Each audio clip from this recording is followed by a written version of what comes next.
Welcome, gentle wanderers, to one of history's most contested stretches of water. Tonight you're settling in somewhere soft and warm, with the sounds of the world outside fading into the distance where they belong. For more than 70 years, a stretch of the western Atlantic Ocean has gathered more legend, more debate, and more genuine unresolved questions than almost anywhere else on Earth. This first part of the episode tells the story of what that ocean holds and what it has, with characteristic patience, chosen to keep to itself. So dim the lights, leave a 5-star review if this content helps you sleep, and let us know how your day was. Let's begin. Pull the covers up. This is going to take a while. You would not find the Bermuda Triangle marked on any official nautical chart. It has no formal coordinates. No buoy has ever been anchored along its edge as a warning to passing ships. The United States Coast Guard does not include it in any list of designated hazard zones. The International Maritime Organization, which governs safety standards on the world's oceans, has never issued a formal alert about it. In the world of official maritime geography, the Bermuda Triangle is not a place. It is an idea dressed up as a location. The idea, however, is anchored in very real water. The region most writers and researchers describe as the Bermuda Triangle occupies the western North Atlantic. Its 3 rough reference points are the city of Miami on the Florida coast, the island of Bermuda sitting out to the northeast, and the city of San Juan on the northeastern shore of Puerto Rico to the south. Draw rough straight lines connecting those 3 points, and you get a triangular region of open ocean. How large that region is depends entirely on who is doing the drawing. Different researchers have measured it at anywhere between 500,000 and 1.5 million square miles of water. That variation, which is not a small one, tells you something immediately useful. Even the size of this famous region is, technically speaking, a matter of individual interpretation. Now, before you picture a dramatic region of swirling danger, it helps to understand what this part of the Atlantic actually looked like on an ordinary day in the 1940s or 1950s. It looked like a great deal of open water, blue in the day, black at night, occasionally green and shallow near the island chains, and almost entirely featureless in its middle distances.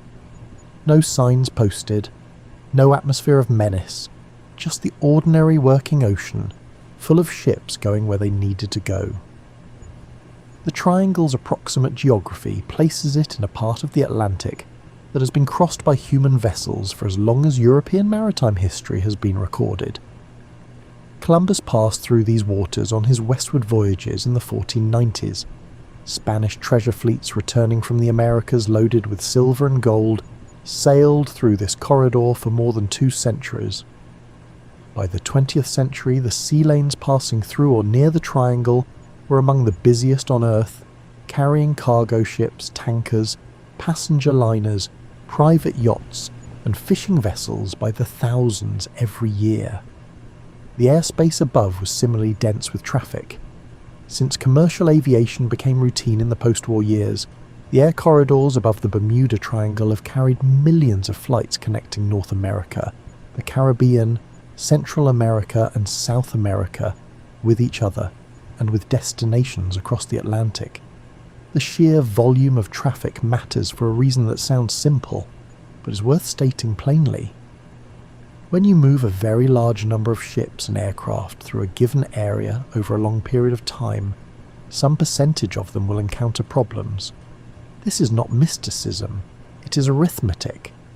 More crossings mean more opportunities for things to go wrong, whether from weather, mechanical failure, human error, or the accumulated weight of ordinary bad luck. An ocean corridor with heavy traffic will naturally accumulate a longer list of incidents than a corridor that sees only occasional use. When researchers have done the unglamorous work of comparing the rate of disappearances in the Bermuda Triangle against other heavily travelled stretches of ocean, the Triangle does not emerge looking like a special case. Lloyd's of London, among the oldest and most methodical maritime insurance institutions in the world, has historically declined to apply special surcharges for voyages through the Triangle. The actuaries at Lloyd's have been calculating nautical risk for more than 3 centuries. They are not sentimental about it.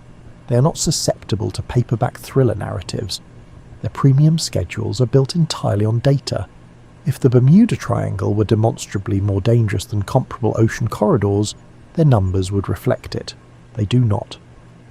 What the Triangle does have is a particular dense cluster of incidents that attracted storytellers at exactly the right moment in publishing history. And storytellers, it must be said, have their own way of working with material. When you arrange a series of maritime and aviation losses side by side and apply a geographic boundary around them, something happens to the mind that is looking at the arrangement. Patterns emerge that may or may not represent genuine connections. The human brain is an extraordinarily capable pattern detection engine.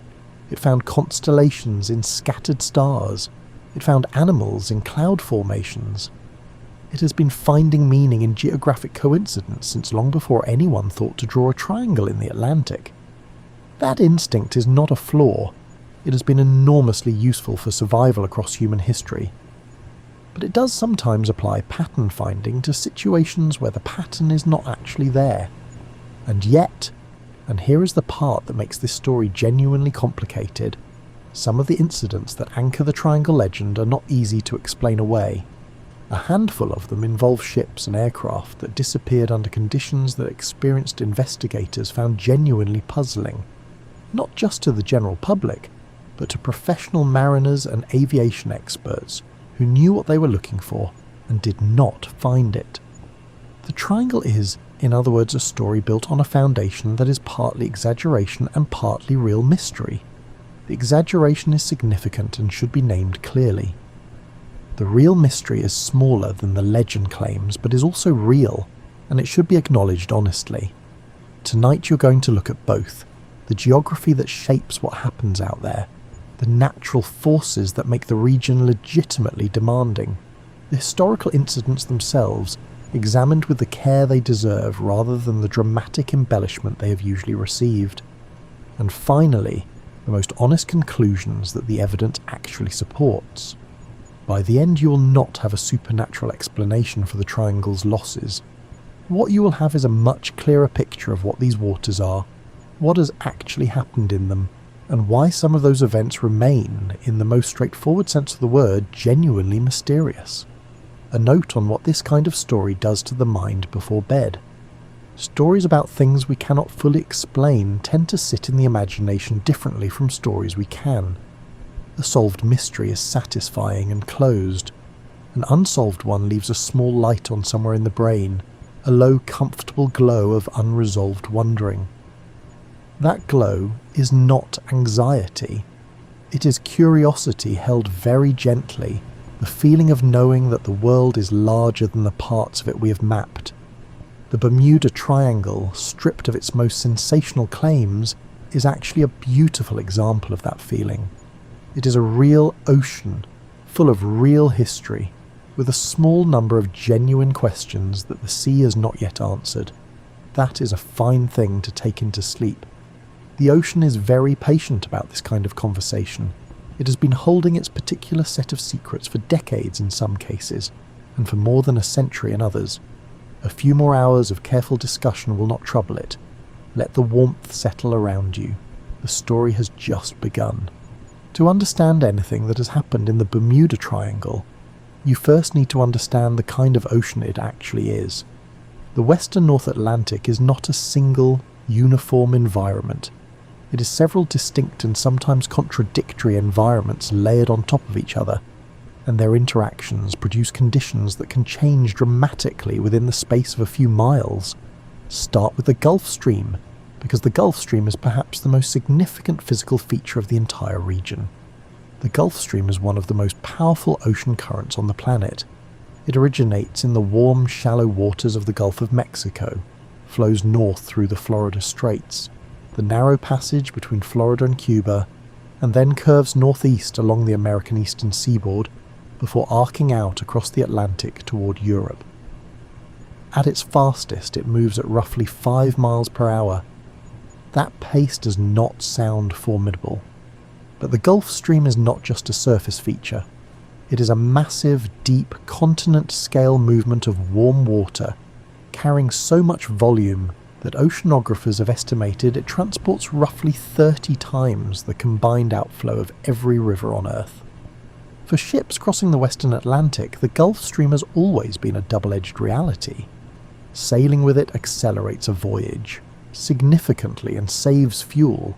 Sailing against it requires more power, more time, and more careful planning.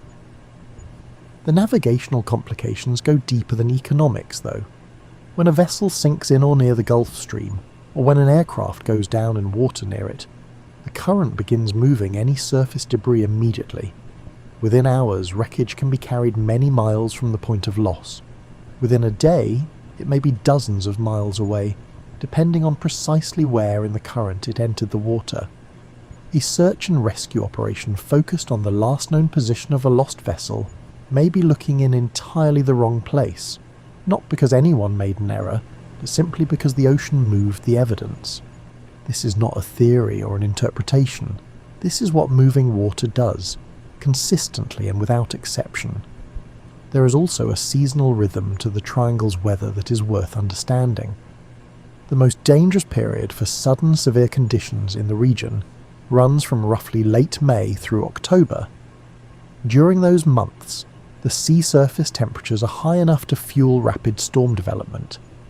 A tropical disturbance that looks like nothing more than a cluster of clouds on a morning satellite image can organise into a named storm within 48 hours.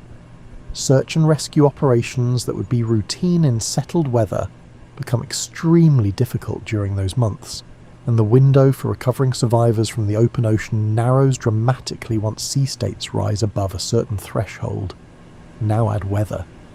The Bermuda Triangle region is subtropical, which means it sits at a latitude where warm, moist air from the tropics frequently meets cooler air masses moving down from the north. The resulting atmospheric tension produces weather that is energetic, variable, and sometimes extremely violent. Hurricane season runs from June through November and can send storms powerful enough to overwhelm large vessels into the Triangle's waters. But hurricanes are only the most dramatic expression of what the weather does out there. Squalls can develop with very little warning in the warm months. A blue afternoon sky can darken and produce steep, irregular seas in less time than it takes to get a vessel secured and ready for rough conditions. Waterspouts, which are rotating columns of air and water extending from a cloud to the ocean surface, form with some regularity in subtropical waters. They tend to be smaller than tornadoes that develop over land, but a waterspout of even modest scale is a serious and sometimes lethal hazard for a small boat or a low-flying aircraft. There is also the phenomenon known as microbursts, which are intense, sudden downdrafts of cool air that fall from thunderstorm systems and hit the ocean's surface with concentrated force. A microburst can throw a small aircraft out of controlled flight in seconds. They leave almost no trace afterward, because their effects dissipate quickly, and the sea heals its surface fast. An aircraft that encounters a microburst at low altitude in the dark may have very little time to respond before it hits the water. The reef systems of the Bahamas deserve their own mention, because they have been claiming vessels for as long as human beings have sailed through this part of the Atlantic. The Great Bahama Bank and the Little Bahama Bank together form an enormous area of shallow water filled with coral reef structures that lie just beneath the surface. In clear water with good light, a careful navigator can sometimes detect the reef line changing colour beneath the hull. In rough weather, at night, or in the haze that settles over the Bahamas in summer, those reefs are invisible until the moment they are not. A ship that strikes coral reef in open ocean can go down with extraordinary speed. The reef tears open a hull with the efficiency of something built for exactly that purpose, and the deep water beyond the reef edge ensures that what sinks falls quickly and far. Beneath all of this is the matter of depth. The ocean floor of the Triangle region is not uniform. Some areas are relatively shallow, particularly around the Bahamas. Other parts descend to extraordinary depths. The Puerto Rico Trench, which traces along the northern edge of Puerto Rico near the southern boundary of the Triangle's traditional territory, reaches approximately 28,000 feet at its deepest point. That is more than 5 miles straight down. 5 miles is a distance that makes wreckage effectively unreachable with most technology currently available. An aircraft or a ship lost in water that deep will not be recovered in any practical sense. It is not hidden by supernatural means. It is simply resting in a part of the ocean that is colder and darker and more compressed than almost anything human engineering has been able to reach. Then there is the Sargasso Sea, one of the stranger geographical features in the entire Atlantic, overlapping significantly with the eastern portion of the Bermuda Triangle's traditional boundaries. The Sargasso Sea is unique among the seas of the world in that it has no land borders. Most seas are defined by coastlines on some sides. The Sargasso Sea is defined instead by 4 ocean currents that rotate in a slow clockwise pattern around a central region, creating a natural boundary without a single rock or beach. The interior of this current-bounded area is warmer and calmer than the ocean around it, and it is covered to varying degrees by floating mats of a brown seaweed called sargassum. The sargassum gives the Sargasso Sea a texture genuinely unlike most of the rest of the ocean. Seen from the right angle on a calm day, it spreads across the surface in amber-coloured patches and ribbons, drifting in a quiet world of its own.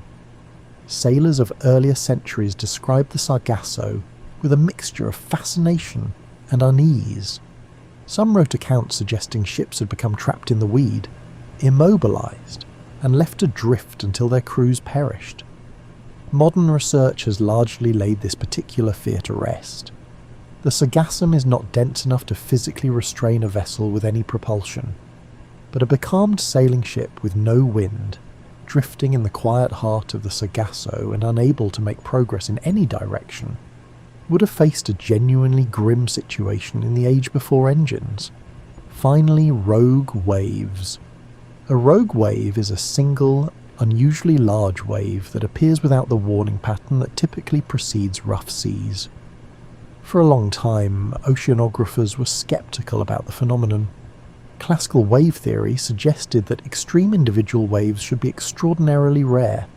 Then, in 1995, a measuring device on the Draupner oil platform in the North Sea recorded a wave of roughly 84 feet, arriving in sea conditions that should have produced nothing larger than about 40 feet. That single measurement shifted the scientific conversation significantly. Since then, satellite data has allowed researchers to identify rogue waves with increasing frequency, and the conditions that produce them have become better understood. They form through the intersection of crossing wave systems, through the focusing effects of certain bottom topography, and through the interaction of strong currents moving against prevailing wave direction. The Gulf Stream, flowing powerfully against the direction of North Atlantic swells, is considered a favourable environment for rogue wave formation. A rogue wave large enough to overwhelm a mid-sized vessel can appear, strike, and pass within minutes.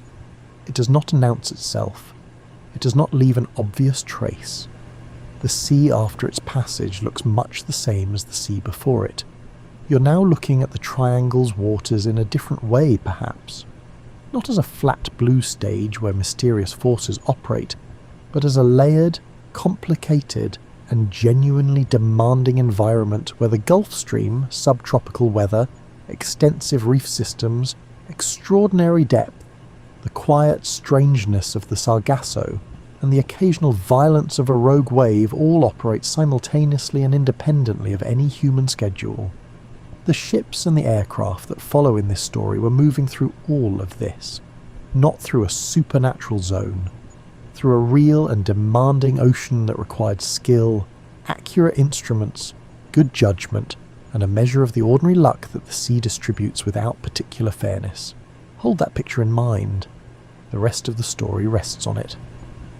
Navigation over open water is one of those skills that looks manageable from the outside and reveals its true complexity gradually, the way a calm stretch of ocean reveals its depth only when you put a line over the side and actually measure it. The magnetic compass sits at the centre of maritime and aviation navigation, for most of the period during which the Bermuda Triangle accumulated its most famous incidents. Its principle is simple enough. The Earth generates a magnetic field. A magnetized needle aligns with that field. Orient the needle and you know your direction. What the simple version of this principle does not mention is that magnetic north and true north are not the same location. True north is the geographic North Pole, the axis around which the Earth rotates. Magnetic north is determined by the planet's magnetic field, which is generated by the movement of molten iron deep in the Earth's outer core. The magnetic pole wanders over time, sometimes substantially. Currently it has been drifting generally northwest for years. The difference between where a compass needle points and where true north actually sits is called magnetic variation, or in aviation, magnetic declination. This difference changes depending on where you are on the Earth's surface, and in some locations it is large enough to cause serious navigational errors if a pilot or ship's navigator fails to account for it. In the region of the Bermuda Triangle, magnetic variation is meaningful. Depending on the precise location within the region, and the era being considered, the compass declination can reach 10 to 20 degrees or more. For a navigator travelling across a short distance, a 10-degree error in heading is a manageable problem. For a navigator flying across several hundred miles of open ocean with no landmarks, the same error becomes a very large one. A flight heading that is 10 degrees off from intended maintained over 300 miles can place an aircraft more than 50 miles from its intended destination. There is an old claim that has circulated through Bermuda Triangle literature for decades, suggesting that the triangle is one of only 2 places on Earth where a compass points toward true north rather than magnetic north, making it uniquely confusing for navigators. The claim sounds like a scientific explanation. It is also, upon careful examination, not particularly accurate. The areas of zero magnetic variation, where compass and true north coincide, shift over time with the movement of the magnetic pole. The triangle region is not uniquely bizarre in terms of compass behaviour. It has significant variation that requires correction, but experienced navigators routinely handle greater magnetic variation in other parts of the world without incident. What the triangle does have is a combination of significant magnetic variation, a complex weather environment that can make celestial navigation impossible for extended periods, and long overwater legs with no visual reference points at all. Before satellite navigation became available, finding your position over open ocean required a combination of techniques. Celestial navigation worked beautifully under clear skies with properly maintained instruments, and a navigator comfortable with the mathematics. It did not work at all when heavy cloud cover hid the sky, which in the subtropical Atlantic is a regular occurrence. The subtropical sky is often not clear. In summer, towering cumulus clouds build throughout the afternoon and frequently extend from horizon to horizon by evening. In winter, frontal systems move through and drop cloud bases to altitudes that make visual navigation over the ocean surface impossible for hours at a stretch. A navigator who departed on a leg of several hundred miles expecting clear skies for a celestial fix, and found instead a solid overcast for the entire crossing, was navigating entirely by dead reckoning, with all the accumulated error that method introduces over distance. Dead reckoning filled in the gaps. Dead reckoning means calculating your current position based on a known starting point, your compass heading, your speed, and the elapsed time. You're using arithmetic to project where you must be, given where you started, and how far you have travelled in what direction. It works reliably when everything works reliably, which is to say when the compass is accurate, the speed measurement is accurate, and unexpected winds or currents have not pushed you off your intended track. The complication is that winds and currents very often do push aircraft and vessels off track. An aircraft flying through an unexpected headwind will travel a shorter distance than the airspeed indicator suggests. An aircraft flying through a crosswind component will drift laterally from its intended path. A navigator using dead reckoning accumulates small errors over a long flight. At the end of a 300-mile overwater leg with no landmarks to cross-check against, the accumulated error can put the aircraft tens of miles from its intended position. In the 1940s, when several of the Triangle's most famous aviation incidents occurred, radio navigation aids were available, but had significant limitations in range and accuracy. Automatic direction finders could point toward a radio beacon, but their accuracy diminished with distance, and they were subject to interference from atmospheric conditions. Long-range radio position-fixing systems existed, but required trained operators and were not always reliable in the subtropical environment with its frequent electrical storm activity. None of this is exotic. None of it requires unusual forces. It is simply the technical reality of air and sea navigation during the middle part of the 20th century, played out in an environment where the consequences of navigational error are swift and severe. There is a practical asymmetry in overwater navigation that is worth understanding clearly.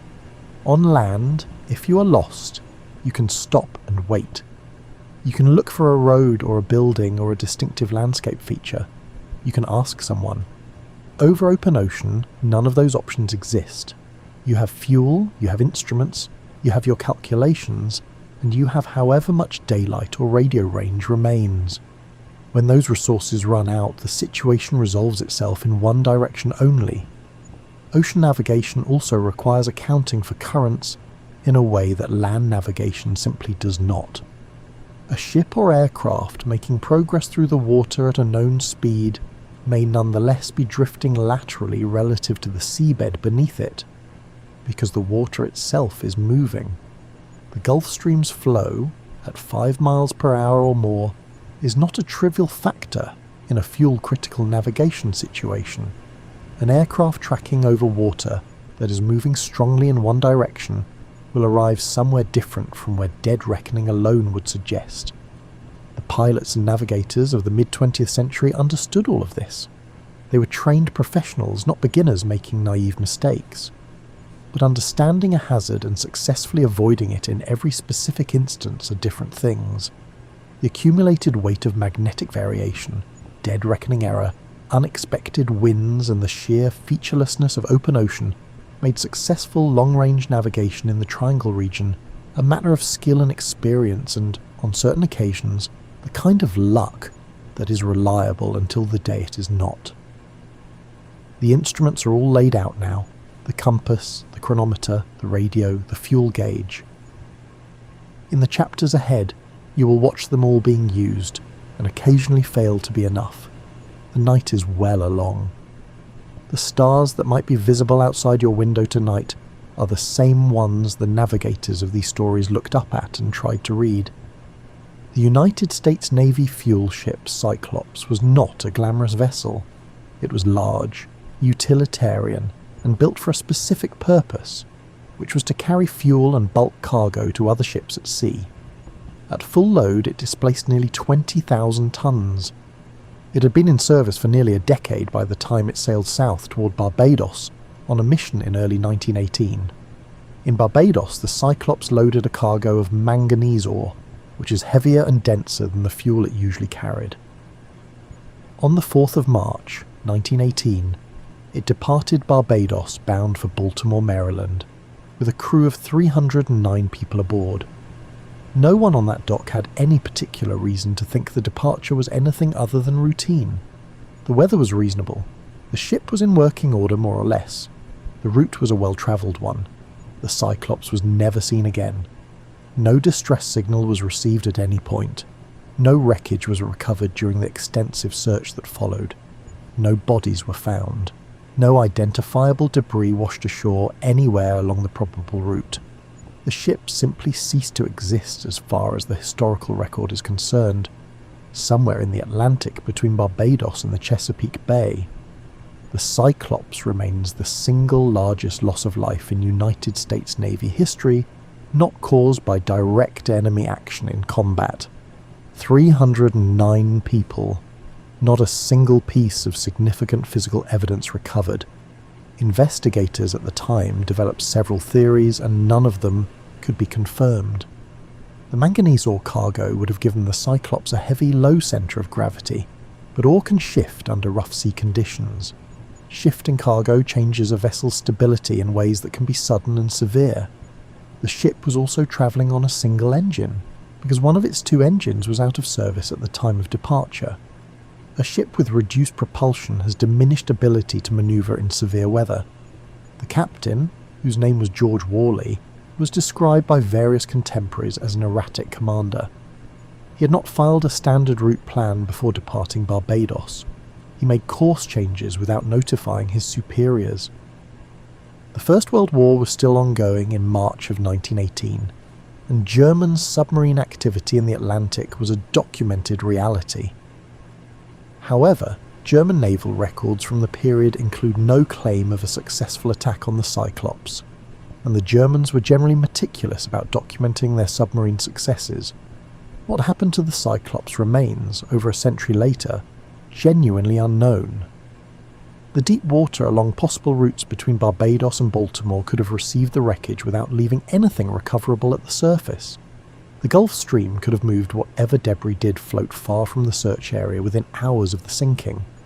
Neither of these explanations is satisfying in the sense of being specific, but both are physically consistent with everything that is known. The Cyclops is the triangle incident that serious researchers find most difficult to dismiss with a comfortable explanation. This is partly because of its scale. 309 people is not a small number. A ship weighing tens of thousands of tons is not a small vessel. Something happened to all of it, and whatever it was produced no evidence anyone could find. What makes the Cyclops particularly arresting in hindsight is the period in which it disappeared. 1918 was a moment of enormous maritime confidence. The technology of the day felt to those operating it like a serious mastery of the sea. Naval ships were the most sophisticated machines their era had produced. Communication equipment, while primitive compared to what came later, was capable of sending distress signals across long distances. For a vessel of this size and capability to vanish without a single recoverable signal, a single piece of floating wreckage, or a single survivor, tells you something about how quickly and completely the ocean can resolve a disaster when the conditions are right. The Carroll A. Deering sits at a different point on the mystery spectrum, because unlike the Cyclops, it was found. The Carroll A. Deering was a 5-masted commercial schooner discovered run aground on the Diamond Shoals off Cape Hatteras, North Carolina, on the 31st of January 1921. The ship was in relatively sound physical condition. Its lifeboats were still aboard. In the galley, food appeared to have been in preparation, as though a meal was expected. The anchor was in an unusual position, suggesting it had been used in an unexpected way shortly before the ship grounded. The crew of 11 men was entirely absent. No signs of violence were found aboard, no struggle, no blood, no hasty departure, just an empty ship with food on the stove and no one left to eat it. The crew was never found, and their fate was never determined. Investigations at the time considered theories including piracy, a mutiny, and the possibility of a waterspout or weather event that swept the crew overboard simultaneously. None of these theories was confirmed. The Diamond Shoals lie just at the northern edge of the loosest interpretation of the triangle's boundaries, and the Carroll A. Deering is included in some triangle narratives and excluded from others, depending on how generously the geographic limits are being drawn that day. Whether it belongs in the triangle story or not, it stands as one of the stranger maritime mysteries of the 20th century, regardless of where you place it on a map. The Marine Sulphur Queen disappeared in February of 1963 in the Florida Straits. This was a converted tanker, originally designed to carry fuel oil, that had been modified to transport molten sulphur. Molten sulphur is carried at extremely high temperatures and is significantly heavier than fuel oil.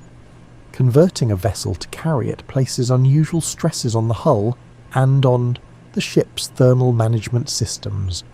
39 men were aboard the Marine Sulphur Queen when it departed from Beaumont, Texas, bound for Norfolk, Virginia, travelling through the Florida Straits. Contact was lost. A search recovered a small collection of debris including a life ring, several life jackets, a name board, and a few other items. No bodies, no major wreckage, no explanation that anyone could fully demonstrate. The Coast Guard investigation noted that the converted tanker had a history of structural problems and that the modifications to carry molten sulfur had introduced risks the original design was not built to handle. The investigators found the most probable cause to be a structural failure or a fire and explosion related to the cargo. Probable, though, is not the same as certain. The Marine Sulphur Queen left no record of its final minutes. What these maritime cases share is not a common supernatural thread. What they share is the ordinary, terrible logic of maritime disaster operating at its maximum scale. Heavy or unstable cargo, structural stress, remote location, deep water that accepts wreckage without returning it, a current that moves the evidence before anyone knows there is evidence to find. There is a particular quality to these maritime losses that distinguishes them from the disappearances of small boats in coastal waters. These were significant vessels with experienced crews equipped with the communications and navigation technology of their respective eras. Their disappearances without recoverable evidence is what makes them sit differently in the mind. The ocean does not sort its victims by their preparedness or experience. It does not adjust its standards based on the size of the vessel. What it does, consistently and without drama, is accept into its enormous volume anything that falls into it, and it distributes or conceals what remains according to its own current and depth patterns, not according to any human need for explanation. One more thought before the planes enter the story. The Bermuda Triangle as a named concept did not yet exist when the Cyclops disappeared in 1918. It did not exist when the Carroll A. Deering was found empty on the shoals in 1921. These events were recorded as separate tragic mysteries, not as part of a connected pattern. The connection was a later editorial decision. That does not change what happened to the ships. It simply means that the idea of a sinister pattern was assembled afterward from cases that were originally understood as isolated tragedies. That sequence matters. The mystery preceded the theory. The theory arrived later and reorganized the mystery into something that felt like evidence, something to carry lightly as the story continues. December the 5th, 1945 was a clear afternoon over southern Florida. The kind of clear that makes the water below an aircraft look improbably green and blue and shallow. The kind of clear that seems to promise easy flying. 14 naval aviators took off from Naval Air Station Fort Lauderdale on what was scheduled to be a routine training exercise. The exercise designation was Training Flight 19. The aircraft were 5 TBM Avenger torpedo bombers, a type with a solid reputation for reliability and a reasonable range. The planned route was a standard training navigation exercise known as Navigation Problem Number 1. The flight would head east over the Bahamas, then turn north and fly for a while, then turn southwest and return to Fort Lauderdale. The total distance was approximately 320 miles. Under normal conditions, it was the kind of exercise completed dozens of times without incident. The flight leader was Lieutenant Charles Taylor. Taylor held a respectable number of flight hours and had combat experience from the Pacific. He was, by any reasonable standard, a competent aviator. He had, however, only recently transferred to the Fort Lauderdale station and was not deeply familiar with the local geography of the Florida and Bahamas area. Something went wrong in the early part of the flight, though precisely what and exactly when is difficult to reconstruct from the available radio records. The first significant indication of a problem came in transmissions where Lieutenant Taylor expressed uncertainty about the flight's position. He reported that his compasses were not working correctly, though investigators later could not determine whether this reflected an actual instrument malfunction or confusion about how to read the instruments while flying over unfamiliar territory. Lieutenant Taylor became convinced, based on his assessment of what he could see below the aircraft, that the flight was over the Florida Keys. the chain of low islands extending southwest from the southern tip of the Florida mainland. Based on that belief, his navigational logic was internally consistent. If you are over the Keys and need to return to Fort Lauderdale, you fly north and northeast. The problem is that the flight was almost certainly not over the Florida Keys. It was most likely somewhere over the Bahamas, east of Florida. If that was the actual position, flying north and northeast did not lead toward the Florida mainland. It led toward the open Atlantic. The radio logs from that afternoon document a deteriorating situation in a way that feels, read carefully, deeply human and very sad. Lieutenant Taylor received suggestions and counter-suggestions from controllers on the ground and from other experienced pilots in the group. At one point, another aviator in the flight urged him to fly west, which would have been the correct direction to reach Florida from a Bahamian position. Lieutenant Taylor declined to change course, committed to his reading of the situation. The other pilots followed their flight leader, because that was what the chain of command required of them. The flight continued northeast. Fuel burned. The afternoon light declined. Radio transmissions became increasingly intermittent as the aircraft moved farther from the base's radio range. The last transmissions were fragmentary and difficult to interpret fully. They indicated the flight was searching for land that was not appearing. By the time darkness fell over the Atlantic, Training Flight 19 had been airborne for far longer than its planned duration. The fuel was gone, or very nearly so. 5 aircraft went into the ocean somewhere in the waters northeast of the Bahamas. 14 men were lost. A search began almost immediately.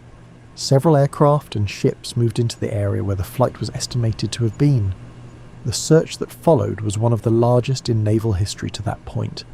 Ships swept through the waters north and east of the Bahamas for days. Aircraft flew patterns over the search area from dawn to dusk. The scale of the effort reflected the Navy's understanding of what had happened, that a significant number of its aviators were gone, and that the possibility, however remote, of finding survivors still existed in those first days.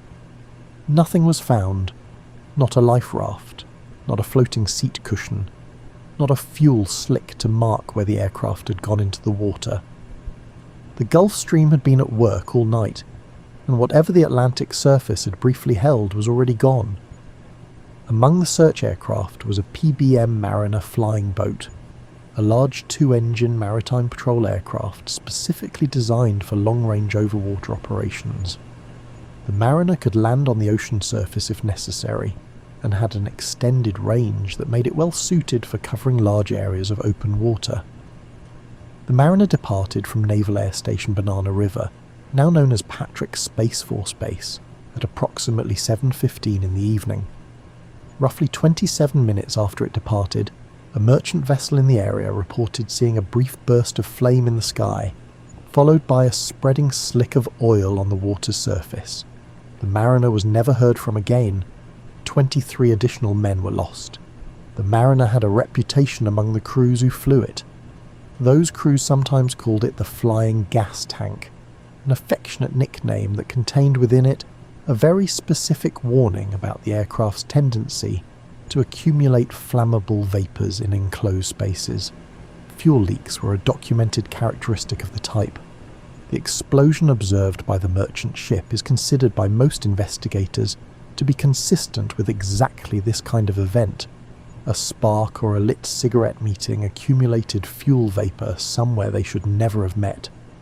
14 men in 5 Avengers, 23 men in the Mariner, 37 people lost in one evening's operations, 6 aircraft gone, and no physical evidence recovered that provided a definitive conclusion. The investigation that followed was extensive. The Navy examined the radio logs with care. It interviewed everyone who had had contact with the flight. It conducted extensive search operations over the days that followed. The official inquiry returned an open verdict on the fate of the Avengers, meaning that investigators could not determine with confidence exactly what had happened, only that navigation error appeared to have played a significant role. In subsequent decades, researchers with access to the full, radio transcripts have generally concluded that Lieutenant Taylor's misidentification of his position early in the flight was the critical initiating error.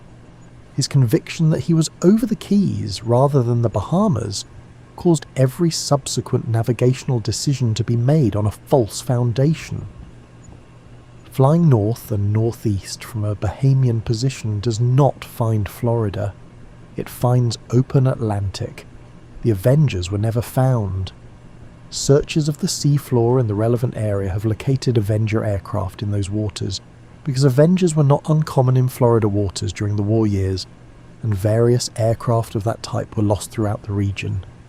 None of the aircraft identified on the bottom has been confirmed as belonging specifically to Training Flight 19. The Gulf Stream was active in the days following the disappearance, moving northeast through the search area and carrying anything that floated away from where it had entered the water. Deep water in portions of the probable impact zone would have accepted the aircraft themselves without returning them. What Training Flight 19 is, examined honestly, is a navigation error with catastrophic consequences. An experienced pilot made a wrong assessment of his position. He trusted that assessment. He maintained it against suggestions to the contrary. The environment, the darkness, the fuel consumption, and the open ocean did the rest. It is a tragedy in the original sense of the word, the kind where reasonable people making understandable choices arrive at an outcome that is terrible and irreversible. But it is also a story that, when it was told and retold in the years after the war, carried enough strangeness to serve as the foundation of something larger. 5 aircraft without wreckage, without clear explanation in the immediate aftermath. That absence of evidence, later identified as explicable but not immediately resolved, was the seed of what would grow into the Bermuda Triangle legend. The water south of Bermuda is very dark tonight, very still in some places and very restless in others. The Avengers are somewhere down there in the dark, alongside a great deal else that the ocean has chosen to keep. The years immediately following the Second World War were a complicated time for commercial aviation. The war had driven extraordinary advances in aircraft technology, engine design and airframe construction, but the pace of change was so rapid that the industry was working through the implications of each advance as it went. Aircraft that were sophisticated by 1943 standards were pressed into civilian service before every aspect of their behaviour was fully documented. Maintenance practices were still evolving. The pool of experienced peacetime aviators was being supplemented by veterans whose training had prepared them for combat conditions rather than the specific demands of long-range overwater commercial routes. Into this environment, in the late 1940s, came the Avro Tudor Mark IV. The Tudor was a British airliner designed for long-distance routes, built on knowledge gained from wartime bomber development. It was pressurised, which was still a relatively recent and not entirely trouble-free technology in civil aviation. The aircraft had a history of issues related to its heating and pressurisation systems, and its service introduction had not gone smoothly. British South American Airways, the airline that operated it, had confidence in the type but was still in the process of accumulating operational experience with it. Star Tiger was a Tudor Mark IV. On the 15th of January 1948, it departed the Azores Island group bound for Bermuda with 25 passengers and crew aboard. The flight had been delayed multiple times by poor weather, which was itself an indication of the conditions the aircraft would be operating in. When Star Tiger finally departed, it flew into headwinds stronger than forecast, which consumed more fuel than the planned figure and required the crew to manage their reserves carefully. The aircraft was flying at a low altitude, approximately 2,000 feet above the ocean surface. This was a deliberate choice made to stay below cloud cover and allow visual navigation by reference to the ocean below. Flying at 2,000 feet over open ocean is not inherently unsafe, but it removes a significant safety margin. At 2,000 feet, a crew that encounters a sudden problem has very little altitude and very little time before the surface is reached. The last radio contact from Star Tiger placed the aircraft approximately 200 miles from Bermuda. The weather was deteriorating in the region. Nothing further was heard, no distress call, no wreckage recovered. 25 people and 1 aircraft ceased to exist as far as the record shows. The official investigation concluded with a finding that was remarkably candid for a formal inquiry. The report stated that it was not possible to determine the cause of the loss with the available evidence, and that the aircraft had been lost by a cause or causes which could not be established. The investigation considered possible mechanical failure, navigational error, and weather as contributing factors, but could not assign a probability to any specific sequence of events. Star Ariel was also a Tudor Mark IV. Almost exactly a year after Star Tiger, on the 17th of January 1949, Star Ariel took off from Bermuda, bound for Kingston, Jamaica, with 18 people aboard. The route from Bermuda to Jamaica crosses the southern portion of the Bermuda Triangle's traditional territory. The weather conditions were described as acceptable for the flight. The route was shorter than the Azores to Bermuda leg that had claimed Star Tiger. A pilot on the flight sent a routine radio message shortly after departure, reporting the aircraft's position and indicating that conditions were satisfactory. Nothing further was heard from Star Ariel. No emergency transmission, no wreckage. 18 people gone in conditions that should not, by any ordinary reckoning, have produced this outcome. The investigators who examined both Tudor losses noted a troubling pattern in how little each disappearance had left behind. With Star Tiger, the low-altitude flight path offered a partial explanation. At 2,000 feet, there is almost no recovery time after a serious problem develops. But Star Ariel was flying at a standard cruise altitude when it vanished, which removed that particular explanation from the picture. The inquiry found no evidence of distress and no evidence of the normal warning signs that precede most catastrophic aviation events. Both aircraft simply stopped transmitting and did not arrive. The Tudor Mark IV was grounded after the loss of Star Ariel. British South American Airways was subsequently merged into the British Overseas Airways Corporation. The type never operated as a passenger airliner again. Whether the aircraft had a fundamental design flaw that contributed to both losses, or whether the two disappearances were connected only by coincidence and a shared aircraft type, was never conclusively determined. The missing Douglas DC-3 of December 1948 is a separate case that requires its own attention. A Douglas DC-3 operated by Airborne Transport took off from San Juan, Puerto Rico, late on the evening of the 28th of December 1948, bound for Miami, Florida. The aircraft was carrying 28 passengers and 3 crew members. The DC-3 was among the most reliable and thoroughly understood aircraft of its era, having been in service since before the war and operated in enormous numbers by airlines, military services and freight carriers worldwide. It was about as proven a design as existed in aviation at the time.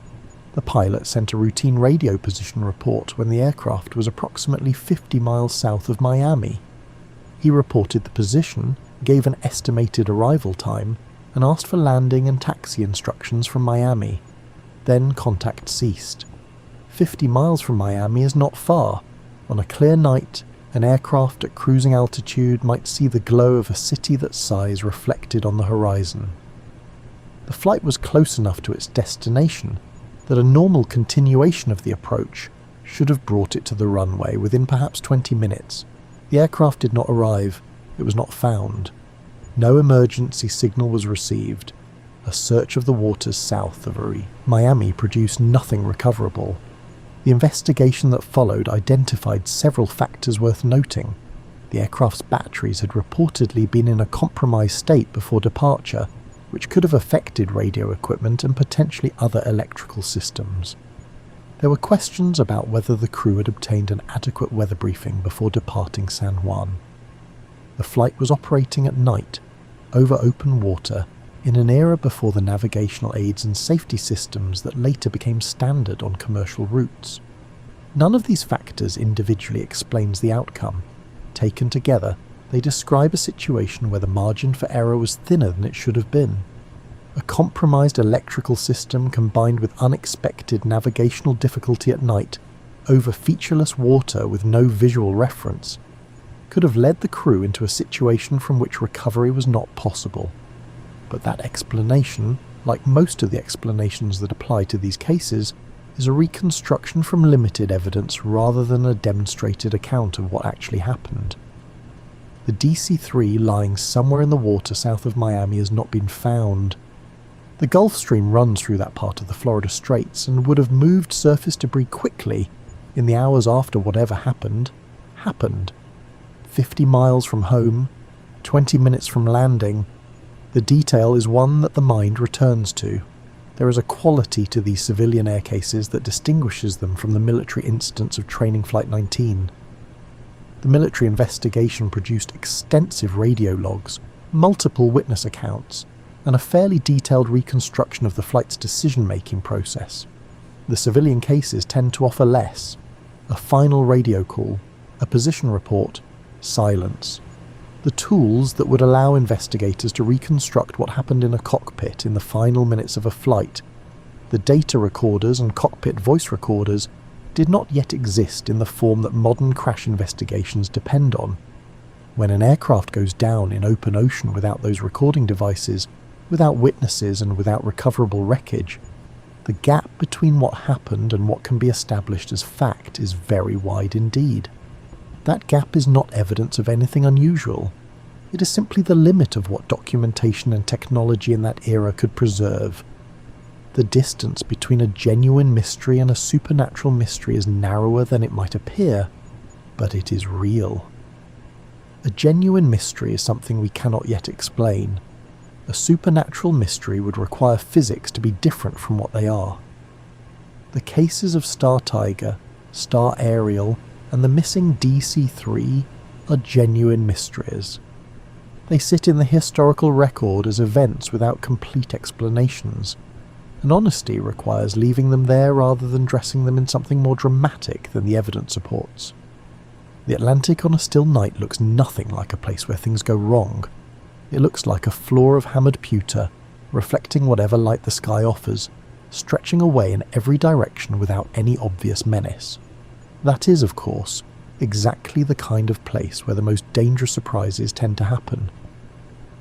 You have travelled a long way tonight through history, through ocean science, through the radio logs of lost flights, and the cargo manifests of vanished ships. By now you have a complicated picture of the Bermuda Triangle, which is the appropriate picture to have, because the triangle is a complicated subject, and simple pictures of it are almost always wrong in one direction or another. The full honest accounting requires two things to coexist. The first is the well-supported conclusion that the Bermuda Triangle is not a uniquely or supernaturally dangerous stretch of ocean. The second is the honest acknowledgement that a handful of events within its general territory remain genuinely unresolved, even when examined without dramatic embellishment. Before you arrive at those conclusions, you need to understand how the triangle became a cultural legend, because it did not happen organically or inevitably. It was constructed step by deliberate step by specific people making specific decisions about how a story should be told. The term Bermuda Triangle, as a defined concept with a defined shape, entered public discourse in 1964 when a writer named Vincent Gaddis used it in an article published in Argosy magazine. Gaddis described a roughly triangular region, named it, and connected a series of maritime and aviation losses within its boundaries in a way that argued for an unusual pattern of disappearances. The article attracted significant attention and was widely reprinted and discussed. Charles Berlitz then did something that Vincent Gaddis had only started. His 1974 book on the Bermuda Triangle became a global publishing phenomenon. It was translated into dozens of languages. It sold millions upon millions of copies. It appeared in living rooms and on nightstands all over the English-speaking world and far beyond. Berlitz wrote about the triangle with a confidence and a vividness that made the incidents he described feel immediate and urgent. He included accounts of strange electromagnetic phenomena, unexplained instrument failures, and disappearances that seem to defy ordinary explanation. He also, as later researchers discovered, worked with a great deal of creative latitude when it came to the details. A man named Lawrence David Couchet, who was by profession a librarian and by avocation a licensed pilot, spent several years going back through the primary source materials underlying Berlitz's claims. He checked the weather records for incidents described as having occurred in calm, clear conditions. He verified the locations of ships described as having disappeared inside the triangle. He traced the original sources that Berlitz had cited. His findings, published in 1975, were painstaking and deflating. A substantial number of the incidents in Berlitz's account turned out to have been distorted. Ships described as lost in calm weather had actually sunk in documented storms. Disappearances placed inside the triangle had actually occurred in entirely different parts of the ocean. Some incidents had conventional explanations that Berlitz had simply omitted. Several cases he included had not been mysterious to anyone at the time they happened. Couchet's book did not become a bestseller. It was careful and methodical and correct, which are not the qualities that drive mass-market sales in the competitive atmosphere of popular non-fiction. The sensational version of the story had already travelled too far and too fast to be fully recalled. The dramatic account raced ahead of the correction, which is a pattern that has repeated throughout the history of popular legend, and shows no particular sign of stopping. Various theories emerged over the years to explain the triangle's alleged dangers through scientific-sounding mechanisms. The most widely discussed among the scientifically adjacent explanations involves methane hydrates. Methane hydrate deposits are found on ocean floors around the world, including in parts of the Atlantic. They form when methane gas becomes trapped in a crystalline ice-like structure, under the pressure and temperature conditions found in deep ocean sediment. Under certain conditions, these deposits can destabilize and release large volumes of methane gas rapidly. Some researchers propose that this could produce massive bubbles rising through the water column, reducing the density of the surface water enough to cause ships above to suddenly lose buoyancy and sink, while also potentially disabling or destroying aircraft flying through the rising gas. This is a theoretically interesting proposal with some geological basis.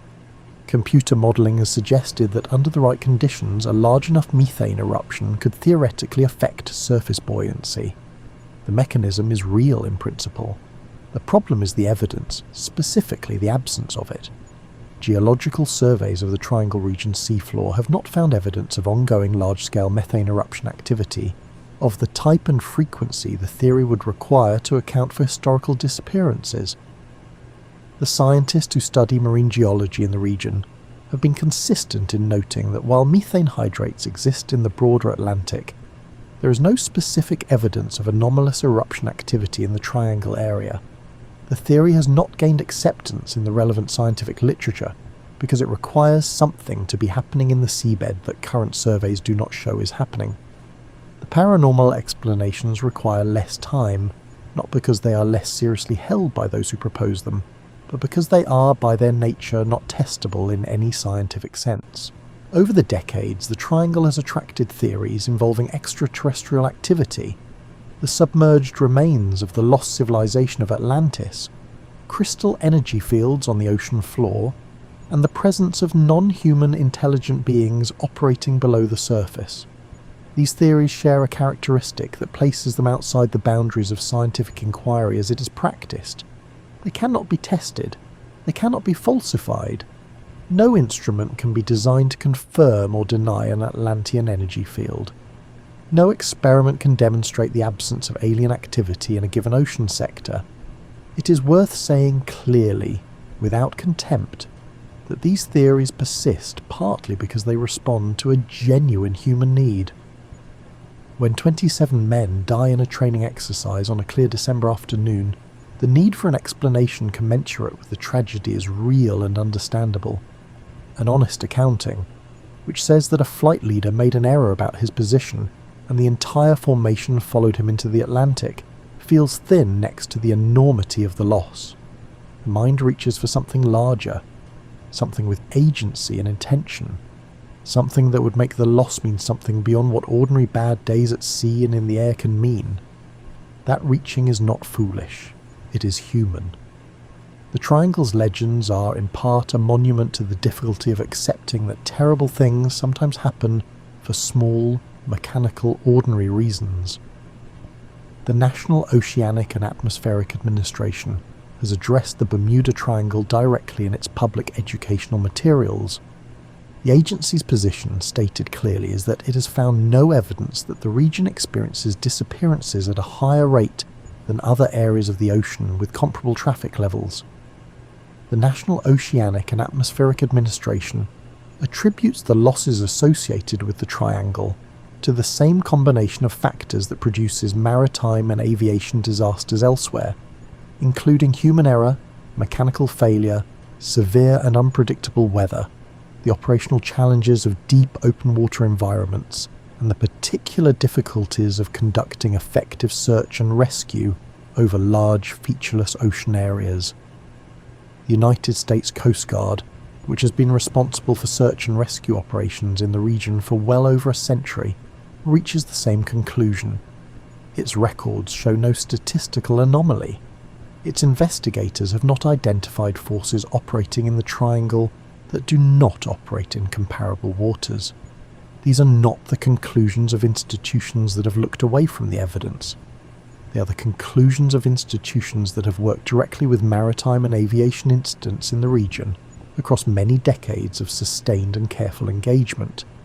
Now for the honest part, because this story promised honesty throughout. The USS Cyclops has no satisfying explanation. The loss of 309 people on a spring voyage, leaving no significant physical evidence of any kind, is remarkable by any standard, in any ocean. Star Ariel, the Tudor Mark IV that vanished on a relatively routine overwater segment in acceptable conditions, does not have a settled cause. The DC-3 that sent a position report 50 miles south of Miami and then simply stopped existing has not yielded to any reconstruction that everyone finds convincing. These are genuine mysteries, not supernatural ones, genuine ones. A genuine mystery is something we cannot explain with the evidence available, for reasons that may include the passage of time, the destruction of evidence, the absence of recording technology, and the simple practical difficulty of reconstructing events that happened over deep water, far from any witness. Genuine mysteries are not proof of unusual forces. They are proof of the limits of what can be known after the fact in difficult circumstances. That distinction matters. Sitting with a genuine mystery, without forcing it into a supernatural container, is actually a more interesting and more honest thing to do than resolving it prematurely with a dramatic explanation that feels satisfying but accounts for nothing. The sea has always kept things. Long before the Bermuda Triangle had a name, the Atlantic was taking ships and not returning them, or returning them in pieces that could not be assembled into a full account. This is not a property of the Triangle. It is a property of the ocean, which is old, beyond any meaningful human comparison, and which operates according to its own physics, with complete indifference to our need to understand it. What has changed, in the decades since the Triangle's most famous incidents, is the quality of the tools navigators carry. GPS receivers now give a position accurate to within meters, updated every second, without any dependence on dead reckoning or celestial observation. Satellite weather monitoring means that dangerous storm systems are tracked from the time they form, and their paths are communicated to every vessel and aircraft in the region. Emergency position indicating radio beacons, carried by modern vessels and aircraft, transmit their location automatically when triggered by immersion in water. Search and rescue aircraft can reach remote positions in the Triangle area faster than anything that existed in 1945 or 1948. The rate of unexplained disappearances in the Bermuda Triangle has declined significantly as these tools have improved and proliferated. This correlation is quiet but powerful. If something unusual was at work in the Triangle, better navigation equipment would not be expected to reduce it. Better navigation equipment reduces the consequences of being lost. Better emergency beacons reduce the number of events that remain unexplained because no one could find the wreckage. The Bermuda Triangle's legend belongs to a specific era of navigation, the middle decades of the 20th century, when aviation and maritime technology were advancing rapidly, but had not yet closed the gaps that made the region genuinely dangerous for the unprepared. The mystery was largely built in those gaps. As the gaps closed, the mystery quieted. It is worth pausing here to notice what that actually means. The triangle did not stop being the triangle. The water did not change. The Gulf Stream still runs the same course. The Puerto Rico Trench is still there. The tropical weather still builds the same way. What changed was what the people moving through the region were equipped with. The hazards were always the hazards. The difference between an era of frequent unexplained disappearances and an era of rare unexplained disappearances is almost entirely a story about the quality of navigation and communication tools, not about anything mysterious in the water itself. This is, if you let it settle properly, a genuinely reassuring conclusion. The ocean is no more dangerous than it ever was. We are simply better at moving through it. What remains is what remains, honestly held. A handful of cases without complete explanations. An ocean that is large and deep and indifferent. A human tendency to find pattern and purpose in the arrangement of tragedies. And the genuine, unromantic truth that the sea has always been difficult, and that some of what it has taken, it has not returned. Sleep is very close now. Let the weight of it settle. The Atlantic is out there tonight. The same water it has always been, running northeast in the Gulf Stream and turning slowly in the Sargasso, and lying very deep and dark over the Puerto Rico Trench. The ships crossing it right now have GPS and weather radar and emergency beacons, and their navigators drink coffee in well-lit wheelhouses while watching their position tracks across electronic charts. Cruise ships full of people who are thinking about tomorrow's breakfast slide through the triangle every night without incident, which is the most honest summary of the place that anyone has produced. The Cyclops is down there somewhere. The Avengers of Training Flight 19 are somewhere in that dark. Star Tiger has been resting on the ocean floor for more than 70 years. They are in good company, in an ocean that has held things since long before anyone thought to draw a triangle around a piece of it. The people aboard those vessels and aircraft were ordinary people doing ordinary work. They were Navy trainees on a training flight, merchant sailors on a fuel run, airline passengers who paid for a ticket and fell asleep not long after boarding. They were not romantic figures when they set out. They became part of a legend afterward, which is something that happened to them rather than something they chose. What they actually were before the legend arrived was people crossing a piece of ocean that asked more of them than it gave back on certain days. That is the truest and most complete thing the Bermuda Triangle story contains. Rest now.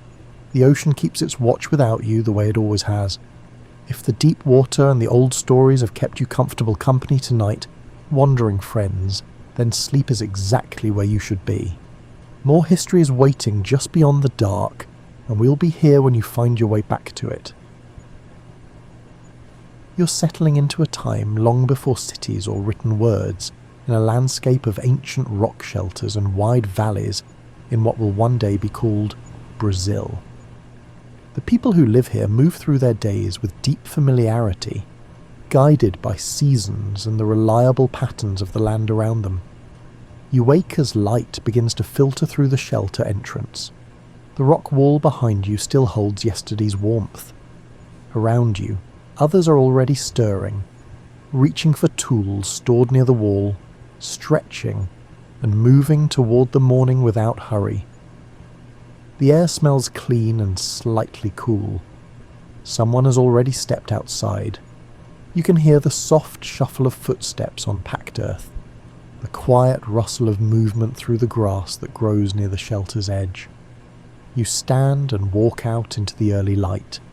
The sky is pale and clear. The land stretches out in familiar shapes, the line of trees along the water source, the open areas where certain plants grow thick, and the rocky outcrops that mark distances you know by heart. Others are already moving across the terrain.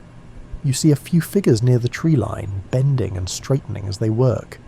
Someone else walks slowly along the water's edge, scanning the ground. There is no rush. Everyone knows where to go. You head toward a patch of low shrubs you noticed 2 days ago. The fruits there were still green then, but today they might be ready. As you walk, you pass through areas you have crossed hundreds of times. Your feet know the uneven spots, the stones that shift slightly, and the places where roots rise above the ground. The plants you're looking for grow in a cluster near a flat rock. You crouch down and check the fruits.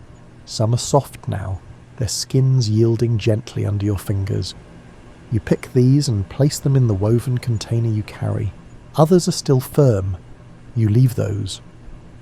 Nearby, another person is digging at the base of a plant with a pointed stick. They work steadily, loosening the soil around a root. When it comes free, they brush off the dirt and add it to their own container. You exchange a glance but do not speak. There is no need. You move on to another area where tall grasses grow. You know the seeds on these grasses are good to gather. You run your hand along the stalks, letting the ripe seeds fall into your palm, then transfer them to your container. The motion is simple and repetitive. Your mind does not need to focus hard on the task. Instead, you notice the warmth beginning to build in the air, the way the light shifts as the sun climbs higher, and the small insects that hover near the grass tops. A child walks past, following an adult at a short distance. The child stops to examine something on the ground, picks it up, turns it over in small hands, then drops it and continues walking. The adult does not turn around, but seems to know the child is there. You reach a stand of trees and begin looking for certain leaves. These leaves are useful. They can wrap food, they can be layered for softness, and they can be shaped when wet. You select the larger, undamaged ones and fold them carefully into your container. The morning continues this way. You move from place to place, following a path shaped by memory and season. You know which areas will have what you need. You know because you have walked this route many times, and because others have shown you through their own movement and selection. At one point, you find a cluster of mushrooms growing at the base of a dead tree. You recognize the type. These are safe and good. You gather them gently, leaving the smallest ones to grow larger. Someone taught you this approach, though you do not remember exactly when or how. It is simply what you do. The sun is higher now. The air is warm. You notice others beginning to move back toward the shelter area. You follow, not because anyone has signaled, but because the rhythm feels right. Your container is full enough. Your body is ready to sit and rest. Back at the shelter, people are arriving from different directions. Everyone carries something. Containers are set down near the fire area. People sit on rocks or on the ground, settling into comfortable positions. There is quiet conversation, though you do not always join in. Sometimes it is enough to simply be near others, sharing the same space and the same ease. Someone sorts through the gathered plants, separating types into small piles. Another person examines seeds, checking for quality. These tasks happen naturally, without instruction. Everyone knows what needs to be done because everyone has seen it done countless times. You reach into your container and pull out one of the fruits you gathered. You bite into it. The taste is familiar, sweet, and slightly tart.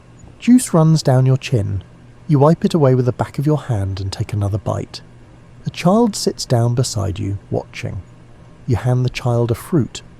The child takes it and bites carefully, then chews with concentration.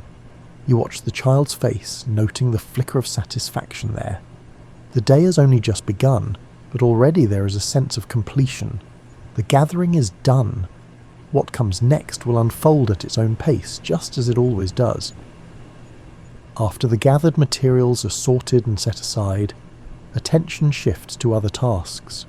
You stand and walk to the area where tools are kept. This space is near the back of the shelter, where the rock wall curves inward slightly. Tools lean against the stone or lie on flat surfaces. Some are new, some have been used so many times their surfaces are smooth and dark. You pick up a stone tool that has a small chip along one edge. You noticed this chip yesterday but did not have time to address it. Now you do. Now, you sit down on a low rock and set the tool on your lap. You reach for a rounded hammerstone nearby and hold it in your other hand. The work of reshaping the edge requires patience. You strike the stone tool carefully, aiming for the spot just behind the chip. A small flake breaks away. You examine the result. The edge is better but not quite right. You strike again, more gently this time. Another flake falls. The edge is sharper now. This process does not demand intense focus, only a steady rhythm. Your hands know what to do. You have shaped stones like this since you were young, first watching others, then trying yourself under their gaze. Over time, the movements became automatic. Around you, others are engaged in similar work. One person is wrapping cordage around a wooden handle, securing a stone point to make a composite tool. The cordage is made from plant fibres that were soaked and twisted days ago. The person winds it tightly, then tests the connection by pressing the stone gently. It holds. Another person sits near the shelter wall, working with pigments. There are shallow depressions in the rock nearby, natural bowls where water sometimes collects. The person grinds mineral stones in one of these depressions, adding a little water to create a paste. The colour is deep red, earthy and rich. This pigment will be used later, though you do not know exactly when or for what purpose. It is simply part of the ongoing work. A child sits beside this person, watching closely. The child holds a small stone and tries to grind it in another depression. The motion is clumsy at first, the stone slipping in the child's hand. The adult reaches over and adjusts the child's grip, then lets the child continue. The child's grinding produces only a faint smudge of colour, but the effort is real. You finish sharpening your tool and set it down. You reach for another object, a woven mat that has begun to fray along one edge. The fibres there are coming loose. You pull out a few strands of prepared cordage from a bundle nearby and begin weaving them into the damaged section. Your fingers move through the pattern without hesitation. The repair is simple, a matter of matching what is already there. Nearby, someone is smoothing the surface of a wooden digging stick. The person uses a rough stone to scrape away splinters and rough patches. The motion is slow and methodical. Wood shavings fall to the ground. The stick's surface becomes smoother with each pass. Another person is mending a container made from bark. The seam along one side has split slightly. The person presses the edges back together and wraps them with thin strips of wet bark, which will dry tight and hold the seam closed. The work is quiet and unrushed. You notice that the shelter itself is also part of this ongoing care. The walls are natural stone, but areas near the entrance have been reinforced with piled rocks and packed earth. Someone checks these spots periodically, adding more material when erosion begins to create gaps. This maintenance happens so gradually that it is barely noticeable, yet the shelter remains solid year after year. A small fire burns in the central area. It has been burning continuously for many days. Someone adds a few pieces of wood to it now, adjusting the placement so the flames stay even. The fire is not for warmth right now, but it is useful. Tools can be hardened in its heat, food can be prepared, and its presence is a kind of anchor for all the activity around it. You set aside the repaired mat and pick up a bone tool that needs attention. The tip has become dull from use. You use a stone flake to scrape along the tip, shaving away tiny curls of bone until the point is sharp again. The bone has a smooth, almost polished feel from handling. The work continues through the middle part of the day. There is no clear beginning or end to these tasks. When something is finished, something else is picked up. When someone tires of one type of work, they shift to another. The rhythm is personal yet somehow synchronized. Everyone contributes, but no one directs. A breeze moves through the shelter entrance, stirring the air. The smell of dust and stone mingles with the faint scent of the pigments being ground. You hear the scrape of stone on wood, the soft tap of tool against tool. and the quiet rustle of fibres being woven. A young person, not quite a child but not yet fully grown, sits nearby practicing knotwork. The person's hands fumble with the cordage, creating tangles more often than secure knots. An adult glances over, says nothing, but reaches out and slowly demonstrates the motion again. The young person watches, then tries once more. This time the knot holds. You finish with the bone tool and stand, stretching your back. You walk to the shelter entrance and look out at the land. The light has shifted. Shadows are shorter now. The day is moving forward in its familiar way. When you return to your spot, you pick up a hide that needs softening. The hide has been dried and now feels stiff. You work it between your hands, bending and flexing it, rubbing it against a smooth stone. Gradually the fibres begin to loosen. The hide becomes more pliable. This process will take time, perhaps the rest of the day, perhaps longer. There is no hurry. Around you, others continue their own tasks. The sounds of making and mending form a steady background hum. It is the sound of continuity, of objects being kept useful, of materials being shaped and reshaped to meet familiar needs. Children move through the space with a kind of easy freedom. They are not confined or directed, but neither are they alone.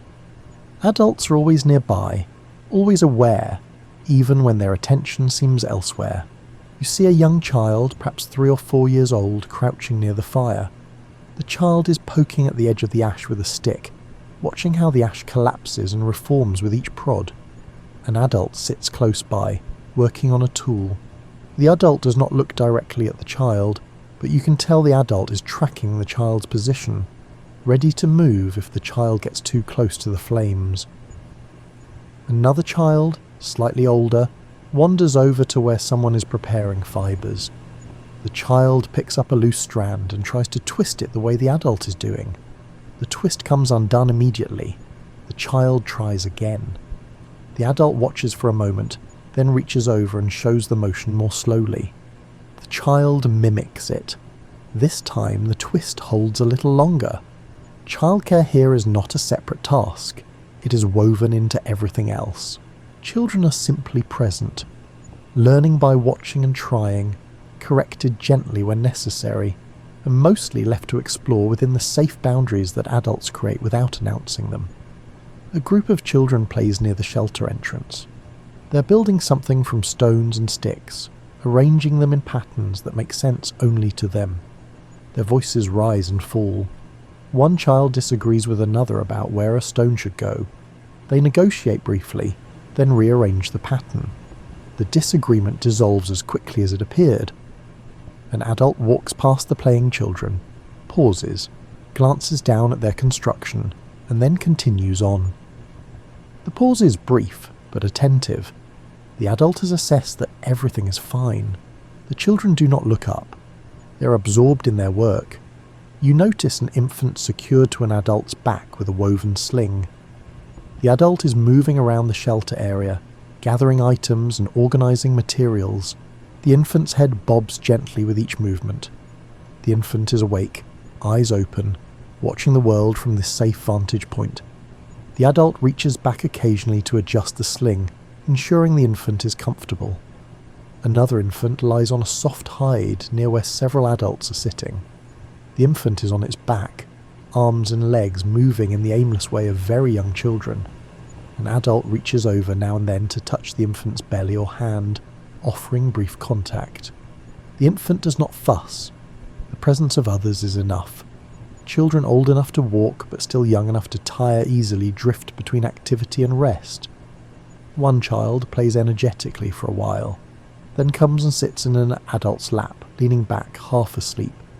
The adult continues talking with another person, one arm loosely around the child. After a while, the child stirs, slides down, and wanders off to play again. You watch a young child attempt to climb onto a low rock. The child's legs are not quite long enough. The child tries several times, each attempt ending with a slide back down. An older child, perhaps 7 or 8, notices and comes over. The older child does not lift the younger one, but instead shows how to use a smaller stone as a step. The younger child tries this method and succeeds. Both children seem satisfied. Feeding happens throughout the day. When food is prepared, children come and take what they want. They eat a little, then run off. They return later and eat more. No one scolds them for this irregular pattern. It is simply how children eat. An adult sits shaping a piece of wood. A child leans against the adult's side, watching the work. The child asks a question, though you cannot hear what it is. The adult answers briefly and continues working. The child seems content with this response and stays leaning there, quiet now, simply being close. You see another child carrying a small container, perhaps imitating the gathering work done by adults. The container is mostly empty except for a few leaves and a stick. The child walks with purpose, as if on an important errand. An adult smiles slightly as the child passes but does not comment. Nighttime care begins long before full dark. As the sun lowers, children start to slow down naturally. Their play becomes less energetic. They sit more often. They seek out adults more frequently, leaning against them and climbing into laps. One child becomes fussy, rubbing eyes and whimpering. An adult picks the child up and walks slowly around the shelter area, swaying slightly. The child's head rests on the adult's shoulder. The whimpering fades. The child's eyes close. The adult continues walking for a while longer, then sits down carefully, still holding the child. Other children are already lying down on hides near the back of the shelter. They curl up close to adults, or to each other. Their bodies relax into sleep without resistance. There is no formal bedtime, no ritual. Sleep simply comes when it comes. An older child lies down but is not yet asleep. The child stares at the shelter ceiling, eyes open. An adult lies down nearby, not touching the child, but close enough that the child can see another person there. After a while, the child's eyes begin to drift closed. You see a child wake briefly in the middle of the night. The child sits up, looks around, and sees the dim shapes of others sleeping nearby. The child lies back down and is still again. No one has moved to comfort the child. The child did not need it. This pattern of care requires no discussion. It is maintained by presence, by watchfulness that does not intrude, and by a shared understanding that children are everyone's concern. The children move freely, but they are always tethered, always held within a web of attention that keeps them safe without confining them. Work does not fill every moment. Throughout the day there are natural pauses, times when people simply stop and sit, and times when movement slows to almost nothing. You finish a task and set your tool down. Instead of immediately picking up something else, you sit. The rock you're sitting on is smooth and warm from the sun. You lean back slightly, letting your weight settle. There is no particular reason to move right now. Around you, others are also resting. One person lies on their back on a flat area of ground, eyes closed, face turned toward the sky. Another person sits with legs stretched out, hands loose in lap, gazing at nothing in particular. The silence is comfortable. A child runs past, then stops and flops down onto the ground nearby. The child's breathing is quick from exertion. The child lies there, limbs sprawled, and does not get up for a long time. No one tells the child to keep playing or to do anything useful. The child simply rests. You watch the way light moves across the landscape. The sun is past its highest point now.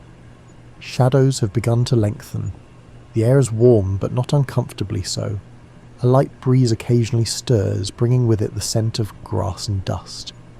Someone nearby is sitting in the shade of the shelter entrance, back against the rock wall. This person is not asleep, but is very still, with eyes half closed. The person's hands rest on knees. Breathing is slow and even. Rest is not sleep, though sometimes it becomes sleep. Rest is simply the absence of effort, the permission to be still. It does not require justification. When bodies are tired, they rest. When tasks are complete, there is time to sit. This is understood by everyone. You notice an older person sitting a little apart from the group. This person rests more often now than they used to. You remember when this person was quicker and more active. Age has changed the rhythm. The person's contributions are different now, more about knowledge shared in quiet moments than physical tasks completed. The person sits and watches, and this too is a valid way to spend time. A group of people sits together in a loose cluster, not talking, just being near each other. One person idly picks at the ground with a stick, making small marks in the dirt. Another person watches this without comment. The marks mean nothing. The activity is simply something to do with hands while resting. You stand after a while and walk slowly to the water source. You drink, cupping water in your hands and bringing it to your mouth. The water is cool and clean. You drink until you're no longer thirsty, then sit down beside the water. You can hear its gentle movement over stones. The sound is constant and soothing. Another person comes to drink. This person sits down near you after drinking. Neither of you speaks. The presence of another person is pleasant but does not require conversation. You both simply sit looking at the water, at the plants growing along its edge, and at the way light reflects off the surface. The day's heat is easing now. The sun is lower and the air feels less heavy. This time of day often brings a kind of collective slowness. People move less. Tasks are set aside more readily. There is an unspoken agreement that evening is approaching, and with it will come different activities, but for now, rest is what the moment holds. You return to the shelter area. You see people in various states of repose. Some are sitting, some are lying down, and some are in that in-between state where they are awake but not quite present, minds drifting. A child sits in an adult's lap. The adult's arms are loosely around the child. Both are very still. The child's eyes are open but unfocused. The adult's chin rests on top of the child's head. They are simply being together, sharing warmth and presence. You find a spot near the shelter wall and sit down. You lean your head back against the stone. The surface is hard but familiar. You close your eyes. Behind your eyelids, the light is red-orange from the sun. You can hear the sounds of the camp, quiet breathing, the occasional shift of a body, the faint crackle of the fire and distant bird calls. Time passes in a way that is hard to measure. When you open your eyes again, the light has changed. The sun is lower still. Others are beginning to stir, moving toward the tasks that come with evening. But for now, you remain sitting. There is no urgency. The day will progress at its own pace, and you will join in when you are ready. As the day moves into late afternoon, attention gradually shifts toward food. People begin gathering near the central fire area. The gathered materials from the morning are brought out and examined. You see someone sorting through roots that were dug up earlier. The person brushes off the remaining dirt, sets aside any that are damaged, and arranges the good ones in a pile. The roots are pale and firm, their surfaces slightly bumpy. Another person works with the fruits that were gathered. Some are eaten fresh, simply picked up and bitten into. Others are set aside, perhaps to be used later in a different way. The person works methodically, creating small, organized groups. The fire is built up slightly. More wood is added. The flames grow taller and the heat intensifies. Flat stones are placed near the fire's edge, where they will heat slowly. You pick up a few of the roots and carry them to the water source. You rinse them, rubbing away any clinging dirt. The water runs clear over your hands. When the roots are clean, you carry them back to the fire area and set them down. Someone takes these roots and begins to prepare them. Using a sharp stone flake, the person cuts them into smaller pieces. The pieces are then wrapped in large leaves, the same kind you gathered earlier. The wrapped bundles are placed directly into the coals at the fire's edge. Other foods require different preparation. Seeds that were gathered are placed in a shallow stone depression and ground with a rounded stone. The motion is rhythmic and produces a coarse powder. A little water is added to form a thick paste. This paste can be shaped and heated or simply eaten as it is. Someone is preparing meat that was obtained a day or two ago. The meat has been stored in a cool spot and is still good. The person cuts it into strips using a stone blade. The The strips are then laid across a wooden frame positioned near the fire, where the heat and smoke will cook them slowly. Children come and take small pieces of food as they are prepared. They eat while standing or wander away with food in hand. Adults eat as well, but more slowly, often while continuing to work. You reach for one of the fruits and eat it. The taste is familiar and pleasant. You take another, then another. The eating is casual, driven by hunger rather than ceremony. Wrapped roots are pulled from the coals using sticks. The leaves are blackened and smoking. Someone carefully unwraps one, peeling back the charred leaf to reveal the steamed root inside. The person breaks off a piece and eats it, chewing thoughtfully. Satisfied, the person leaves the rest for others. A large hide is spread on the ground, and various prepared foods are placed on it. People sit around this hide reaching for what they want. There is no particular order. People take what appeals to them, eat until they are satisfied, and then move away. Others take their place. You sit down near the hide and select several items. You eat slowly, tasting each thing. The flavours are simple but satisfying. There is a pleasant tiredness in your body from the day's activity. The food eases this tiredness. Conversation is quiet and sporadic. Someone mentions something noticed during the gathering. Another person responds briefly. The talk is not urgent or animated, just the gentle exchange of observations. A child sits down next to you and takes a piece of food from the hide. The child eats quickly, then takes more. You hand the child a piece of fruit. The child accepts it and bites into it, juice running down the child's chin. Someone tends the fire, adjusting the wood to maintain an even heat. The meat strips on the frame are beginning to darken and curl at the edges. The smell is savoury and appealing. The preparation of food is not a single event, but an ongoing process that stretches across the late afternoon. People prepare, eat, prepare more, and eat again. The rhythm is loose and accommodating. As the sun begins to lower toward the horizon, the intensity of food preparation eases. Most of the gathered materials have been processed or set aside. Bellies are full. The pace slows. You see an older person sitting near the fire, eating very slowly, chewing with care. The person pauses often between bites, resting. There is no rush. The person will finish when they finish. Seeds that were ground earlier are mixed with a little fat and shaped into small cakes. These are placed on the hot stones near the fire. They cook quickly, their surfaces turning golden. When they are done, they are lifted off the stones with sticks and set aside to cool. You take one of these cakes when it has cooled enough to handle. You break it in half. The inside is soft and slightly crumbly. You eat one half, then the other. The taste is mild and earthy. Food that is not eaten now will be available later. Some things keep well, others will be consumed over the next day. There is an intuitive understanding of what should be eaten soon and what can wait. The fire settles into a lower, steadier burn. The heat is less intense.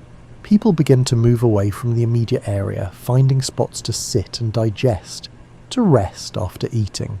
You lean back and let your hands rest on your stomach. You feel full and content.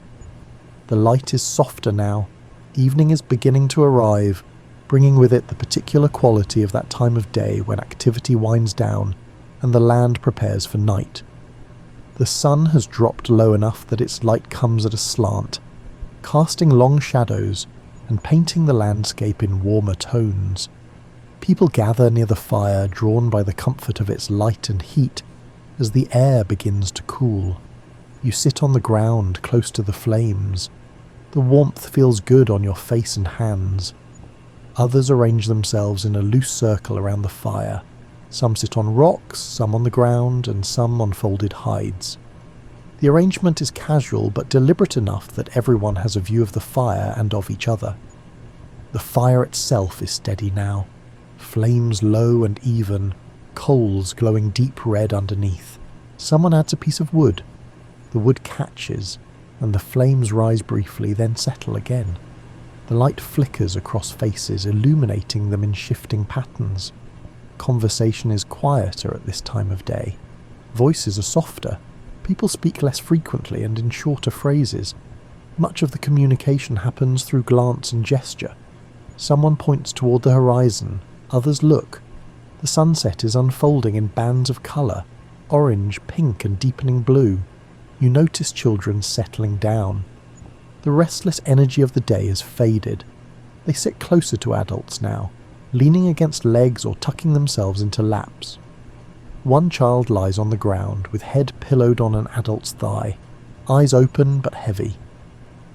An older person is working on something, hands moving slowly in the firelight. You cannot see exactly what it is, but the motion is familiar. Careful, repetitive work. The person's face is calm, focused inward. No one interrupts. The smell of the fire is pleasant, a mix of wood smoke and the faint scent of roasted food still lingering from earlier. The smoke rises and disperses into the evening air. Sometimes the wind shifts and the smoke blows toward you. You turn your head slightly and it passes. You hear the sounds of the land as day transitions to night. Birds are making their evening calls, different from the sounds of midday. Insects begin to hum and chirp. The air feels fuller somehow, as if the cooling temperature brings everything closer. Someone starts to hum, a low sound without clear melody. Another person joins in, matching the tone. The humming continues for a while, then fades naturally. It is not quite music, more a shared sound, a way of being together without words. A child asks a question. An adult answers in a quiet voice. The child seems satisfied and snuggles closer. Another child is already asleep, curled up on hide near the fire's edge, face peaceful in the warm light. You look around at the faces in the circle. These are the people you see every day, whose presence is as familiar as the landscape itself. There is comfort in this familiarity, in knowing without thinking who will be here, and in recognizing the particular way each person sits or moves.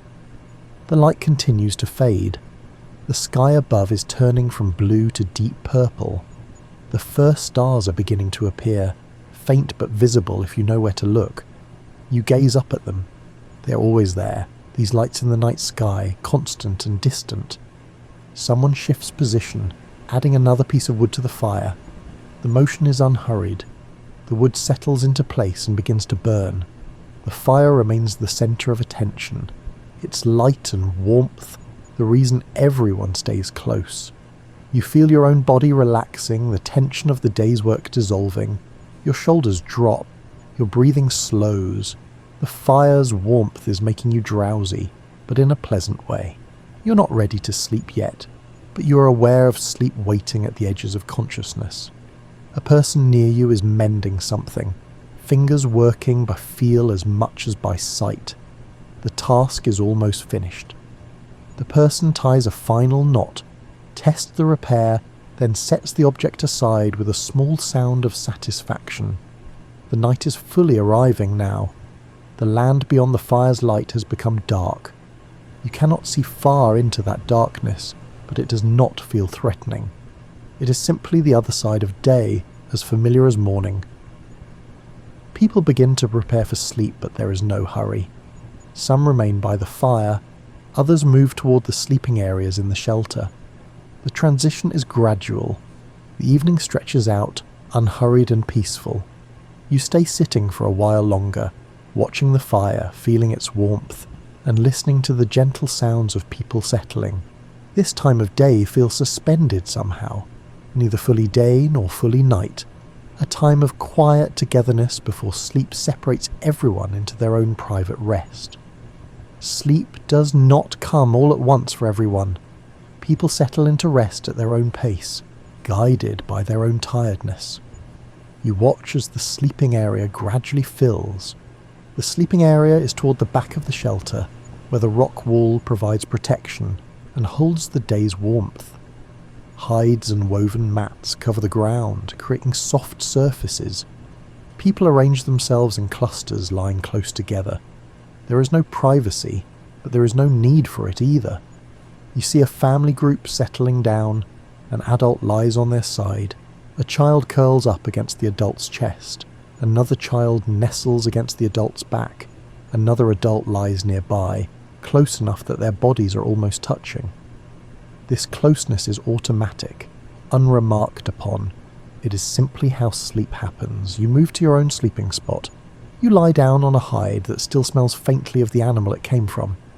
The surface is soft and familiar. You pull another hide over yourself for warmth.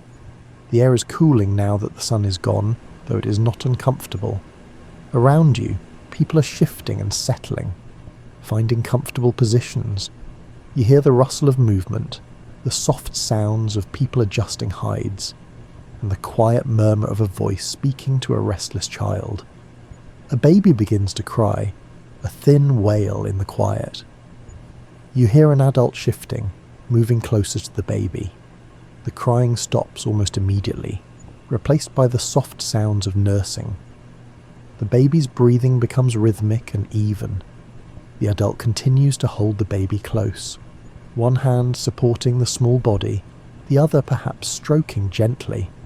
Sleep begins to pull at you, but you remain aware of the space around you. You can feel the warmth of bodies near yours. You can hear breathing, some slow and deep, some quicker and lighter. The sounds are reassuring.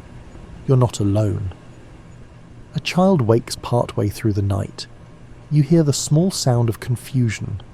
Then the child moving, seeking an adult. There is a murmur of response. The child is gathered close. Within moments, the child is quiet again, sinking back into sleep.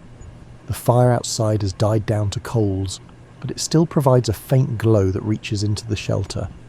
Enough light to see shapes if you open your eyes, not enough to be disruptive. You drift in and out of light sleep. At one point you wake and need to relieve yourself. You rise carefully, stepping over sleeping bodies. Outside, the night air is cool against your skin. The stars are brilliant overhead, more numerous than they seemed earlier.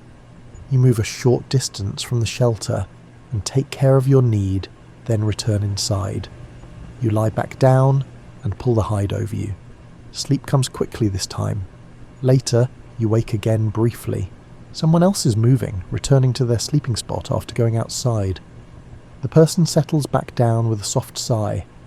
The shelter is quiet except for breathing and the occasional small sound of someone shifting position. A child makes a sound in sleep. Not quite a cry, but not peaceful either. Perhaps a dream. An adult's hand reaches out, finds the child, and rests there. The child quiets. The adult's hand stays where it is for a while, then withdraws as the adult returns to deeper sleep.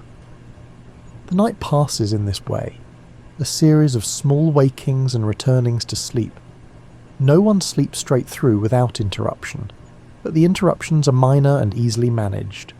Sleep is not a single block of unconsciousness, but a fluid state, responsive to the body's needs and the needs of others nearby. You wake once more as the first hint of dawn begins to lighten the sky. It is not yet morning, but night is ending. You lie still, not yet ready to rise. Around you, others are still sleeping. The breathing is even and slow. The air in the shelter has warmed from the collective body heat. A child stirs, opens eyes, looks around, then closes eyes again, and is still. An adult shifts, changes position, and continues sleeping. The shelter is peaceful, holding everyone in its sheltered space. You close your eyes again. There is no reason to get up yet. The day will arrive when it arrives. For now, there is only this: warmth, safety, the presence of others, and the gentle continuation of rest. Morning arrives again, much like all the mornings before it. The light returns. People wake and rise. The day begins its familiar pattern. Nothing has changed, and yet everything continues. You stand near the shelter entrance and look out at the land. It is the same land you saw yesterday, the same shapes and colours and textures. The knowledge you have of this place is deep and unquestioned. You know which plants will ripen next, which areas will flood with heavy rain, and which paths lead to which resources. This knowledge is not written down or formally taught. It simply is, passed through repetition and observation. absorbed over years of living in constant contact with the same terrain. Children are already moving around, playing the same games they played yesterday, and learning through the same processes of watching and trying. They will grow, and they will know what you know, and they will pass it on to the children who come after them. You see an older person sitting near the fire working slowly on a task. This person has done this task thousands of times. The movements are automatic, efficient, and refined by decades of repetition. When this person is gone, others will do the work in much the same way, because they have watched and learned and practiced alongside this person. The rock shelters where you live have been used for longer than anyone can remember. Generations have slept here, worked here, and raised children here. The walls bear marks of this use. There are places worn smooth by countless hands touching the same spots. There are shallow depressions in the stone where tools have been sharpened again and again. There are faint traces of pigment on the rock face, applied at some point for reasons you may or may not fully understand. You think about these marks. They are evidence of presence, of lives lived here. But they do not tell stories in the way language does. They are simply traces, quiet and persistent. They will remain long after you and everyone you know are gone. The work of the day unfolds. Gathering, making, caring, eating, resting. Each task flows into the next without fanfare. The day will end and another will begin. The pattern is reliable. You watch a young person learning to chip stone. The person's efforts are clumsy, the strikes imprecise. Flakes fly off at wrong angles, the edge does not form correctly. But the person continues trying, learning through failure and correction. Eventually, after many attempts, after much wasted stone and much time, the person will achieve the skill, and then they will teach another person in the same patient, wordless way. This is how knowledge persists, not through grand instruction or formal record, but through presence, proximity, and repetition. The young watch, the old. The inexperienced watch the skilled. The patterns are absorbed, internalized, and enacted. And so the ways of doing things continue, changing only very slowly, shaped more by the demands of materials and land than by innovation or choice. You think about the future, though the concept is not as distinct for you as it might be for someone living in another time. There is tomorrow, and there are the seasons ahead, and there is the general sense that life will continue. But there is no grand plan, no distant goal. There is only the ongoing now, each day building on the day before in small incremental ways. You look at the children again. They are the future, in the simple sense that they will be here when you are not. They will gather in the same places, use the same shelters and follow the same paths. The land will shape them as it has shaped you. The sun is climbing higher, the morning work is underway. You see people moving with purpose, their actions guided by need and habit. There is no urgency, but there is also no idleness. Life requires work, and the work is done. You think about the pigments that were ground yesterday. They will be used to make marks on the rock walls, to add to the traces that are already there. These marks are not pictures in the sense that they depict specific events or tell particular stories. They are more abstract than that, more symbolic. They might represent ideas or simply be aesthetic expressions, ways of marking the space as belonging to people, of leaving evidence of thought and hand. These marks will last. Long after the people who made them are gone, long after the memory of those people has faded, the marks will remain. Future people may see them and wonder what they meant, or they may not wonder at all. The marks will simply be there, as permanent as the stone itself, quiet witnesses to lives lived. You move back into the shelter and pick up a tool. There is work to do. The day continues. The pattern holds. In the evening, as the light fades and people gather by the fire once more, you feel the same sense of quiet completion that comes at the end of every day. The work is done. Food has been eaten. People are settling. Sleep will come. You look around at the faces in the firelight. Each person is distinct, familiar and known, And yet each person is also part of a larger pattern, a continuity that stretches back and forward, beyond memory, beyond individual life. The stars are beginning to appear. The fire burns low. Children are already sleeping, curled up against adults. The shelter is warm and safe. You lie down in your sleeping spot. You pull the hide over yourself. The day is ending. Tomorrow will come. The pattern will continue. And in this continuation, in this quiet, unremarkable persistence of daily life, there is a kind of peace. Nothing dramatic happens. Nothing needs to happen.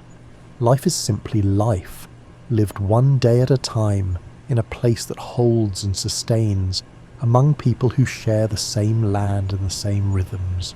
The rock art will remain. Future people will find it and try to understand what it meant. But the real story is not in the marks on the wall.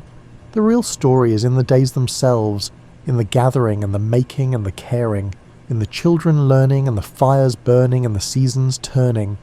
It is a story without drama, without beginning or end, a story of continuity that asks nothing more than to continue.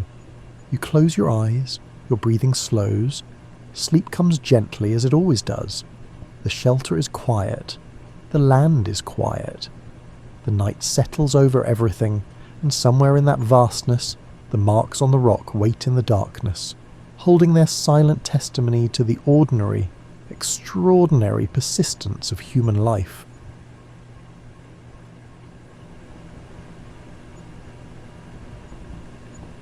Welcome into a little history journey through more than 1,000 years of English history, told not through battles and bloodshed, but through the quiet evolution of power itself. Tonight, we'll follow the crown from shadowy Saxon halls to modern ceremonial splendour, watching how authority transformed from something seized by force into something inherited, then shared, and finally reimagined. Settle in as we trace the long winding path of England's monarchy. A story less about individual rulers than about how a nation slowly learned to govern itself. Now imagine, if you would like, you're standing in a drafty hall somewhere in 10th century England, and the word king doesn't mean what you think it means. Not yet. The man sitting in the carved chair at the far end isn't wearing a crown. Those are rare, expensive things saved for special occasions. He's wearing wool, probably dyed an expensive purple or deep blue, and he's surrounded by armed men who look more like business partners than subjects. Because that's essentially what they are. The early English kings, those Saxon rulers whose names run together in a blur of Ethels and Edgars, weren't absolute monarchs in any meaningful sense. They were more like chief executives of a very unstable company, where the board of directors carried swords and owned their own private armies. When these kings travelled through their realm, which they did constantly, they weren't touring for pleasure. They were collecting what was owed to them, settling disputes, and most importantly, reminding everyone that they existed. Picture one of these royal journeys in detail. The king and his household, maybe 50 people, maybe 200, arrive at a nobleman's estate as the sun sets, their horses muddy from travelling unpaved roads. The nobleman has been preparing for weeks, slaughtering livestock, brewing ale, and baking bread in outdoor ovens that filled his yard with smoke and the smell of yeast. He is not being hospitable out of pure generosity. This is a tax, paid in roasted meat and feather beds and barrels of drink that took months to accumulate.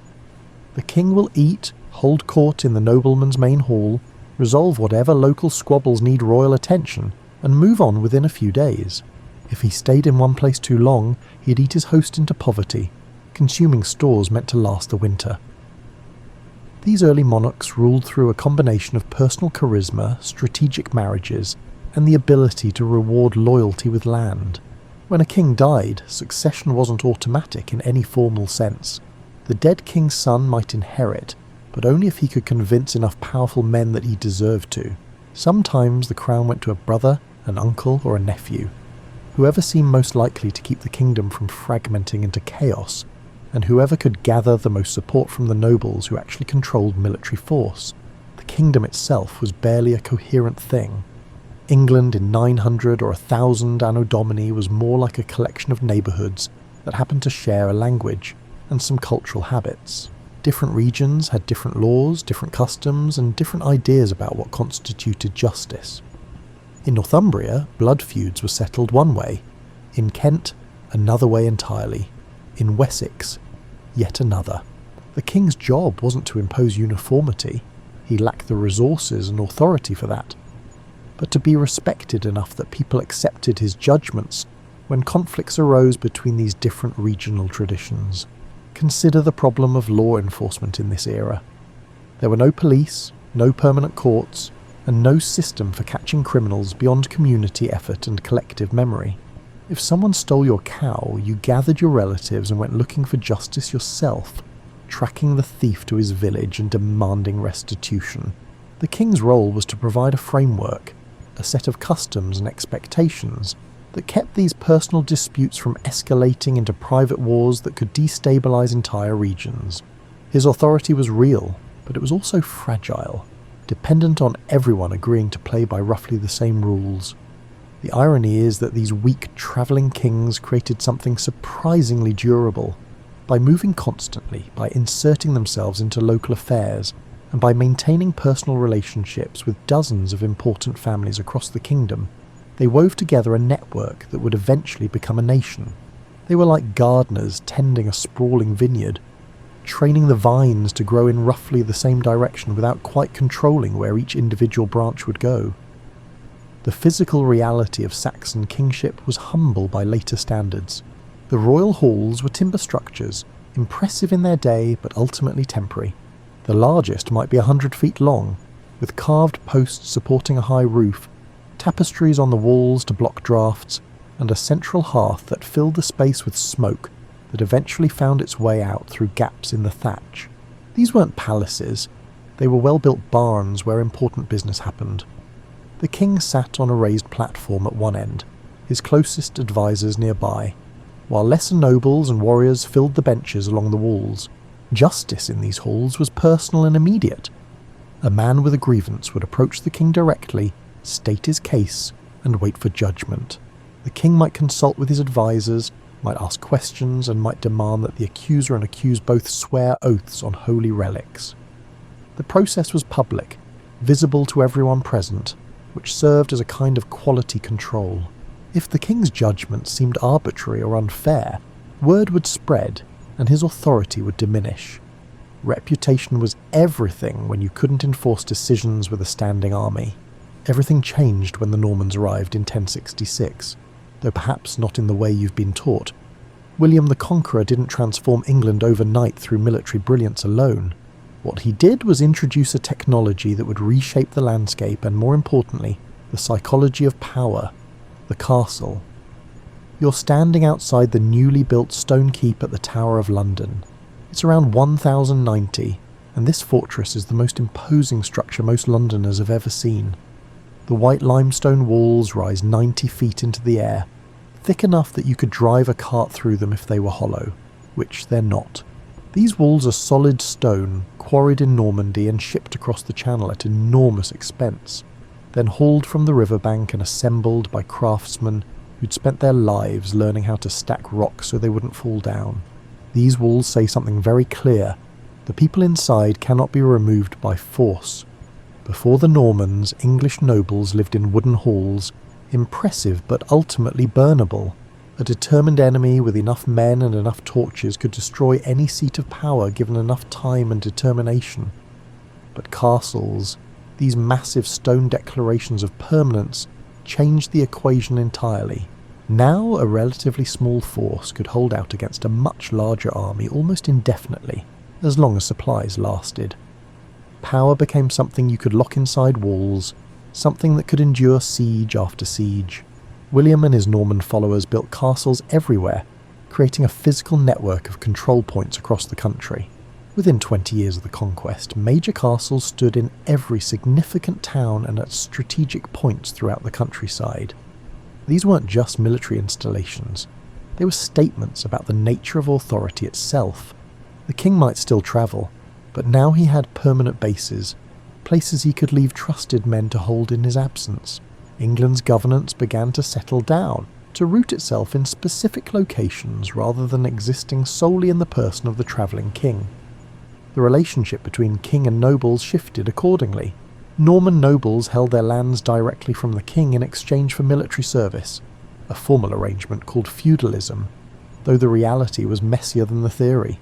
A baron with a strong castle and loyal knights could afford to be somewhat independent and could negotiate from a position of strength.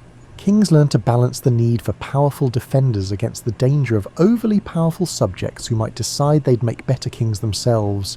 You can see this tension play out in the anarchy of the 1100s, when Stephen and Matilda both claimed the crown, and England descended into 19 years of civil war. What made this conflict so devastating wasn't just the fighting, it was that individual barons could choose sides, switch sides, or simply declare their own mini-kingdoms, and their castles made them nearly untouchable. A baron who'd built a strong fortress could withstand royal displeasure, could ignore commands, and could effectively govern his region as an independent principality. The war only ended when both sides were exhausted and willing to compromise on succession, with Stephen keeping the crown for his lifetime but agreeing that Matilda's son Henry would succeed him. The castles themselves evolved over time. Early Norman fortresses were practical and brutal. Stone boxes designed to intimidate and endure. They had minimal windows, thick walls, and simple layouts focused entirely on defence.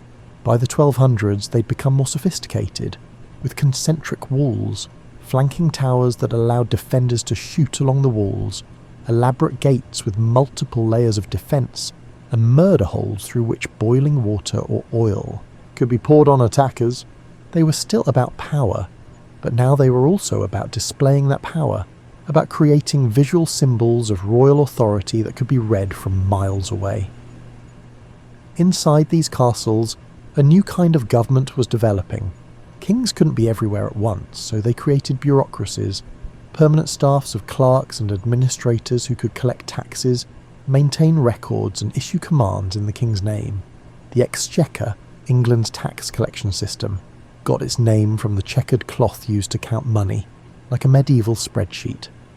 Coins were stacked on the squares, making it easy to calculate totals and detect discrepancies. These administrators weren't particularly democratic, but they were relatively consistent, which was something new and valuable in medieval governance. The development of written records changed everything. Instead of relying on memory and oral tradition, the government began documenting land ownership, tax obligations, legal decisions, and royal commands. The Domesday Book, compiled in 1086, was an extraordinary achievement, a complete survey of England's land and resources, created so William would know exactly what he'd conquered and what taxes he could extract from it. Later kings built on this foundation, creating archives that grew larger each year, accumulating knowledge and precedent.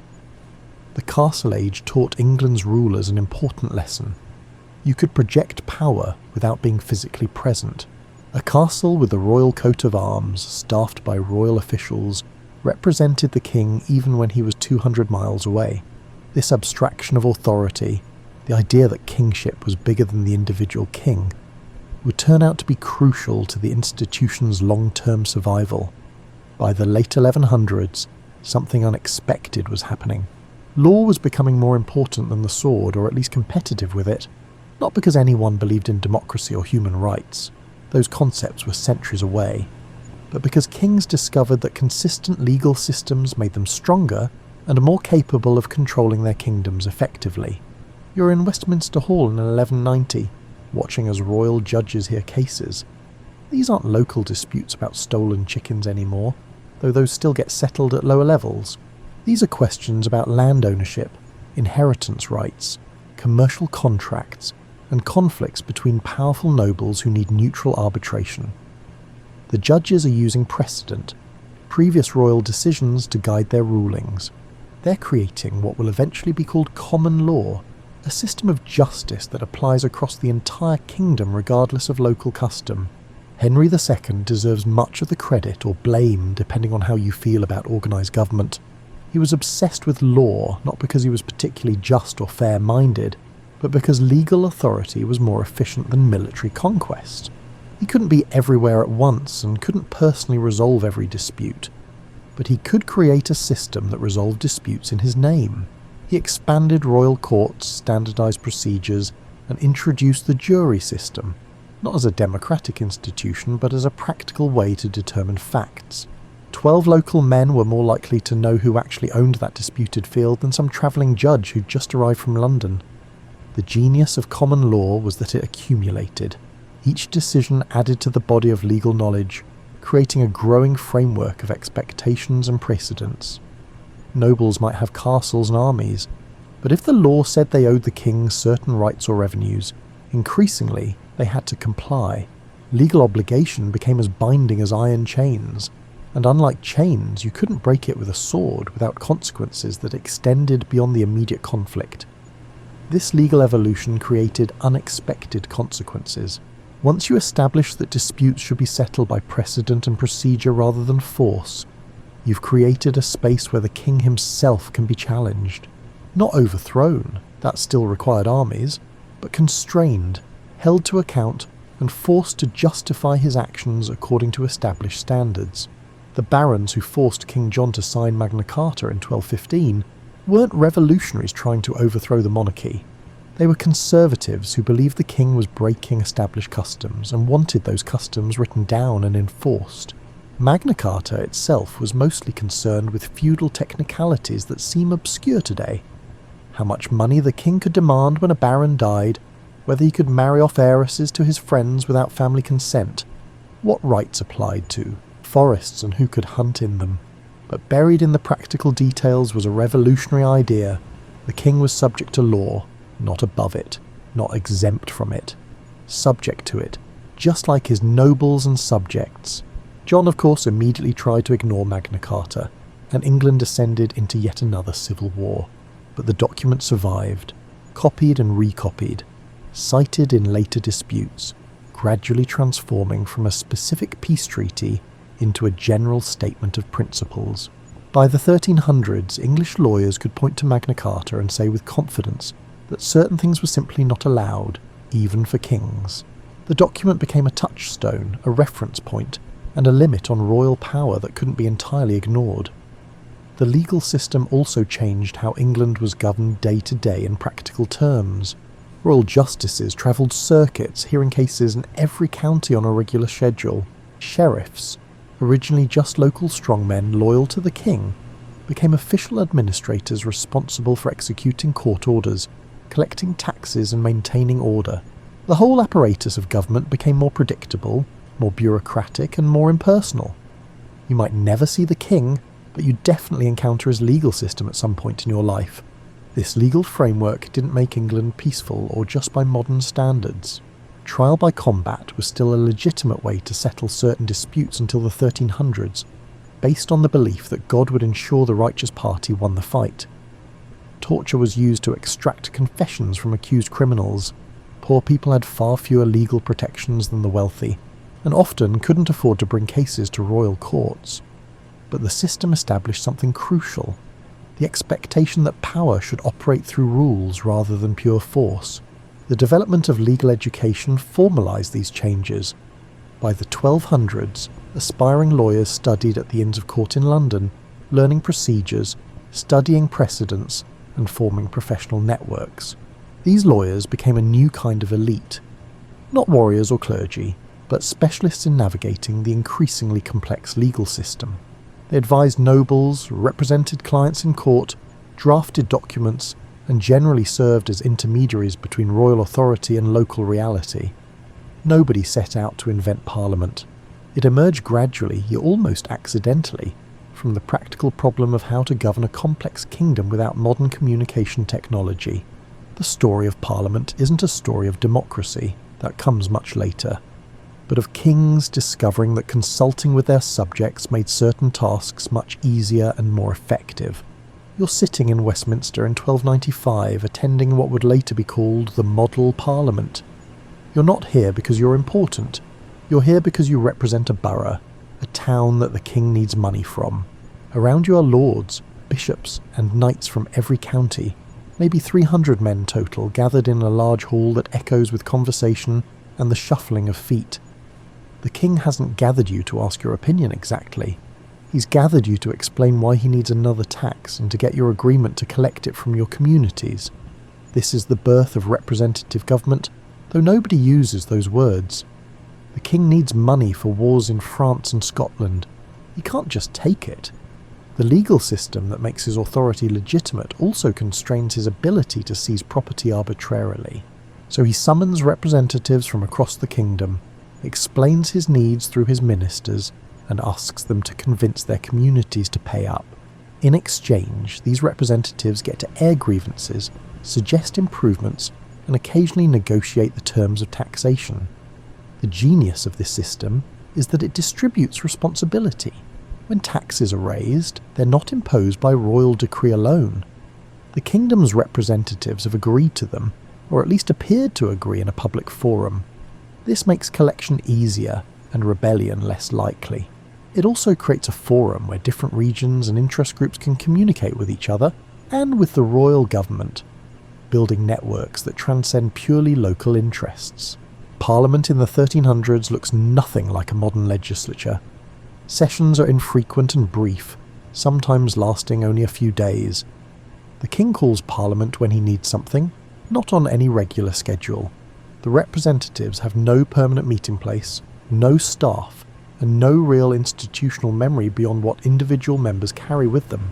But slowly, almost imperceptibly, Parliament becomes a fixture of English government, something kings summon as a matter of course rather than as an emergency measure.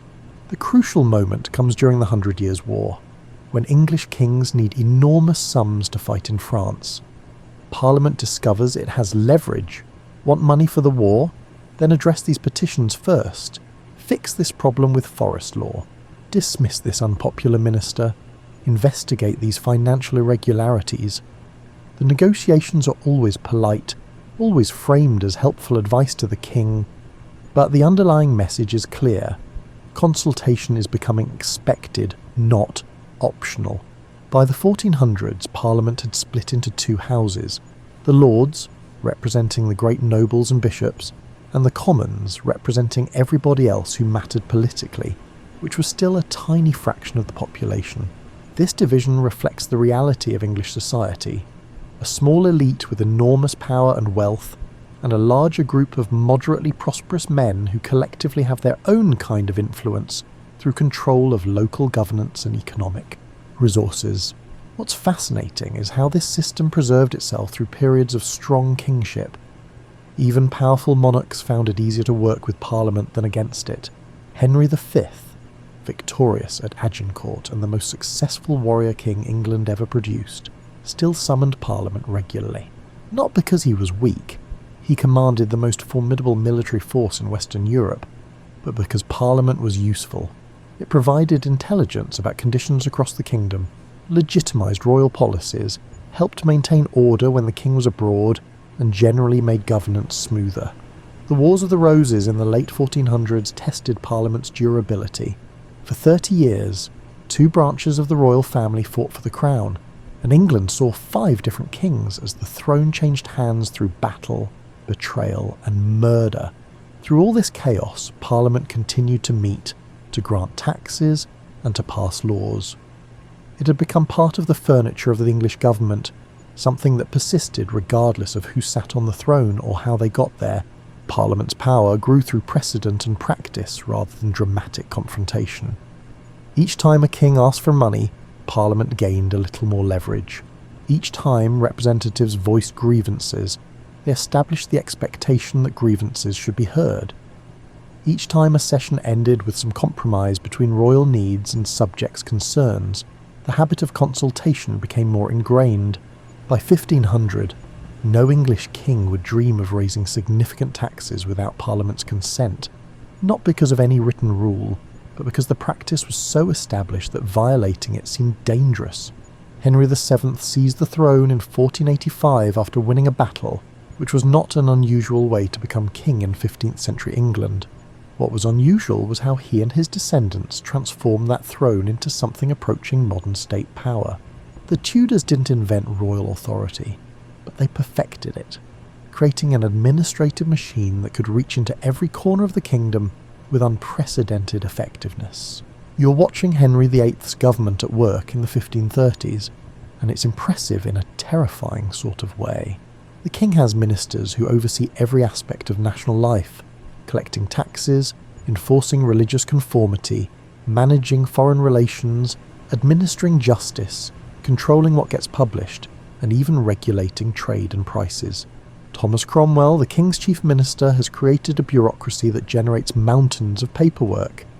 Every transaction, every appointment, and every legal decision gets recorded, filed, cross-referenced, and stored in growing archives. The government knows things about the kingdom that previous governments could never have known. This administrative revolution had practical roots. The Tudors were always short of money. War was expensive. Maintaining a royal court was expensive, and projecting power internationally was expensive. An efficient tax collection required detailed knowledge of who owned what and how much they could pay. Religious upheaval, Henry VIII's break with Rome, Edward VI's Protestantism, Mary's Catholicism, and Elizabeth's compromise, required monitoring people's beliefs and behaviours in ways earlier governments never attempted. Foreign threats from Spain and France demanded better military organisation and intelligence gathering. The machinery of Tudor government reached deeper into daily life than anything previous rulers had managed. You couldn't print a book without approval from royal censors who checked for heresy or sedition. You couldn't legally marry without following specific procedures that the church, now controlled by the crown, had established. Your local church, which for 1,000 years had been part of an international Catholic organisation, was now a branch of the English government, with the monarch as its supreme head. Parish priests read royal proclamations from their pulpits, reported suspicious behaviour to authorities, and served as the government's eyes and ears in every community. Yet even the powerful Tudors couldn't rule alone. Henry VIII used Parliament extensively, particularly when he needed legal cover for radical changes like breaking with Rome or dissolving monasteries and seizing their wealth. He understood that controversial policies worked better when Parliament had endorsed them, giving the changes legitimacy beyond mere royal command. Elizabeth I summoned Parliament 13 times during her 45-year reign, always managing to extract the money she needed while keeping her independence and avoiding commitments that would limit her freedom of action. The Tudors understood that royal authority worked better when it operated through established institutions rather than against them. They expanded the Privy Council, a small group of advisors who met regularly to coordinate government policy. They strengthened the Court of Star Chamber, which dealt with powerful offenders who might intimidate local courts. They reformed the administration of justice, making royal courts more accessible and more consistent. All of these changes increased royal power, but they did so by building institutions that would outlast individual monarchs. What made the Tudor government work was the illusion of accessibility combined with the reality of control. Elizabeth cultivated an image of herself as accessible to her subjects, going on royal progresses through the countryside each summer, appearing at public events, and even occasionally speaking to crowds. Common people could submit petitions to her, could catch her attention during public appearances, and could feel that they had some connection to royal authority. But actual power was concentrated in a small group of ministers and councillors who managed everything behind the scenes. The Queen made final decisions, but those decisions were based on information filtered and shaped by her administrators, who controlled what she saw and heard. The Tudor period also saw the final transformation of the nobility from independent power centres into court attendants. A medieval baron with his own castle and private army was a potential threat, someone who could rebel if sufficiently provoked. A Tudor courtier dependent on royal favour for wealth and position was a servant, however exalted his title.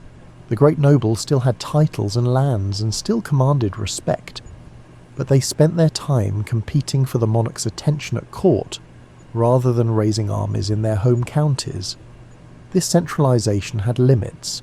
The Tudors never created anything like a police force.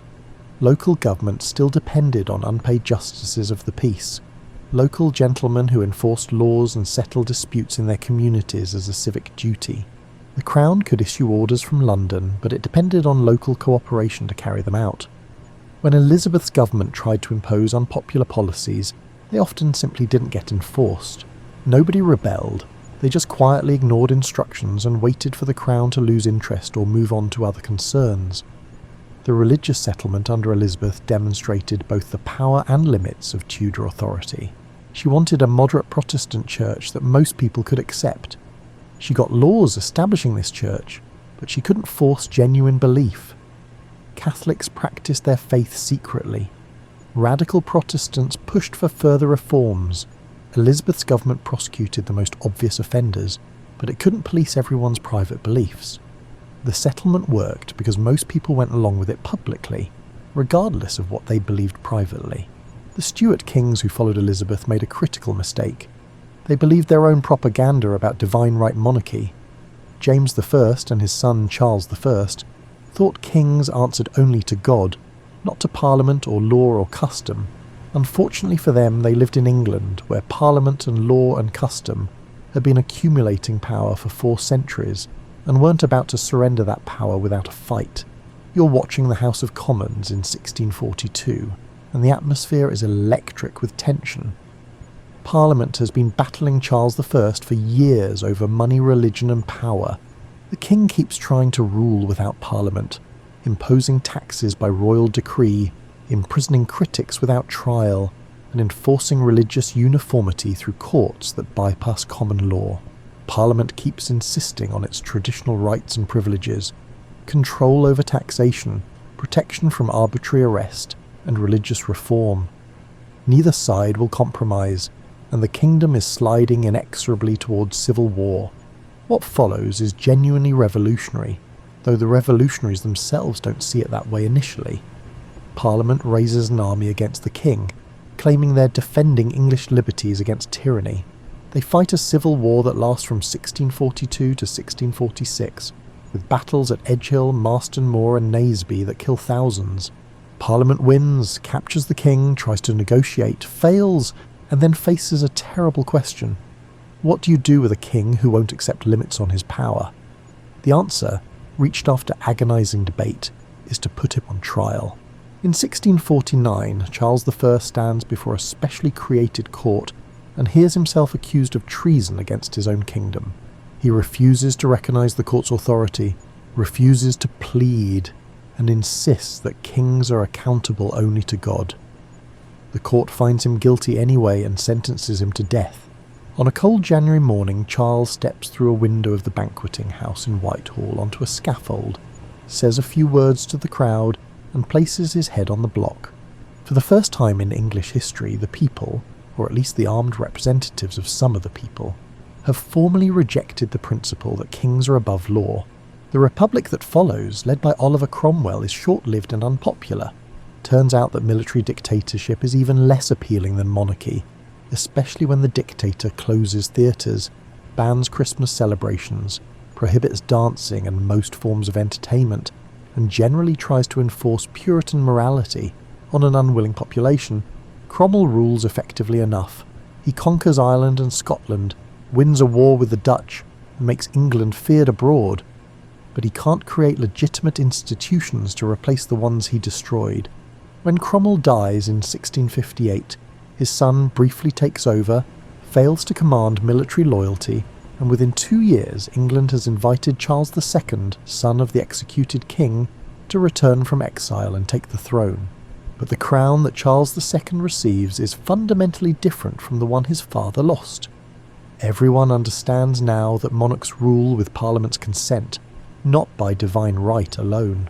Charles is careful not to push too hard, accepting Parliament's authority over taxation, avoiding controversial religious policies, and generally trying to keep everyone happy.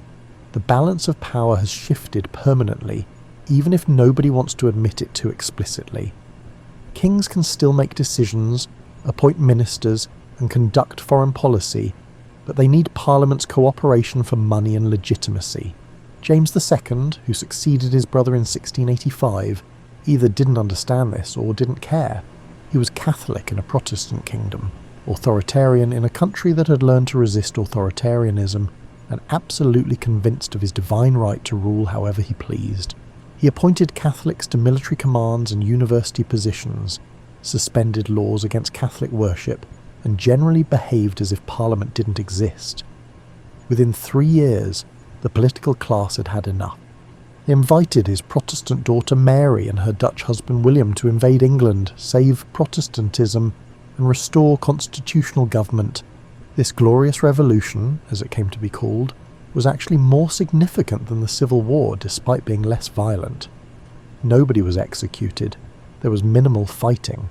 James simply fled to France when he realised he had no support, allegedly throwing the Great Seal of England into the Thames as he escaped. Parliament then invited William and Mary to become joint monarchs, but only after they agreed to specific conditions laid out in writing. The Bill of Rights in 1689 formally established that Parliament controlled taxation, that elections should be free, and that monarchs couldn't suspend laws or maintain standing armies in peacetime without parliamentary consent. The message was unmistakable. The Crown served at Parliament's pleasure. Kings and queens could still be influential, could still shape policy, and could still command respect and loyalty, but ultimate authority rested with the political nation represented in Parliament. The monarch's role was increasingly ceremonial and symbolic, though it would take another century for this to become fully clear to everyone involved. By the 1700s, England, now officially Great Britain after the union with Scotland in 1707, had developed something unique in Europe, a constitutional monarchy where Parliament held real power, but the Crown remained central to political legitimacy. It was a strange hybrid that worked better in practice than in theory, and it would serve as a model for other nations trying to balance traditional authority with representative government. You're observing the government of Robert Walpole in the 1730s, and you'd be forgiven for being confused about who's actually in charge. Technically, King George I is the monarch, the source of all legitimate authority, and the person in whose name laws are passed and wars are fought. But George barely speaks English, having grown up in Germany, and he's not particularly interested in British politics beyond ensuring he receives his income and isn't bothered with details. Real power rests with Walpole, who serves as First Lord of the Treasury and manages the House of Commons through a combination of patronage, persuasion, and careful coalition building. This is the birth of the Prime Minister, though that title isn't official yet, and Walpole would deny he holds any such position. What he's done is demonstrate that it's possible to run the government, while the monarch does something else entirely. George I attends cabinet meetings early in his reign, then stops bothering when it becomes clear the discussions are conducted in English, and deal with matters he doesn't understand or care about. His son George II is more engaged, but still largely leaves policy to his ministers, intervening occasionally on matters he cares about, but accepting that day-to-day governance is beyond his interest or expertise. The arrangement works because it satisfies everyone's needs. The monarchy provides continuity, symbolism and legitimacy without having to make difficult day-to-day decisions that might prove unpopular. Parliament gets to control policy and taxation. Ministers can govern effectively without worrying about royal interference or having to explain every detail to someone who might not understand the context. And the public, or at least the small fraction of the public who can vote, has representatives who theoretically speak for them and protect their interests. George III, who came to the throne in 1760, tried to reassert royal influence, appointing ministers based on personal preference rather than parliamentary support. This created constitutional crises and political chaos, with governments falling every few months as the king and parliament battled for control. It contributed to the loss of the American colonies, who rebelled partly because they objected to what they saw as tyrannical royal power unchecked by representative government. The American Revolution taught Britain an important lesson. Trying to govern without consent of the governed, even in the limited 18th century sense of governed, didn't work and could lead to catastrophic losses. By the early 1800s, the pattern was set. Monarchs could have opinions, could try to influence policy, and could select ministers they liked, but they couldn't govern against Parliament's wishes for any extended period. When William IV tried to dismiss a popular government in 1834, appointing ministers of his own choosing, the new government simply lost the next election badly. The king had to accept back the ministers he'd dismissed, and from that point forward no monarch seriously attempted to govern against parliamentary majorities. The Reform Act of 1832 expanded the franchise and redistributed parliamentary seats, making the House of Commons more representative of urban, industrial Britain. rather than rural estates controlled by aristocrats. This further reduced royal influence because Parliament now represented broader interests that the Crown couldn't control through traditional patronage. Democracy was still limited. Only about 1 in 5 adult men could vote, and women were entirely excluded. But the direction of change was clear. Power was flowing steadily toward elected representatives and away from hereditary authorities. Victoria, who became Queen in 1837 at age 18, had strong opinions about politics, and wasn't shy about expressing them to her ministers. She loved some prime ministers, particularly the charming conservative Benjamin Disraeli, and thoroughly disliked others, especially the liberal William Gladstone. But she understood the constitutional reality. She could advise, encourage and warn, but she couldn't actually make policy. When her beloved husband, Albert, died in 1861, she withdrew from public life for years, dressed in black mourning clothes for the rest of her life, and the government continued to function perfectly well without her active participation. This proves something important. The monarchy was no longer essential to day-to-day governance.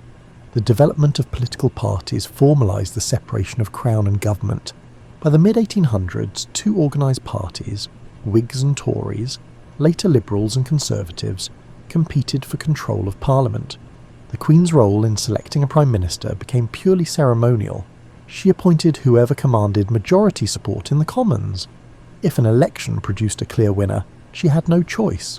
If the result was ambiguous, she might exercise judgment, but always within narrow bounds defined by parliamentary arithmetic. The British Empire complicated this constitutional evolution. Victoria was proclaimed Empress of India in 1876, ruling over millions of subjects who had no vote, no representation, and no say in how they were governed. The monarchy served different functions in different parts of the empire: constitutional and limited in Britain, imperial and authoritarian in India. This contradiction would eventually contribute to the empire's dissolution, but in the short term it gave the monarchy renewed importance as a symbol of imperial unity. By the late 1800s, the British monarchy had completed its transformation from a source of political power to a symbol of national continuity. This might sound like a demotion, but it turned out to be crucial for the institution's survival. Monarchs who no longer made controversial political decisions couldn't be blamed for policy failures, couldn't alienate half the population, and couldn't become targets for revolution the way kings elsewhere in Europe were. You're watching Victoria's Diamond Jubilee in 1897, celebrating 60 years on the throne. The entire British Empire has sent representatives. The parade includes soldiers from India in turbans, Canadian Mounties, Australian cavalry, and African colonial troops, all parts of a global empire that Victoria theoretically rules, but never actually governs in any practical sense. She's an elderly woman in a black widow's weeds, frail enough that she can't climb the steps of St. Paul's Cathedral, and has to receive a blessing while sitting in her carriage. Yet she's become something like the grandmother of the nation, respected and beloved precisely because she doesn't interfere with how the country is actually run. This symbolic role proved surprisingly powerful. The monarch could embody national unity above political parties, could provide continuity through changing governments, and could represent Britain to the world in ways that elected officials couldn't. When Edward VII succeeded Victoria in 1901, he became Britain's diplomatic face in Europe. Using family connections, he was related to half the crowned heads of Europe, to smooth international relations and conduct informal diplomacy. He had no power to make treaties or declare war, but his conversations with foreign monarchs helped ease tensions and build relationships. The First World War tested the monarchy's symbolic importance. George V, Edward's son, couldn't prevent the war, couldn't direct military strategy, and couldn't make peace. Those decisions belonged to elected officials and military commanders, but he could visit troops at the front, tour munitions factories, appear at public events to boost morale, and provide a focal point for national solidarity. He changed the royal family's German surname, Saxe-Coburg-Gotha, to the English-sounding Windsor, symbolically aligning the monarchy with British nationalism against German enemies. When revolution swept away the German, Austrian and Russian monarchies during and after the war, Britain survived partly because it had already accepted constitutional limits. The Tsar of Russia was an absolute monarch who bore direct responsibility for military defeats and political failures. Kaiser Wilhelm of Germany had real power over military appointments and strategy. When things went badly, their thrones went with them. George V, who had no such power, couldn't be blamed for the war's hardships.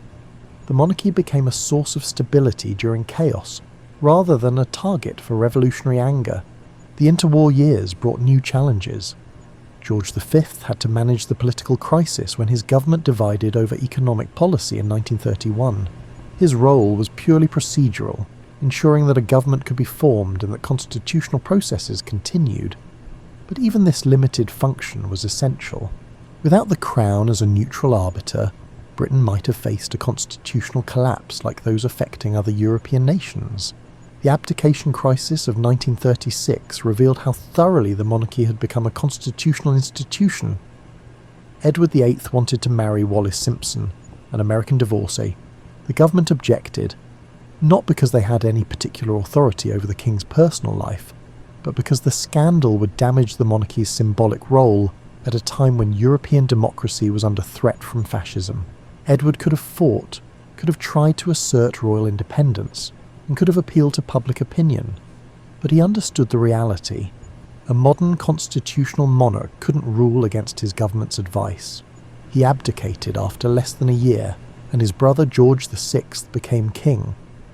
George VI, shy and suffering from a stammer that made public speaking torture, seemed like an unlikely symbol of British resistance to Nazi Germany. But during the Second World War, he and his wife, Elizabeth, refused to leave London during the Blitz, visited bombed neighbourhoods still smoking from night raids, and generally embodied the idea that Britain would endure whatever Hitler threw at it. They had no military authority, no power to make strategic decisions, and no control over resources. But their presence mattered in ways that purely practical leadership couldn't achieve. When Buckingham Palace was bombed, the Queen famously said she was glad because now she could look the East End in the face. Her home had suffered like theirs. The war cemented the monarchy's modern role. The royal family became a symbol of national resistance and unity, appearing on propaganda posters, in newsreels, and at public events. But they exercised no actual power. Churchill made the strategic decisions, Parliament voted the money, and military commanders directed the fighting. The Crown's contribution was entirely symbolic, but symbols matter, especially during existential struggles. Elizabeth II became Queen in 1952 and reigned for 70 years, presiding over the complete transformation of Britain and its relationship with the world. Her reign demonstrated both the durability and the limitations of constitutional monarchy in an age of democracy, mass media, and rapidly changing social values. You're observing the Queen's role in government, and it's both more and less than you might expect. She meets with the Prime Minister every week when they're both in London. A private meeting without staff where the Prime Minister briefs her on government business, and she offers whatever advice her decades of experience suggest. She receives government papers in red boxes, reads them carefully, and is kept informed of all major decisions before they are announced publicly. She can offer advice based on having worked with 14 prime ministers, from Churchill to Truss, but she makes no policy, commands no armies, and controls no budgets. When she delivers the Queen's speech at the opening of Parliament, she's reading words written by the government, outlining plans she may or may not personally support. This complete separation of symbolic authority from actual power turned out to be the monarchy's salvation. When governments made unpopular decisions, entering wars, cutting services, raising taxes, implementing controversial social policies, the Crown couldn't be blamed. When political parties battled each other with increasing viciousness, the monarch remained above the fray, a neutral presence that belonged to everyone. The Queen met with prime ministers from across the political spectrum, from the Conservative Churchill to the Labour Wilson to the Conservative Thatcher, to the Labour Blair to the Conservative Johnson, and maintained cordial working relationships, with all of them regardless of her personal views, which she kept scrupulously private. The monarchy's role became largely ceremonial and cultural. State occasions, coronations, jubilees, royal weddings, and state funerals provided spectacle and tradition that connected modern Britain to its past. The ceremonies hadn't changed much in centuries. The same crown jewels were used, the same oaths sworn, and the same rituals performed. This continuity gave many people a sense of stability in a rapidly changing world, a feeling that something endured while everything else transformed. The royal family became, for better or worse, celebrities whose personal lives generated endless public interest and media coverage. This wasn't what medieval kings would recognise as power, but it was a form of cultural influence that proved remarkably resilient. Royal weddings drew millions of viewers. Royal scandals filled tabloid headlines for months. The births of royal babies were announced with traditional cannon salutes and modern social media posts. The monarchy had become entertainment and tradition simultaneously. The relationship between crown and democracy resolved itself into a stable arrangement that satisfied most people most of the time. Parliament, elected by universal adult suffrage from 1928 onward, held absolute legal authority. The Prime Minister and Cabinet made all actual decisions about policy, spending, war and peace. But the monarch provided continuity that elected officials couldn't, symbolising the nation itself rather than any particular party or government. When elections produced new governments, the transition was smooth because the crown remained constant.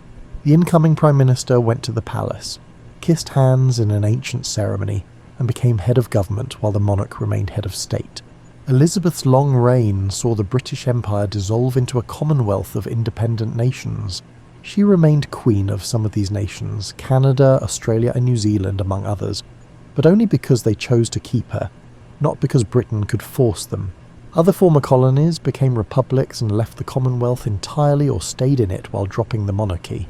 The Queen's role in Commonwealth nations was even more symbolic than in Britain, a ceremonial link to historical connections that some people valued and others considered a colonial remnant.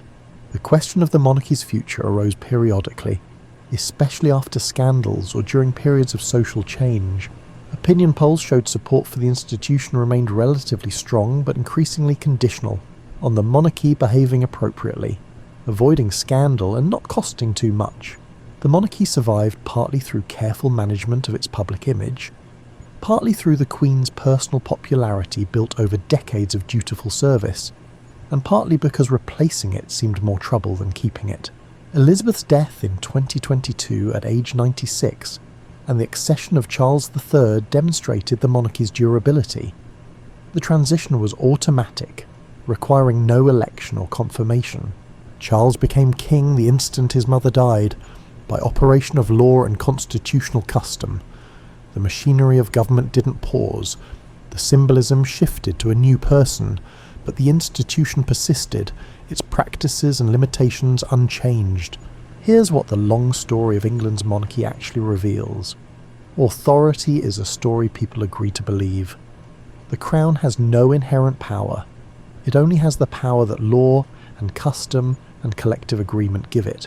What changed over 1,000 years wasn't the crown itself, but the story England told about the crown, and, crucially, who got to tell that story. You're standing in Westminster Abbey, where monarchs have been crowned since William the Conqueror, and you can see the layers of accumulated history physically present in the space. The chair used for coronations was built in 1300, commissioned by Edward I to hold the stone of Scone he'd stolen from Scotland, and it still serves its purpose more than 700 years later. The regalia, crown, sceptre and orb, combine medieval craftsmanship with modern symbolism. Some pieces date back centuries, while others are relatively recent additions. The ceremony itself mixes ancient ritual with contemporary meaning, creating a sense that this moment connects to something larger than the present. This is what the monarchy became, a repository of accumulated stories about nationhood, continuity and shared identity. The stories aren't necessarily accurate. Much of what we think of as ancient tradition was actually invented in the Victorian era, when the monarchy needed to reinvent itself for an industrial age. But they're powerful because people agree to treat them as meaningful. The crown connects modern Britain to Anglo-Saxon kingdoms. The Norman conquest, medieval law, Tudor centralisation, Stuart conflict, the Victorian Empire, and 20th century democracy. Whether that connection is real or imagined matters less than the fact that people believe it and find value in it. The genius of the British constitutional monarchy is that it preserved the form of kingship while draining it of arbitrary power. This satisfied conservative instincts for tradition and continuity while allowing progressive development of democratic institutions. Instead of a revolution that swept away the old order completely, Britain experienced an evolution that adapted old forms to new purposes. The result was stability that let other institutions develop without constant disruption. Other countries tried different paths with varying success. France executed its king in 1793 and became a republic, then an empire under Napoleon, then a constitutional monarchy after his defeat, then a republic again in 1848, then an empire again under Napoleon III, then another republic after 1870. Each transition involved upheaval, violence, and constitutional crisis. Germany unified under a powerful emperor in 1871, tried parliamentary democracy after the First World War, suffered totalitarian dictatorship under Hitler, then split and eventually reunified after the Cold War. Russia's Tsars clung to absolute power until revolution swept them away in 1917, leading to communist dictatorship and everything that followed. Britain's monarchy survived by surrendering power gradually, reluctantly, but ultimately completely. Each surrender made the institution safer. Medieval kings who commanded armies could be overthrown by rivals. Tudor monarchs who enforced religious conformity created enemies. Stuart kings who claimed divine right triggered civil war, but constitutional monarchs who reigned without ruling, who symbolised without commanding, who embodied tradition without enforcing it. These monarchs were hard to oppose because they threatened nobody's freedom or welfare. The story isn't finished. Charles III became king in an era when monarchies seem archaic to many people. When the very idea of inherited privilege conflicts with democratic values, and when the royal family's wealth and status appear increasingly difficult to justify in a society that claims to value merit and equality. The monarchy's future depends on whether the stories it tells, about national identity, historical continuity, ceremonial dignity, and charitable service, continue to resonate with enough people to maintain the collective agreement that keeps the institution alive. What we can say is that England's monarchy succeeded by becoming unnecessary. When kings were essential, when they led armies, administered justice, made laws and collected taxes, their power was also dangerous, arbitrary, and often tyrannical. Individual rulers could be brilliant or incompetent, just or cruel, and wise or foolish, and the kingdom's fate depended on which you got. By accepting constitutional limits and by becoming symbolic rather than actual rulers, the crown paradoxically became more stable and durable. It no longer threatens anyone's freedom or welfare, so there's less reason to abolish it. It provides symbolic functions that some people value without exercising power that might provoke resistance. The long story of England told through its monarchs is really a story about how societies organise power, how they create legitimacy, and how they balance continuity with change. The crown began as something seized by force from rival claimants, became something inherited by custom within royal families, then something limited by law and precedent, then something shared with parliamentary institutions, and finally something purely symbolic that represents without ruling. Each transformation preserved the institution while fundamentally changing what it meant and how it functioned. The relationship between physical spaces and royal authority changed dramatically over this 1,000-year journey. Early Saxon kings ruled from wherever they happened to be, their authority existing in their person rather than in any building. Norman and medieval kings built castles that projected power through stone walls and military force. Tudor monarchs created bureaucracies that governed from offices in Westminster. Modern monarchs inhabit palaces that are museums and symbolic spaces rather than centres of actual power. The buildings remain, carefully preserved, but their function has shifted from practical to ceremonial. The story of documents parallels this evolution. Early law existed in memory and custom, transmitted orally and enforced personally. The development of written law, from Magna Carta to the Bill of Rights to countless acts of Parliament, created authority that existed on parchment and paper, independent of any individual. The monarch's role gradually became defined by these documents rather than by personal power. Today, the monarch's powers are almost entirely formal, defined by constitutional conventions that aren't even written down, but exist as shared understandings about how things should work. As you drift towards sleep, consider this. Every stable system of government is built on collective stories about who has authority and why. Those stories change slowly, adapting to new circumstances while maintaining enough continuity that people can recognise themselves in the tradition. England's monarchy survived 1,000 years not because kings were powerful, but because the kingdom learned to constrain power, while preserving the ceremonies and symbols that make authority feel legitimate. The crown endures as a reminder that sometimes the most durable institutions are those that learn to yield rather than break, to adapt rather than resist, and to symbolise rather than command. What began as the personal authority of warlords who could gather armed followers became the constitutional authority of a state that governs through law, custom, and democratic consent.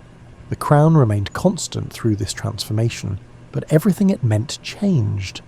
That paradox, continuity through change, might be the most English thing of all, and perhaps the real secret of the monarchy's survival. The accumulated story matters more than any individual chapter. No single king or queen created the modern constitutional monarchy. It emerged from centuries of conflict, compromise, and gradual evolution. The institution learned from each crisis, adapted to each challenge, and survived by becoming something different while remaining recognisably the same.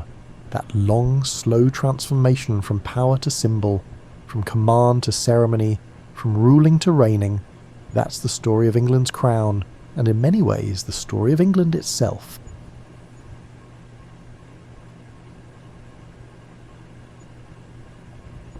In the middle years of the 1800s, when steam engines were beginning to reshape the world and gaslight was still a wonder in most homes, there existed a profession that demanded extraordinary dedication and unusual courage. The lighthouse keeper stood between the merchant ships of empire and the hungry rocks that lurked beneath the waves. Tonight, you step into that world of light and solitude. The morning arrives differently when you live inside a tower of stone and iron that rises from the sea itself. You wake in your narrow bunk to the sound of waves against granite. The air tastes of salt even here in your sleeping quarters. Every breath carries the ocean inside your lungs. Your room measures perhaps 8 feet across. The curved wall follows the lighthouse's circular design. A small porthole window shows you the grey dawn breaking over the channel. You swing your legs over the side of the bunk. The floor beneath your feet is cold iron. Your boots wait exactly where you left them the night before. The keeper's quarters occupy the middle section of the tower. Below you, the storage rooms hold lamp oil and provisions. Above you, the light chamber waits for its evening duties. You dress in wool trousers and a thick shirt. The clothing never quite dries in this environment. Everything you own carries a permanent dampness that becomes normal after the first month. Your routine begins the same way every morning. You climb the spiral stairs to check the lamp first. This takes precedence over breakfast or washing or any other human need. The stairs wind upward in a tight coil. Your hand runs along the iron railing worn smooth by decades of keepers before you. The steps number 147 from your quarters to the lamp room. You count them without thinking. The rhythm has entered your bones. The lamp room greets you with its familiar smell of oil and metal and glass cleaner. The great lens dominates the space. It stands taller than a man and weighs more than a carriage. This particular lens was crafted by the French inventor Augustin Jean Fresnel.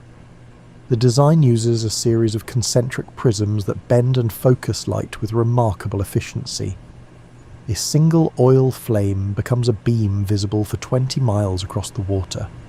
You approach the lamp with the reverence it deserves. The mechanism must be inspected before the morning fully arrives. The clockwork weight system hangs down through the centre of the tower. During the night, this weight descended slowly, turning the lens in its endless rotation.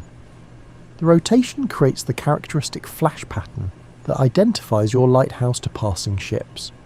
You record the night's performance in your logbook. The lamp burned without incident. The clockwork maintained its rhythm. The lens completed its rotations according to schedule. The logbook sits on a small desk bolted to the wall. Every keeper maintains these records with meticulous care. Trinity House inspectors review them during their quarterly visits. You write in clear script. The date is the 14th of November 1863. The weather was fair through the night with moderate seas from the southwest. Your handwriting fills page after page of these books. Years from now, maritime historians will study them to understand shipping patterns and weather conditions. You do not think about this legacy. You simply record what happened. The morning inspection continues. You check the mercury float that allows the lens to rotate with minimal friction. The liquid metal gleams in its brass trough. You verify that the level remains constant. The mercury fascinated you when you first began this work. It moves like water, but weighs like lead. It pools and separates and reforms with an alien quality that never quite feels natural. The brass trough that contains it was machined to exacting tolerances. The entire lens apparatus floats on this mercury bed. The weight of the glass and metal assembly is enormous. Yet it rotates with the lightest touch because friction has been nearly eliminated. This engineering represents decades of refinement. Early lighthouses used mechanical bearings that required constant maintenance. The friction generated heat. The mechanisms wore quickly. Augustin Jean Fresnel's invention of the catadioptric lens revolutionized lighthouse technology. But it was the addition of the mercury float system that made the design truly practical. You learned these technical details during your initial training. Trinity House maintains a school for new keepers. The instruction covers both the practical skills and the theoretical knowledge. Understanding how the equipment works makes you a better keeper. You can diagnose problems more quickly. You can perform repairs with greater confidence. The lamp itself must be cleaned while the glass is still warm from burning through the night. You climb the small ladder that provides access to the burner assembly. The flame burned whale oil until recently. Now you use colza oil pressed from rapeseed. The newer fuel burns cleaner and produces less smoke to dirty the lens.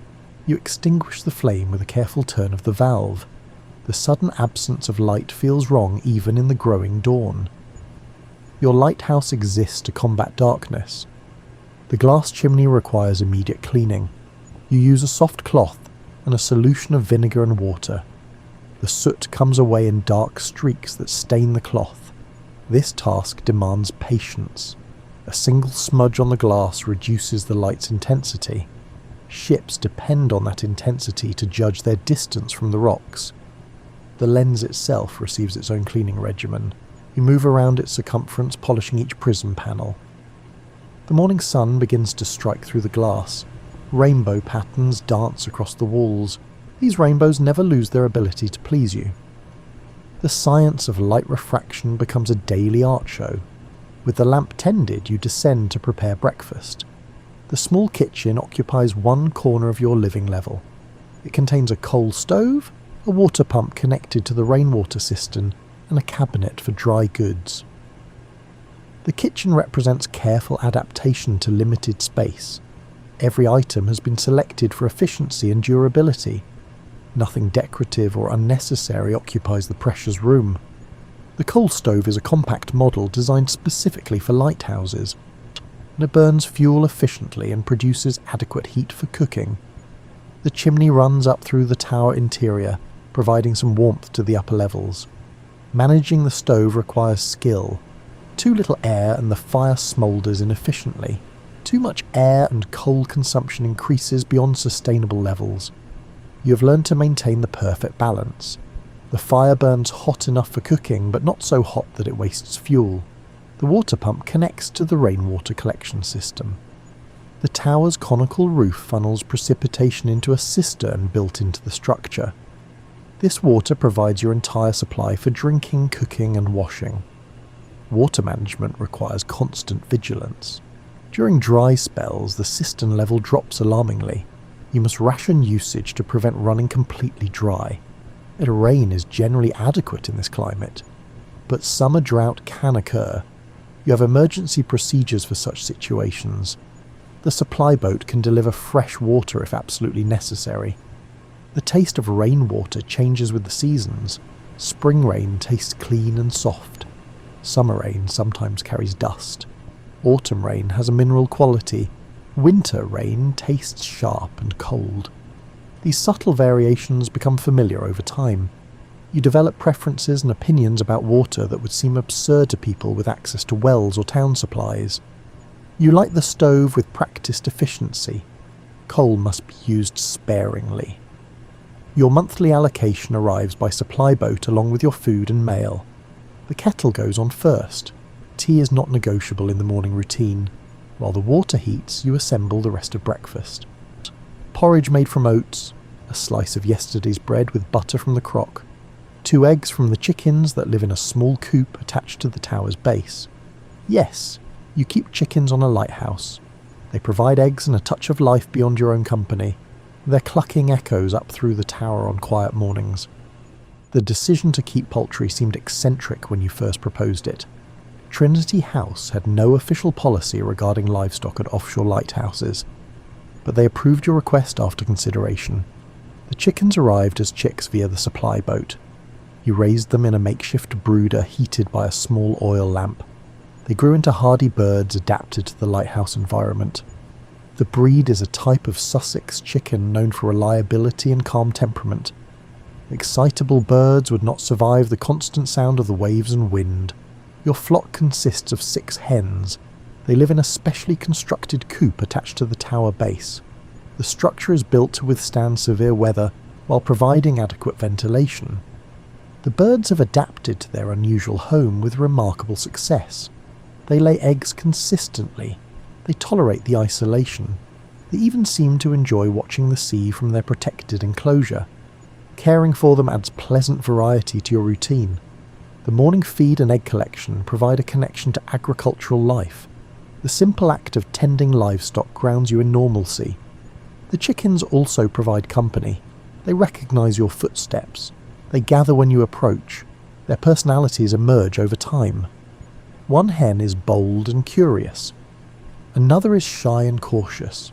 A third has a tendency to peck at shiny objects. These individual characteristics make them more than just egg producers. You have named them privately, though you would feel foolish admitting this to anyone. The names are simple. Ginger, Speckles, Whitey, Brownie, Stripe, and Dot. Each corresponds to a physical characteristic. The eggs they produce are precious.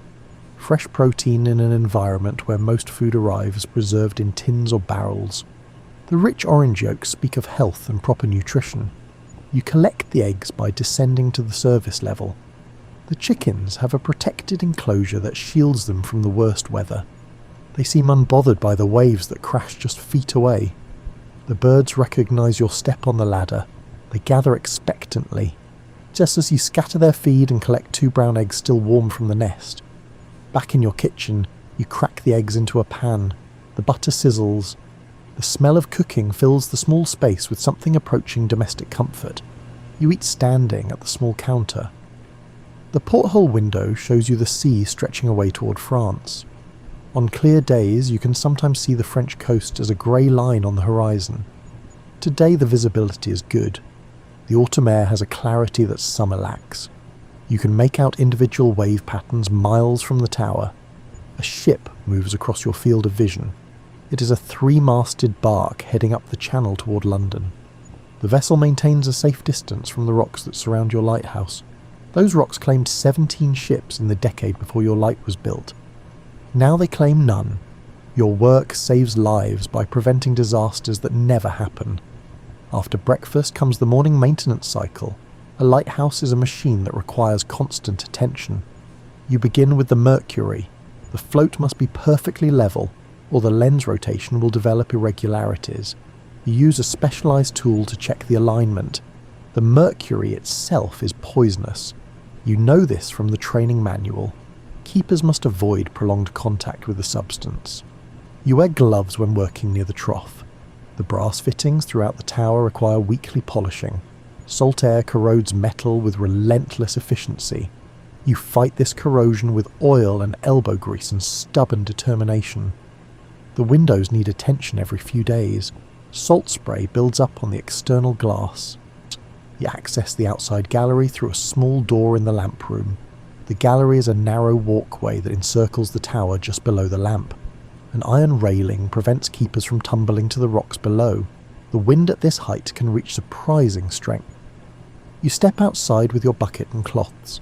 The morning air hits your face with its salt-fresh intensity. The wind pulls at your clothes. The height still affects you even after 2 years of service. The tower stands 130 feet above the high tide mark. The rocks below look very small and very hard. You begin washing the windows. The glass extends in panels around the lamp room. Each panel must be cleaned on both sides for maximum transparency. The work is methodical. You move around the gallery, cleaning each section. The physical rhythm is soothing. Your mind can wander while your hands perform their practice tasks. You think about your family on the mainland. Your wife and 3 children live in the keeper's cottage near the harbour. You see them during your monthly shore leave. The separation is the hardest part of this profession. You miss the daily details of their lives. Your youngest daughter is learning to read. She writes you letters in careful script. These letters arrive with the supply boat. You read them multiple times, searching for all the small news they contain. Your eldest son wants to become a keeper like his father. This fills you with mixed feelings. The work is honourable, but lonely. You wonder if you should encourage a different path. The morning continues with its established patterns. After the window cleaning, you descend to inspect the provisions. The storage level contains barrels of lamp oil, sacks of coal, preserved foods in tins and jars, and the essential supplies that keep you alive and working. You maintain an inventory ledger. Every item consumed must be recorded. Trinity House needs to know that supplies are being used appropriately and not wasted. You check the oil barrels first. The colza oil arrives in sealed containers. You verify that none have developed leaks. A spill would be both wasteful and dangerous. The food stores require careful monitoring. Weevils can infiltrate even sealed containers. You inspect the flour and rice for signs of infestation. Everything appears satisfactory. You make notes in your ledger. The next supply delivery is scheduled for the 21st. You have adequate provisions until then. The morning inspection rounds continue. You check the rainwater cistern that provides your drinking water. The level is good after recent rains. The water tastes slightly of the metal tank but remains drinkable. You boil it for tea and cooking. Raw rainwater sometimes carries an unpleasant flatness. You inspect the tower's structure itself.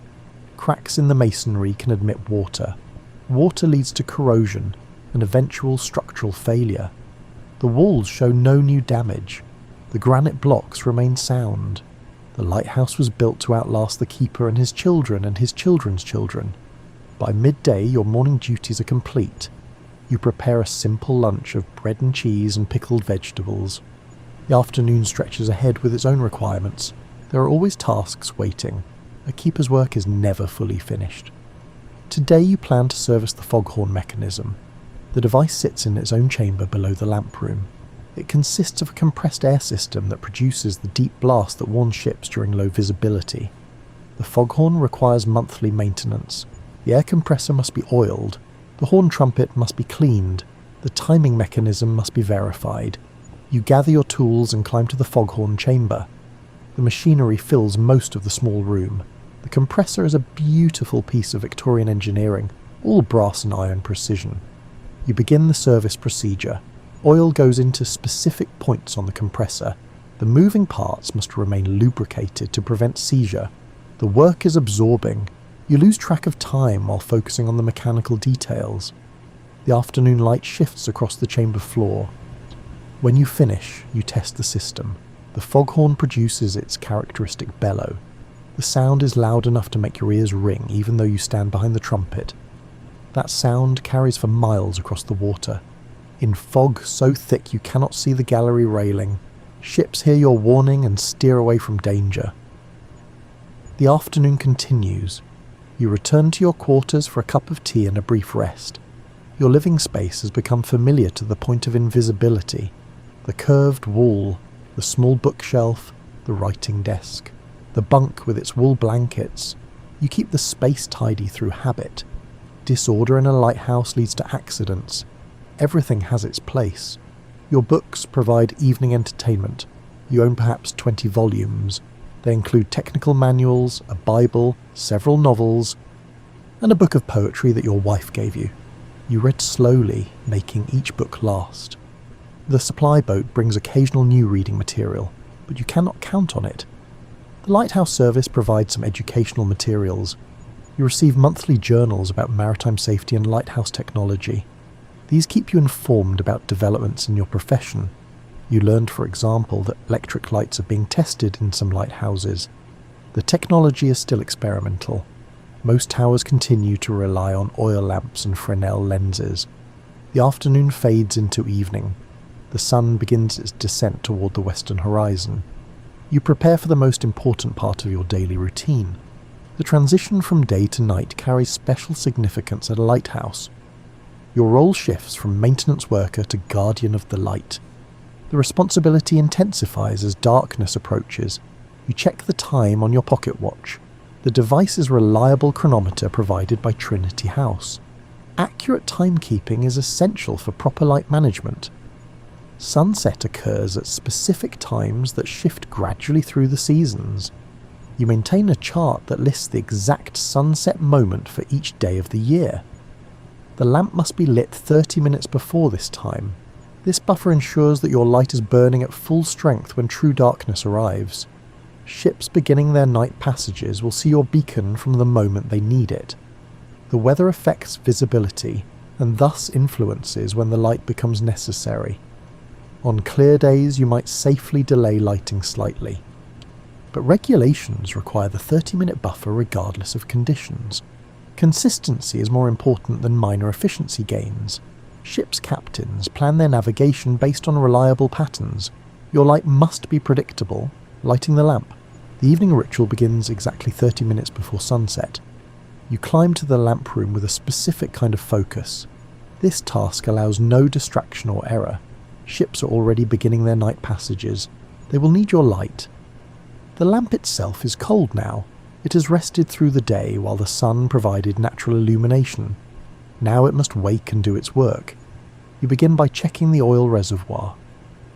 The level must be sufficient to burn through the night without attention. You calculate that approximately 2 quarts will be consumed before dawn. The reservoir requires filling. You carefully pour colza oil from a storage can. The golden liquid flows smoothly. You stop when the level reaches the proper mark. The wick needs trimming. Throughout the night, the flame creates carbon deposits on the wick's edge. These deposits reduce light output and create smoke. You use special scissors designed for this purpose. The blades cut the blackened portion away cleanly. The fresh wick underneath shows pale and ready. The chimney glass must be perfectly clean. You polish it again, even though you cleaned it this morning. Evening light reveals imperfections that morning light conceals. Next comes the lens inspection.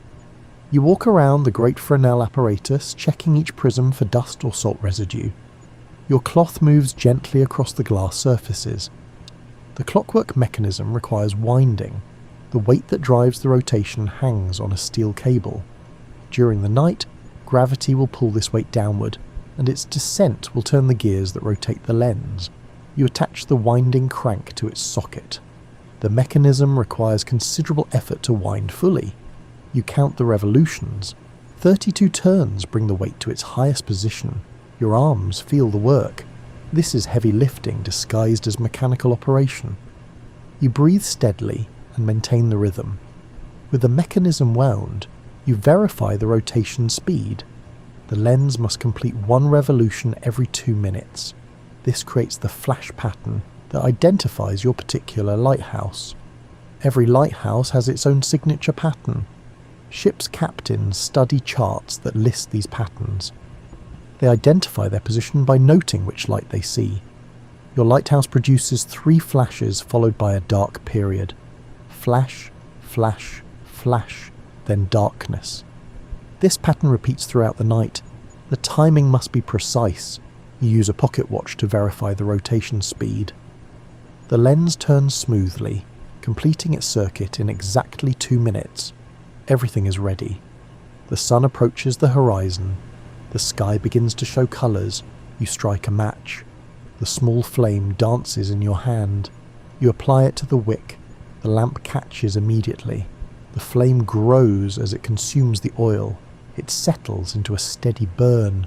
Light begins to emerge from the lens. The prisms gather the flame and transform it into focused brilliance. The beam shoots out across the darkening water. You watch this transformation every evening. It never becomes routine.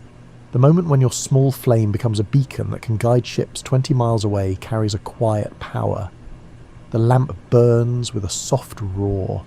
The sound is almost like breathing. The lighthouse has come alive for the night. You make your log entry. Lamp lit at 1700 hours. Wind from the southwest at moderate strength. Visibility excellent. Your evening duties have begun. The night watch requires different skills than the day. You prepare a supper of tinned beef, boiled potatoes and carrots from the root cellar. The food is plain but adequate. Keepers learn to appreciate simple meals. You eat while reading one of your books. Tonight you choose the poetry volume. The verses provide good company during the isolated hours. After supper, you wash your dishes in the small sink. Water is too precious to waste. You use minimal amounts for cleaning. The evening settles around the tower. The darkness grows complete. Your lamp beam sweeps across the water in its endless pattern. You return to the lamp room for your first night inspection. The flame burns steadily. The clockwork maintains its rhythm. The rotation continues without faltering. Through the windows, you can see your light painting across the waves. The beam creates a path of brightness that moves like a spoke on a great wheel. Ships begin to appear as moving lights on the horizon. You watch them pass safely beyond the rocks. Each vessel represents lives and cargo protected by your vigilance. The night watch involves hourly inspections. You must verify that the lamp continues burning and the mechanism continues functioning. Equipment can fail. Weather can change. A keeper must remain alert. You settle into the watch routine. You spend 30 minutes in the lamp room observing.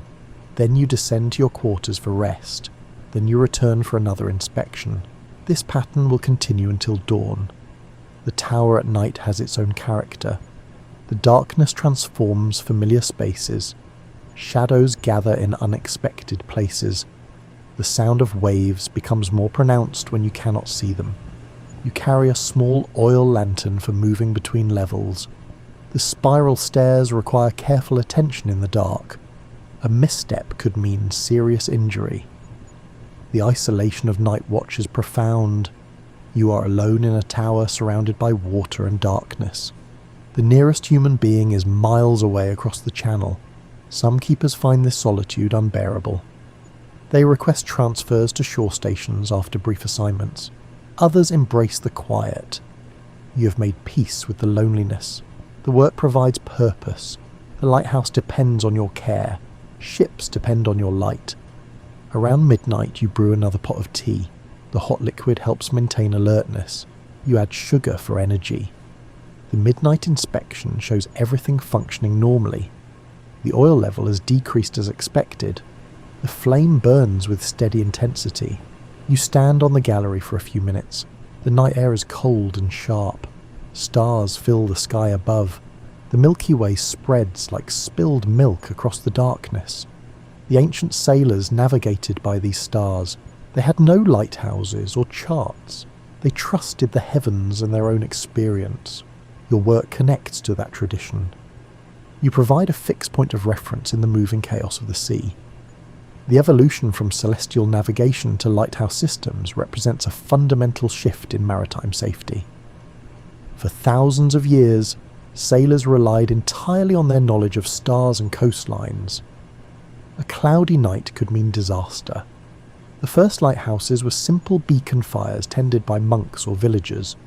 Wood burned in iron braziers. The light was weak and unreliable, but even that small flame saved lives. The Romans built sophisticated lighthouses at major ports. The pharaohs of Alexandria stood among the wonders of the ancient world. That tower rose over 400 feet and used mirrors to amplify its fire. Most of those early lighthouses are gone now, lost to earthquakes or war or simple neglect. But their legacy continues in towers like yours. See, the modern lighthouse system emerged in the 1700s.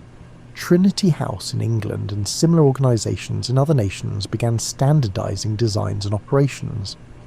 The addition of the Fresnel lens in the 1820s transformed the technology.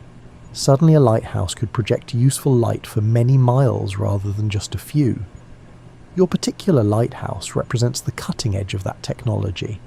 The lens installed here is one of the finest examples of its type. Ship's captains study the characteristics of each lighthouse. They memorise the flash patterns. This knowledge allows them to determine their exact position even on the darkest night. Your 3-flash pattern identifies this specific location. No other lighthouse in the channel uses exactly the same sequence. This system of unique signatures creates a network of navigation points. A captain can track his progress along the coast by noting which lights appear and when. The reliability of this system depends entirely on keepers like you. If your light fails, the entire navigation chain breaks down. This responsibility weighs on you constantly. Lives depend on your attention to duty. A storm front is building to the west. You can see the distant lightning flickering along the horizon. The wind is beginning to shift. Weather changes rapidly at sea. What begins as a clear night can become a tempest within hours. You return inside and note the approaching weather in your log. Storm conditions developing from the west. Visibility remains good currently. The hours between midnight and dawn are the longest. Time moves differently during the deep night. Each hour stretches into what feels like 2. You combat drowsiness through movement. You perform additional inspections even when they are not strictly necessary. You climb and descend the stairs to maintain blood flow. The lamp continues its patient work. The light sweeps across the water. The clockwork mechanism ticks steadily. At 3 in the morning, the storm arrives. The wind increases dramatically. Rain begins to lash against the windows. The tower trembles slightly in the gusts. You watch from the lamp room as the weather intensifies. The waves grow larger. White foam appears on their crests. The sea becomes a chaos of moving water. Your light cuts through the rain. The beam remains visible despite the conditions. The Fresnel lens was designed for exactly this situation. The storm tests the lighthouse's construction. Wind pressure against the tower creates a deep humming sound.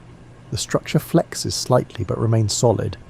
You monitor the lamp closely during storms. High winds can affect the flame. Drafts can cause flickering or even extinguishment. The flame burns steadily. The oil feed remains constant. The lens rotation continues without interruption. This is why lighthouses exist. Fair weather requires no warning lights. Storms demand them absolutely. You watch a ship struggling through the heavy seas. The vessel pitches and rolls in the waves. It maintains a safe distance from the rocks, guided by your light. The ship is a steam freighter carrying cargo up the channel toward London. You can see its navigation lights bobbing in the darkness, green on the starboard side, red on the port side, white at the masthead. These lights communicate information to other vessels. They indicate the ship's heading and status. Maritime traffic follows specific rules to prevent collisions. Your lighthouse provides a different kind of information. You mark a fixed position. You warn of danger. You offer a reference point for navigation calculations. The freighter maintains its course. The captain has plotted a safe route that accounts for your position. He knows the rocks are here. He steers accordingly. You will never meet that captain. You will never know his name or hear his voice, but your work has helped him survive this night. This anonymous service defines lighthouse keeping. You protect people you will never encounter. You prevent disasters that will never make headlines because they never occur. The mathematics of prevention are invisible. Success leaves no evidence. Ships pass safely and continue to their destinations. The normal course of commerce proceeds uninterrupted. Only failure creates visible proof of need. When a lighthouse fails and a ship wrecks, Everyone understands the importance of the keeper's work, but such failures are rare precisely because keepers perform their duties reliably. The captain of that ship can see your beam. He knows where the danger lies. He can steer his course accordingly. Your small flame in the darkness saves that ship and its crew. This is the mathematics of lighthouse keeping. One keeper, one lamp, dozens of lives preserved.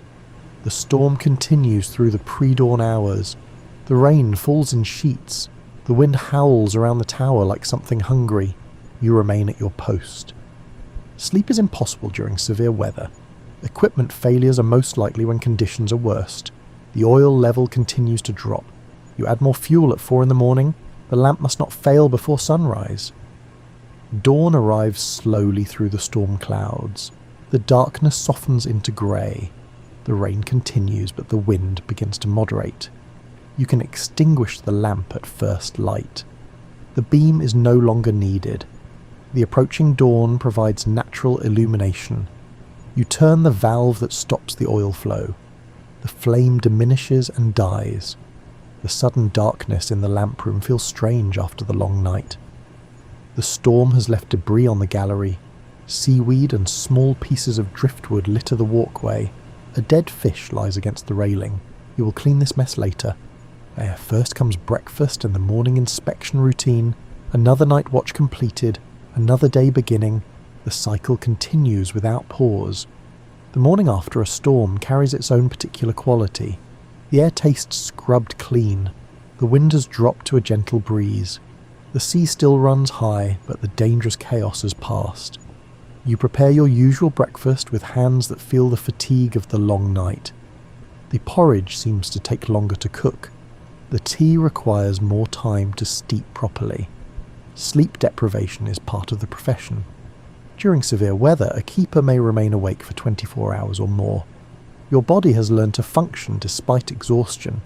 You eat slowly, allowing your system to absorb the food's energy. The hot tea helps restore alertness. You will need to remain functional through the day. The morning inspection reveals minor damage from the storm. One of the exterior shutters has come loose. The chicken coop shows signs of flooding. These repairs take priority. You gather your tools and begin the work. The shutter requires new fasteners.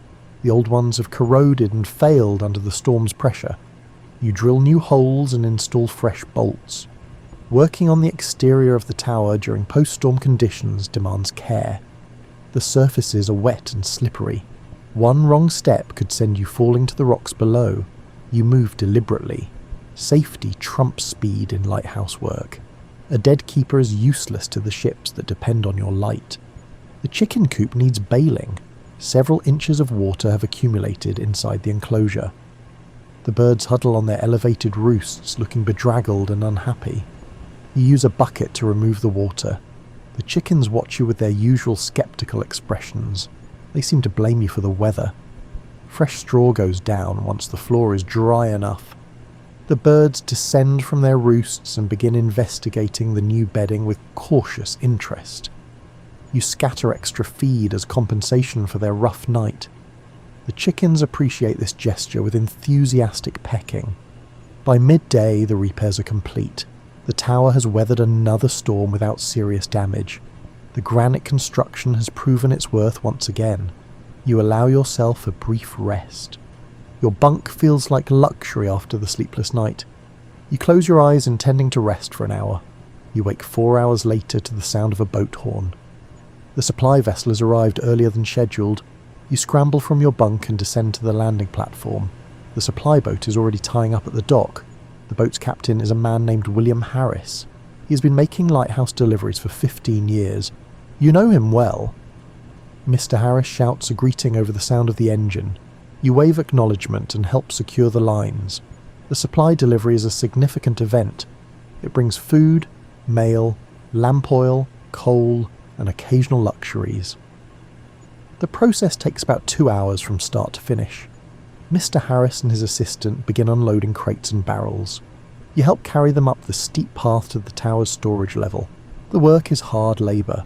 Each barrel of oil weighs approximately 200 pounds. The path is narrow and slippery from the recent rain. You make multiple trips, hauling supplies from the boat to the tower. Your muscles protest, but you maintain the rhythm. Conversation with Mr. Harris provides a welcome change from solitude. He shares news from the mainland. A new railway line is being constructed.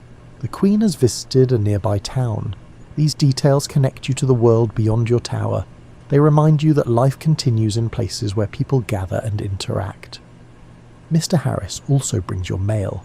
3 letters this time, 2 from your wife, 1 from your eldest son. You tuck them carefully into your pocket. You will read them later when you have privacy and time to absorb their contents properly. The supply delivery concludes with an inspection. Mr. Harris walks through the tower. You are checking equipment and noting any needs of the next delivery. He examines the lamp mechanism with professional interest. Mr. Harris was once a keeper himself. He understands the work intimately. Everything meets with his approval. You maintain your station well. The Trinity House inspectors will find no fault during their next visit. Mr. Harris departs with a final wave. The boat pulls away from the dock and turns toward the mainland. The engine sound fades into the distance. You're alone again. The silence returns like a familiar coat. You carry the letters up to your quarters and settle at your small desk. The afternoon light through the porthole provides adequate illumination. Your wife's first letter contains domestic news. Your youngest daughter lost a tooth. Your middle son won a prize at school for his arithmetic. These small details fill you with longing. You miss the daily texture of family life. The bedtime stories, the morning porridge shared around the kitchen table. Your wife writes that she misses you terribly, but understands the importance of your work. She is proud to be married to a keeper. This pride helps sustain you during the lonely stretches. Your work matters. Your family supports your dedication. The second letter from your wife includes a small sketch drawn by your daughter. It shows the lighthouse with exaggerated height and a huge light at the top. Stick figures represent the family waving from the shore. You smile at the innocent artistry. The drawing will go on your wall next to the others she has sent. Your son's letter asks technical questions about the lighthouse. He wants to know how the lens works. He asks about the clockwork mechanism. You will write detailed responses this evening. Teaching your son about the profession pleases you. Perhaps he will indeed follow in your footsteps. The letters read and reread. You fold them carefully and place them in the small box where you keep all correspondence. The afternoon has advanced while you read. Evening approaches. Soon you must prepare to light the lamp. The routine never stops. The light must burn every night regardless of weather, fatigue, or personal circumstances. You prepare for the evening ritual. The familiar steps provide comfort through their very predictability. Winter arrives gradually at a lighthouse. The days grow shorter. The temperature drops. The seas become more violent. The work becomes harder. You have been at this station for 3 years now. The seasons have cycled through their patterns. You recognize the signs of approaching winter. The bird migrations provide the most obvious marker. Flocks of seabirds pass the lighthouse on their journey south. They rest briefly on the gallery railing before continuing. You watch them with interest. These creatures navigate by instinct across vast distances. They need no charts or lighthouses. The first serious winter storm arrives in early December.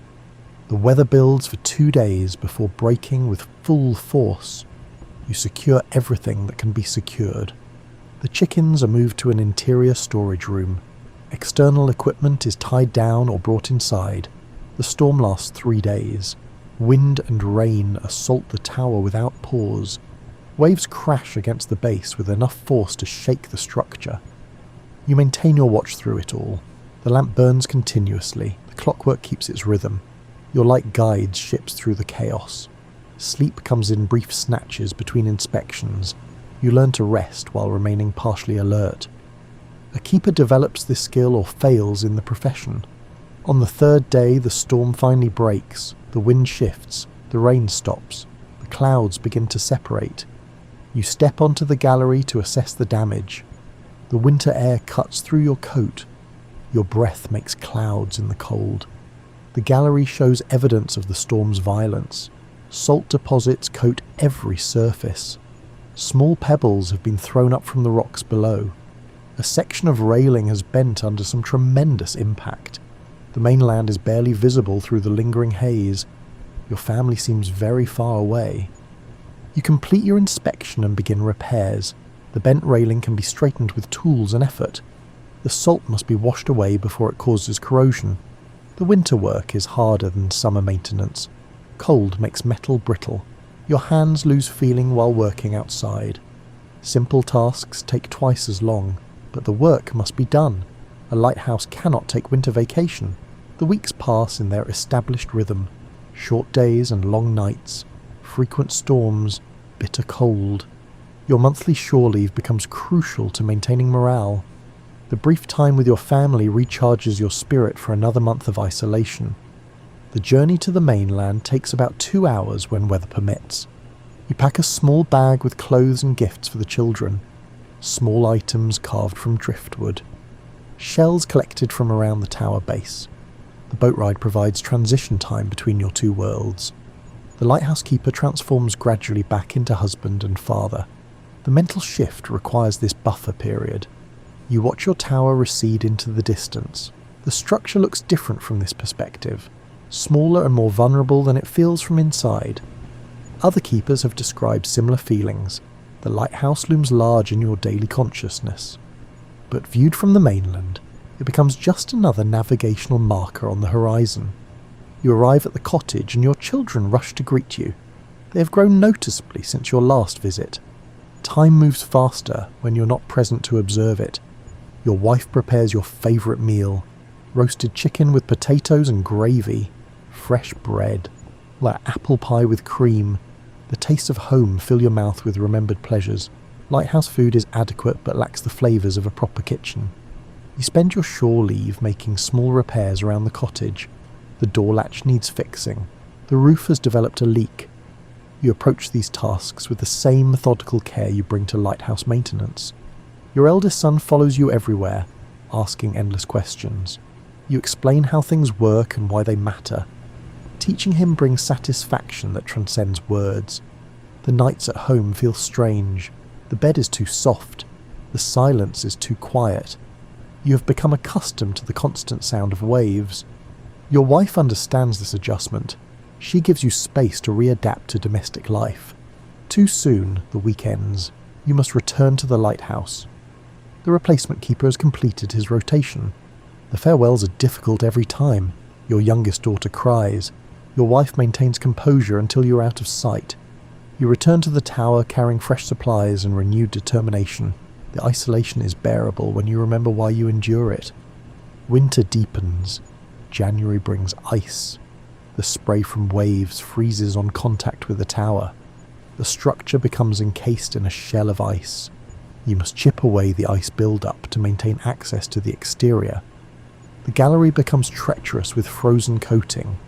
The lamp room requires constant monitoring. Cold affects the oil's viscosity. The flame can burn irregularly if the fuel becomes too thick. You keep the lamp room as warm as possible. A small stove provides supplemental heat. The balance is delicate. Here, too much heat can damage the lens mechanism. Too little allows the oil to thicken. February brings the worst weather. Storms arrive one after another with barely a day's respite between them.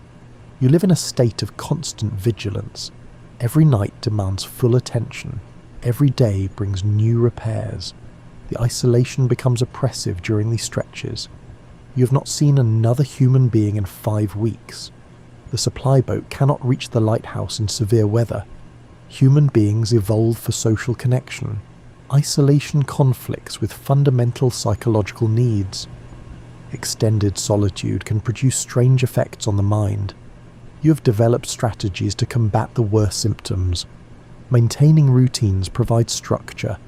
Physical work prevents rumination. Reading occupies the thinking mind. Talking aloud helps maintain verbal fluency. You describe your actions as you perform them. You read passages from books in full voice. You recite poems from memory. The sound of your own voice prevents the strange feeling of disconnection that can develop in total silence. Some keepers report losing the ability to speak normally after extended quiet. You write letters even knowing they cannot be sent until the supply boat arrives. The act of composing thoughts for another person maintains social connection psychologically, if not physically. Your dreams become vivid during periods of isolation. The mind seems to compensate for lack of external stimulation by creating elaborate internal experiences. You dream of family gatherings, of conversations with friends, of walking through crowded markets. These dreams feel intensely real while they last. Waking from such dreams brings a moment of disorientation. The tower seems especially empty after the vivid social world of sleep. Some keepers struggle seriously with this isolation. Trinity House has procedures for identifying psychological distress. Inspectors watch for warning signs during their visits. Keepers who cannot cope with solitude are reassigned to shore stations or other duties. There is no shame in this. The work demands unusual psychological resilience. You have managed the isolation successfully so far, but you understand how it could break a person. The mind needs human contact the way the body needs food. Your food stocks run low. You ration carefully. The chickens have stopped laying in the cold. You have no fresh eggs. Again, the loneliness presses against your mind like physical weight. You talk to yourself just to hear a human voice, but the lamp continues to burn. Ships continue to pass safely. Your work continues to matter. March arrives with marginally better conditions. The days lengthen slightly. The temperature rises a few degrees. The supply boat makes it through on a relatively calm day. Mr. Harris brings provisions and news. He also brings a letter from Trinity House. You open it with curiosity and mild concern. Official correspondence usually means changes or inspections. The letter informs you that you have been selected for commendation. Your exemplary service during the difficult winter has been noted. Trinity House recognizes your dedication. This recognition means little in practical terms, no increase in pay, or no change in conditions. But it acknowledges that someone noticed your work. You feel a quiet pride. The acknowledgement matters more than you expected. Spring arrives slowly. The weather gradually moderates. The seas become less violent. The temperature rises enough that ice no longer forms. You emerge from winter like a sailor reaching port after a long voyage. The worst is past. Summer approaches. The annual inspection occurs in April. 3 officials from Trinity House arrive on a special boat. They spend 2 days examining every aspect of your station. They inspect the lamp mechanism. They review your logbooks. They test the foghorn. They examine the structure for damage. You accompany them through the inspection with nervous tension. Your work is being evaluated. Your competence is being measured. The chief inspector is a stern man named Mr. Thompson. He's been evaluating lighthouses for 20 years. Nothing escapes his notice. He finds a minor issue with your record keeping. You forgot to note the exact time of a lamp relighting after maintenance. This is recorded as a small deficiency. Otherwise, your station passes inspection with high marks. Mr. Thompson offers brief praise for your maintenance standards. The officials depart. You return to your routine. The brief human contact leaves you feeling more isolated than before. Summer at a lighthouse brings its own unique challenges and pleasures. The weather moderates into long stretches of calm. The seas flatten into gentle swells. The air warms enough that you can work outside without heavy clothing. The increased daylight means shorter nights for the lamp. You light it later and extinguish it earlier. The routine shifts with the season. Summer also brings increased shipping traffic. The channel fills with vessels taking advantage of favourable weather. You see dozens of ships each day passing within view of your light. The variety of vessels provides endless interest. Sleek clipper ships racing to deliver tea from China. Sturdy merchant steamers carrying manufactured goods to distant ports. Naval vessels maintaining the Royal Navy's presence. Each ship type has its own characteristics. The clippers move with grace under full sail. Their hulls cut through the water with minimal disturbance. They represent the pinnacle of sailing ship design. The steamships announce their presence with smoke trails. The new technology is transforming maritime commerce. Steam provides reliable power regardless of wind conditions. You have watched this transformation over your years of service. Each season brings more steamships and fewer sailing vessels. The age of sail is ending before your eyes. Some of the older keepers mourn this change. They appreciate the beauty of ships under canvas. The sight of a full-rigged ship in fair weather stirs something in the maritime soul. But you recognise the practical advantages of steam power. More reliable schedules, less dependence on favourable winds, safer operations in difficult conditions. The steamship captains still use your lighthouse for navigation. The technology of propulsion changes, but the need for coastal navigation remains constant. Some of them sail close enough that you can make out details, the names painted on their hulls, the flags indicating their home ports, the sailors working on deck. You wave occasionally to passing ships. Sometimes the sailors wave back. These brief acknowledgements create a momentary connection across the water. The maintenance workload eases during summer. Storms are less frequent and less severe. Equipment runs more reliably in moderate temperatures. You use the extra time to perform deep maintenance. Projects that are impossible during winter can be tackled now. You repaint the gallery railing. The old paint has weathered away in many places. Fresh paint protects the metal from rust. The work is pleasant in the summer air. You can see for miles across the blue water. The horizon stretches endlessly. You also tend to the small garden plot near the base of the tower. The rocky soil is poor, but you have built it up with imported earth and composted waste. Creating arable soil from nothing requires patience and continuous effort. You save every bit of organic material, vegetable peelings, egg shells, the droppings from the chicken coop. These materials go into a composting bin sheltered from the worst weather.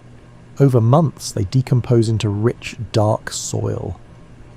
This precious substance gets mixed with sand and imported earth to create planting medium. The growing space is limited to perhaps 12 square feet, but this small area can produce surprising amounts of food with proper management. The location presents unique challenges. Salt spray affects some plants negatively. Wind can shred delicate leaves. The growing season is shortened by the marine climate. But certain crops thrive in these conditions. Root vegetables tolerate salt better than leafy greens. Hardy herbs withstand the wind.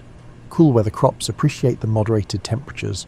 You have learned through trial and error which varieties perform best. Some seeds simply refuse to germinate. Others grow but produce poorly. A few adapt and flourish. Potatoes grow well in this environment. You also plant carrots, onions, and a few herbs.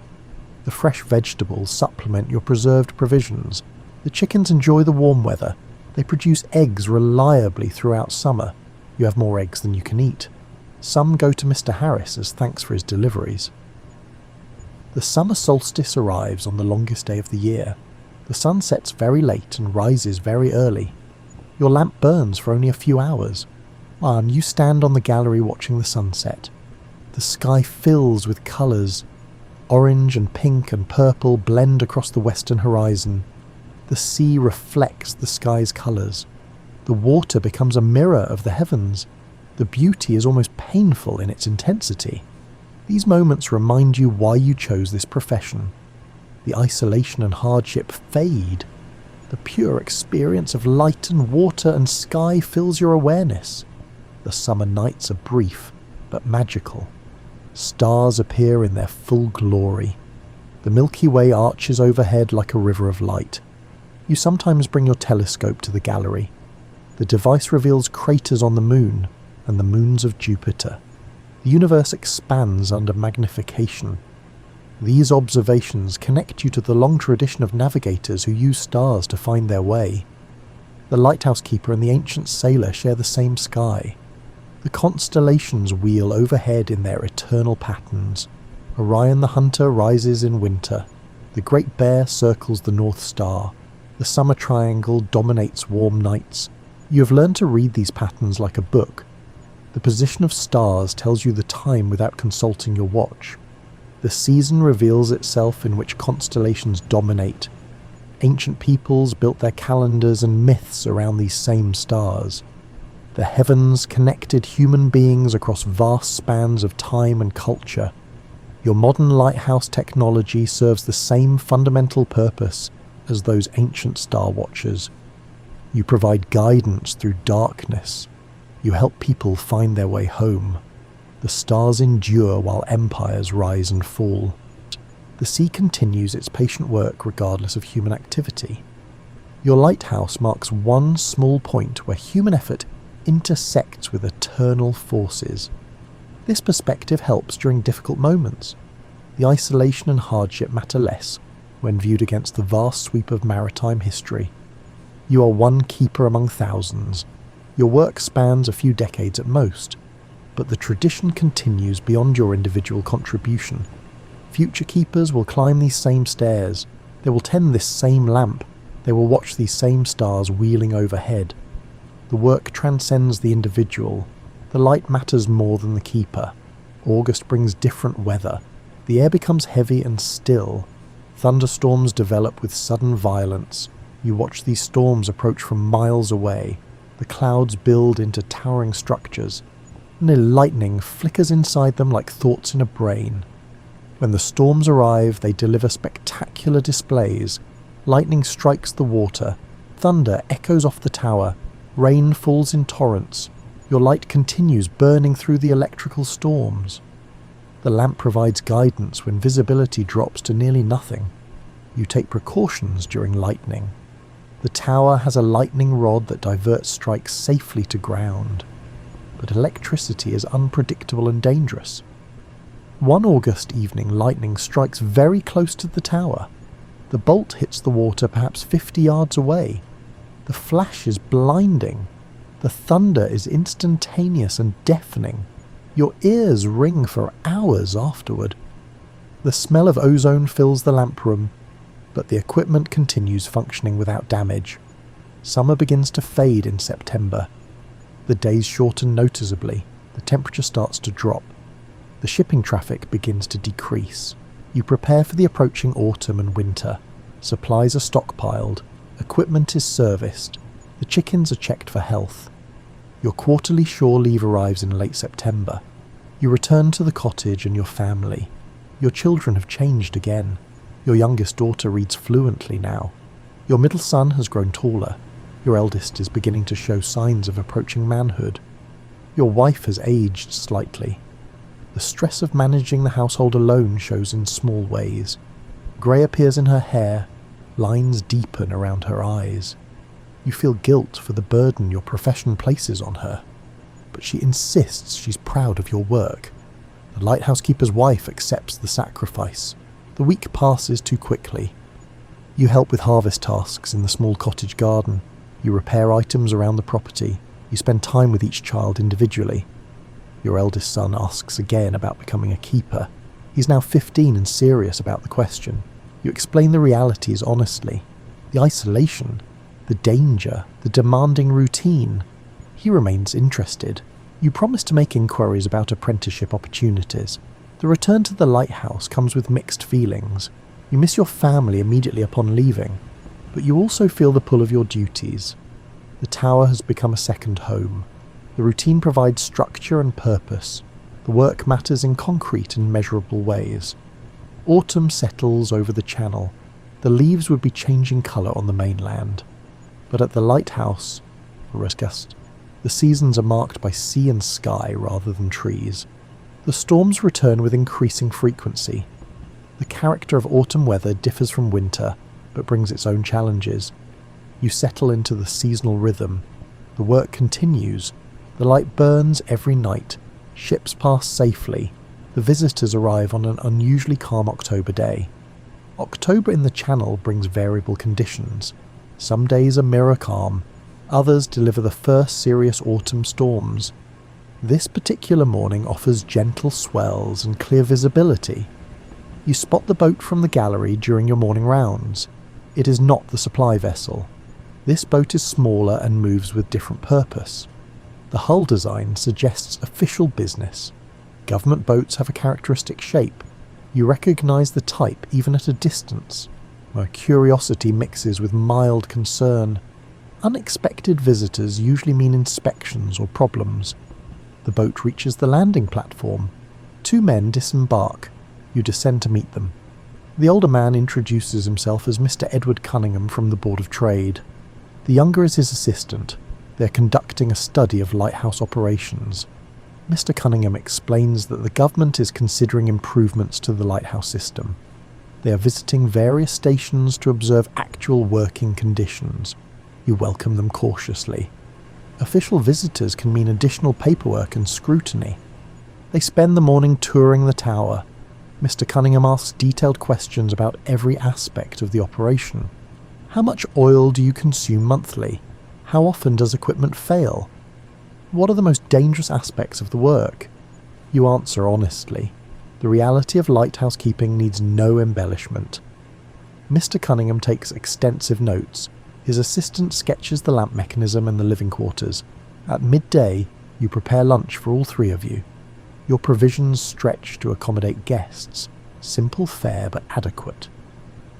Over the meal, Mr. Cunningham shares his observations. He's impressed by your organisation and discipline. He notes that conditions are more Spartan than he anticipated.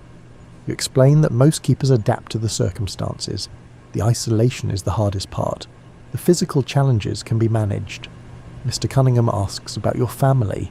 You describe the monthly shore leave system. You mention the strain it places on domestic life. He nods with understanding. The government is aware that lighthouse keeping demands significant personal sacrifice. His study aims to identify ways to improve keeper welfare while maintaining the high standards of light reliability. You discuss potential improvements. Better heating systems would help during winter. More frequent supply deliveries would ease the psychological burden of isolation. Mr. Cunningham records all suggestions. He makes no promises, but seems genuinely interested in the keeper's perspective. The afternoon continues with more observations. Mr. Cunningham wants to see you light the lamp at the proper time. The evening ritual proceeds normally despite the audience. You follow your established routine. Check the oil level, trim the wick, win the clockwork, light the flame. Mr. Cunningham watches with professional attention. He sees how the simple flame transforms into the powerful beam. The visitors depart as darkness falls. Their boat navigates away from the rocks using your light as reference. You stand on the gallery watching them go. The visit was interesting but also exhausting. Explaining your routine to outsiders makes you more aware of its peculiarities. The tower feels more isolated after they leave. The silence seems deeper. Your own company seems less adequate. November arrives with deteriorating weather. The transition toward winter begins its familiar pattern. You complete maintenance tasks in preparation. The gallery shutters are reinforced. The foghorn is serviced. Extra lamp oil is stockpiled. A severe storm strikes in mid-November. The weather builds rapidly from calm to violent within hours. You secure the tower and prepare for a difficult night. The wind reaches frightening intensity. The waves grow to tremendous size. Your lamp burns defiantly against the chaos. The beam cuts through rain and spray. Ships somewhere beyond your vision rely on that light. The tower shudders under wave impacts. The structure groans but holds. The Victorian engineers built well. You remain at your post through the long night. Sleep is impossible. The storm is too violent to allow any inattention. Dawn arrives, grey and angry. The storm continues unabated. This will be a multi-day event. You maintain your vigil. Food is eaten standing. Rest comes in brief moments between inspections. On the second night, fatigue becomes dangerous. You must fight to maintain alertness. Your body demands sleep, but duty requires consciousness. You walk circuits around the lamp room to stay awake. You recite poetry aloud. You perform mental calculations. Anything to keep your mind engaged. The storm finally breaks on the third morning. The wind shifts and decreases. The rain stops. The sea begins to moderate. You nearly collapse with relief. The trial is over. You survived another test. The damage assessment reveals several problems. A window has cracked from wave impact. Part of the gallery flooring has buckled. The chicken coop has been completely destroyed. The chickens are gone, either swept away by waves or killed by the violence. You feel unexpected grief at their loss. Those birds provided companionship beyond their practical value.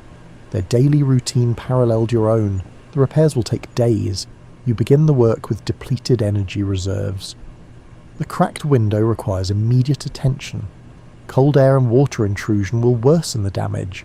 You carefully remove the broken pane and install a replacement from your emergency supplies. The gallery flooring demands more extensive work. The buckled section must be removed and replaced. This job requires tools and materials and considerable effort. You work steadily through the following days. Progress is slow but consistent. The tower gradually returns to proper condition. The supply boat arrives on schedule. Mr. Harris brings materials for the repairs along with standard provisions. He also brings news. A lighthouse along the coast suffered complete destruction during the same storm. The keeper and his assistant were both killed. This information affects you deeply. Those men were colleagues you never met. They died doing the same work you do. Their deaths remind you that lighthouse keeping carries real danger. The sea can kill, equipment can fail, storms can overwhelm even the best preparations. You think about their families, wives suddenly widowed, children left fatherless. The lighthouse service provides modest pensions, but nothing replaces the lost men. That night, you stand extra watch in their honour. The work they did matters.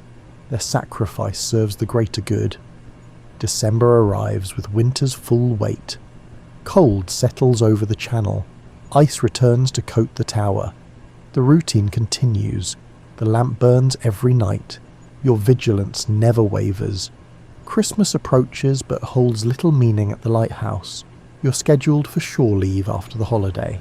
On Christmas Day, you prepare the best meal your supplies allow. Tinned ham, preserved vegetables, a small pudding you saved for the occasion. You eat alone in your quarters. The meal tastes fine but lacks joy. Solitary celebration is contradiction. Your family is together at the cottage. Your children are opening presents. Your wife is preparing a proper Christmas dinner. You imagine their activities with precise detail. The mental pictures provide both comfort and pain. After the meal, you write letters. You describe your Christmas to your wife. You send individual messages to each child. The letters will go out on the next supply boat. Your family will read them days after Christmas has passed. You spend the evening reading by lamplight. The hours pass slowly. Outside, the winter night is cold and clear. The stars shine with exceptional brightness. The frost creates patterns on the windows. The sea sounds calm in the distance. You perform your midnight inspection. The lamp burns steadily. The mechanism functions perfectly. Everything is as it should be. Another Christmas at the lighthouse. Another year approaching its end. The work continues regardless of holidays or seasons.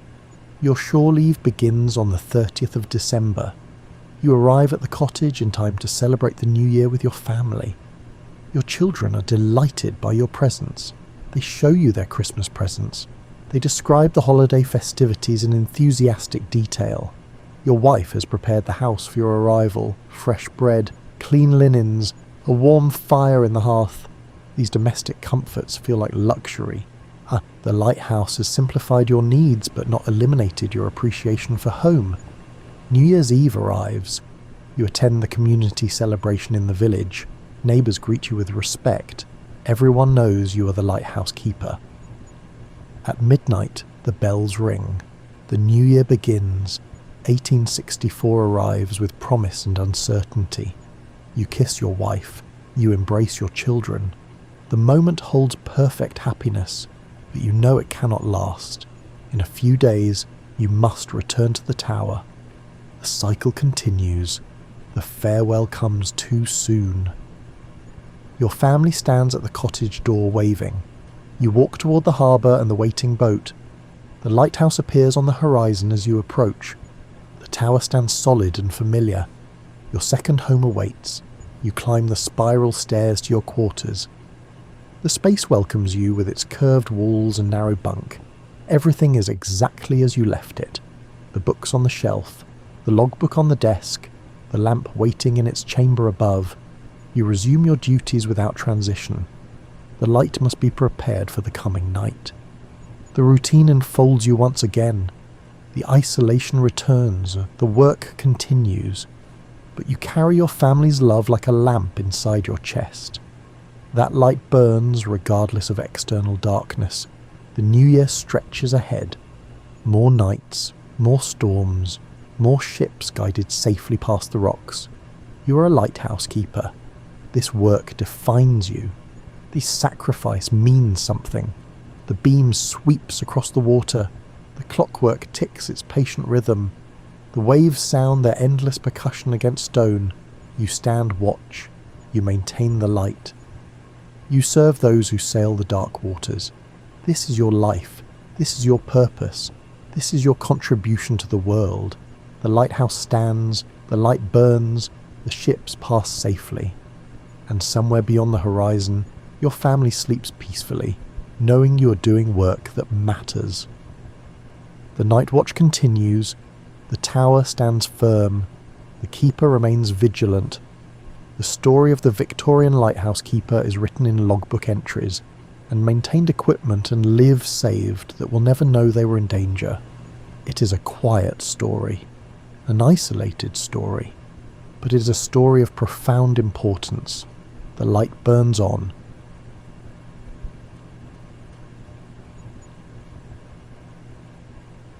You stand on a wooden deck that moves beneath your feet like a living thing, watching the coast of Spain fade into mist and memory. The year is 1527, and you have signed articles to sail westward across an ocean that most of Europe still considers more rumour than reality. What follows is not an adventure tale of discovery and glory, but the quieter, stranger truth of what it meant to live for months on a floating wooden box, suspended between two worlds that might as well have been on different planets. The smell hits you before anything else when you first climb aboard. A combination of tar, wet rope, bilge water, and something else you cannot quite name but will come to know intimately. It is the smell of wood that has been damp for years, of salt that has worked its way into every fibre and grain, of men living in close quarters with no privacy and limited washing water. In a few weeks, you will stop noticing it. In a few months, you will smell it in your dreams. Your sea chest sits in the space you have been allotted below deck, which is not really a space at all, but rather the absence of someone else's belongings. You have roughly 2 feet of width to call your own, wedged between a carpenter's mate from Seville who snores like a wounded bull, and a young rope maker from Cadiz who has already been sick 3 times, and you have not yet cleared the harbour. The ceiling, deck, you must learn to call it a deck, hangs so low that you cannot stand upright. You will spend the next several months either crouching or lying down, except when you are topside performing the endless tasks that keep a ship moving. The first night, you lie in the darkness listening to the ship. She creaks and groans like an old house in a windstorm, but these sounds are alive and conversational. The timbers speak to each other in squeaks and moans. The ropes hum different notes depending on their tension. Water slaps against the hull in rhythms that change with every shift in the wind. Around you, 30 other men breathe and snore and occasionally cry out in their sleep. Someone is quietly weeping. Someone else is praying. Most are simply trying to find a position where they can sleep without rolling into their neighbour when the ship tilts. You have been issued your rations for the week. Ship's biscuit that is already harder than roof tiles, salt pork that has a faintly greenish tinge in certain light, dried peas that rattle like pebbles in their sack, and a ration of wine that tastes like vinegar someone forgot in a barrel for several years. The biscuit, you discover, must be soaked in wine or water before you can eat it without risking your teeth. Even then, it has the texture of salted cardboard and about as much flavour. The pork is better if you don't think about how long it's been preserved or what's growing in the salt crust. Your first morning watch begins at 4 o'clock, which means being shaken awake in darkness so complete you cannot see your hand in front of your face. You stumble topside with the others, still half asleep, and report to the boatswain, who assigns you to help adjust the sails. This sounds simple enough until you are actually climbing the rigging in the dark, with the ship rolling beneath you and the ropes rough enough to sand the skin from your palms. The experienced sailors move like spiders, confident and quick. You move like a drunk man climbing a ladder during an earthquake.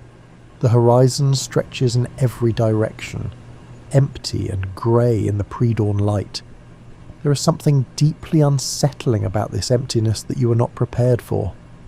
On land, even in the most desolate places, there are features: a distant hill, a tree, a rock formation. Here there is nothing. The sea and sky meet in a line so perfect it looks drawn with a ruler, and between that line and the ship there is absolutely nothing worth looking at. This nothingness will be your view for the next 2 to 3 months, weather permitting. By the end of the first week, your hands are covered in blisters that have burst and reformed and burst again. Your shoulders ache from hauling ropes. Your back hurts from the constant crouching below deck. You've discovered that your stomach, which you had always considered quite reliable on land, has opinions about constant motion that it never bothered to share before. You're not properly seasick, not like poor Rodriguez, the rope maker, who cannot keep down even water, but you're not entirely well either. Food sits uneasily. Sleep comes in strange, shallow waves. You feel perpetually slightly dizzy, as if you have been drinking since noon. The ship's hierarchy reveals itself quickly. At the top is the captain, whom you see perhaps twice a day, and who seems to exist in a different world from the rest of you. He has a cabin, he has privacy, he eats food that does not come from a common barrel. Below him is the master, who actually runs the ship and knows more about navigation and sailing than anyone else aboard. Then come the boatswain and the carpenter, and the various mates and specialists. At the bottom are common sailors like yourself, interchangeable and numerous, expected to do whatever needs doing whenever it needs doing, which turns out to be approximately all the time. There is no single moment when you realise you're truly at sea, no dramatic severance from land. Instead, it happens gradually, like falling asleep. On a clear day, you can still make out the mountains of the Spanish coast as a smudge on the horizon. The next day they are gone, and in their place is more water, and then more water beyond that. You have stepped off the edge of the world you knew, and there is no going back until the wind and current decide to carry you to the other side. Time at sea operates differently than time on land. On land, days are marked by changing scenery, by different tasks, and by the movement of people and animals and seasons. At sea, every day is nearly identical to the one before it, distinguished only by minor variations in wind direction and the slow degradation of the food supply. You wake, you work, you eat, you sleep, and the ship continues its endless rocking motion, regardless of whether you are conscious to experience it. The ship's bell marks the passing of watches, each 4-hour period rung out in a pattern of chimes that becomes the heartbeat of your existence. 1 bell means the first half-hour of the watch has passed. 2 bells mark the first hour. By 8 bells, 4 hours have elapsed and a new watch begins. You learn to wake automatically at certain bells, and to judge the time by the pattern of sound even before you fully open your eyes. The bells become more reliable than any other measure of time, more trustworthy than the sun, which hides behind clouds for days at a stretch. Your duties rotate through a predictable cycle.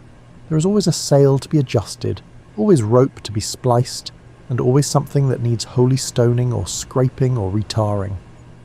The deck must be swabbed each morning, which sounds simple until you're doing it in a cold rain with water sloshing over the sides, and your hands so numb you can barely grip the mop. The rigging must be inspected constantly for wear. The barrels in the hold must be checked and rotated. The bilge must be pumped. The bilge pumping is everyone's least favourite task, though no one complains because complaining is pointless, and also because there is a shared understanding that some experiences are too universally miserable to require comment. The bilge is where all the water that seeps into the ship collects. Rainwater, seawater that splashes over the sides, condensation, and various other liquids you prefer not to identify. This water must be pumped out regularly, or the ship will slowly sink under its own accumulated dampness. The pump is operated by hand, requiring 2 men to work handles in a rhythm, while a third ensures the leather gaskets are properly seated. The smell that rises from the bilge when you open it is something you wish you could unknow.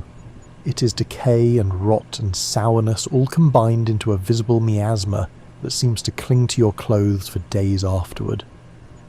Food preparation happens twice daily, weather permitting. The ship's cook, a one-eyed man from Galicia whose name no one can pronounce correctly, presides over a firebox that is more dangerous than it has any right to be. Building a fire on a wooden ship in the middle of an ocean requires a special kind of optimism or insanity, possibly both.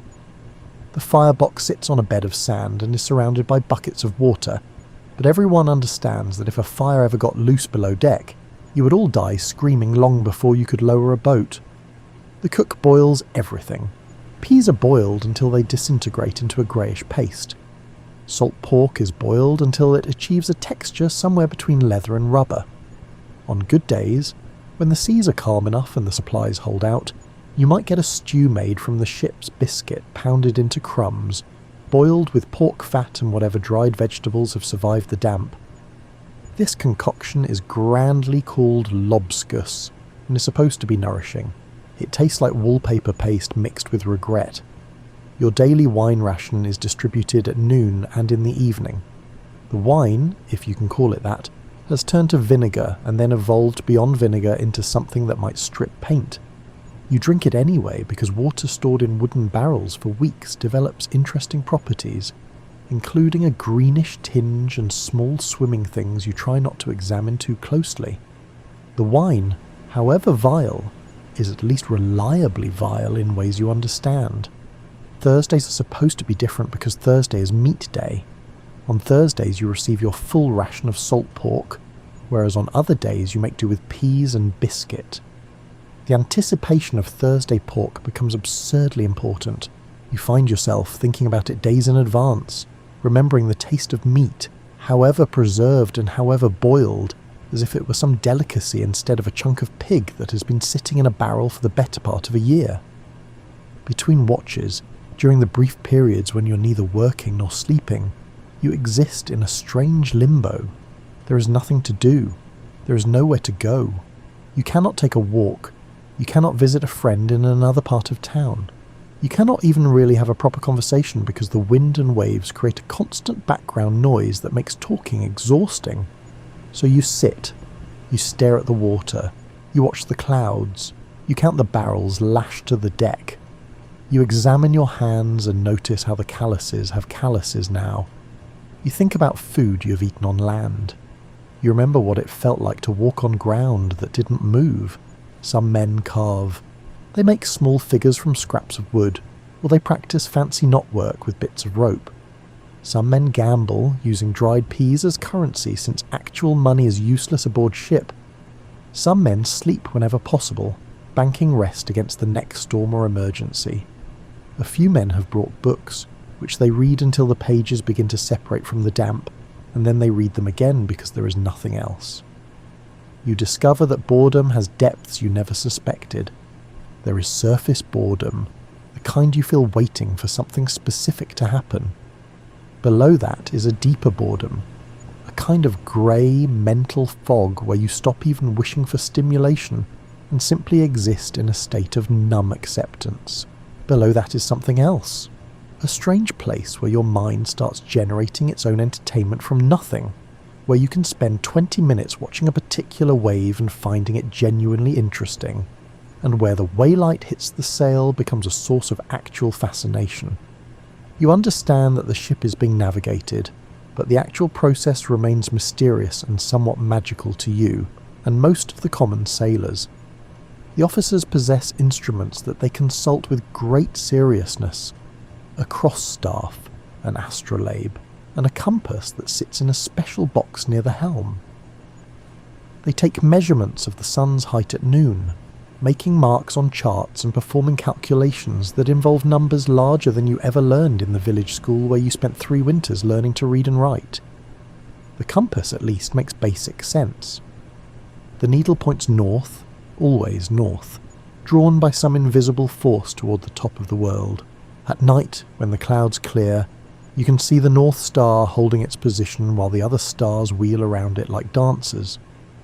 The officers use this star to verify the compass, taking sightings and making adjustments to their charts. But how they determine where you are on the vast blank ocean, how they know whether you are 200 miles from your destination or 2,000, this remains as opaque to you as church Latin. The captain guards his charts like holy relics, keeping them in his cabin wrapped in oiled cloth. You've glimpsed them once when delivering a message, and they looked less like maps than like artistic interpretations of maps, with sea monsters drawn in the empty spaces and compass roses blooming like flowers.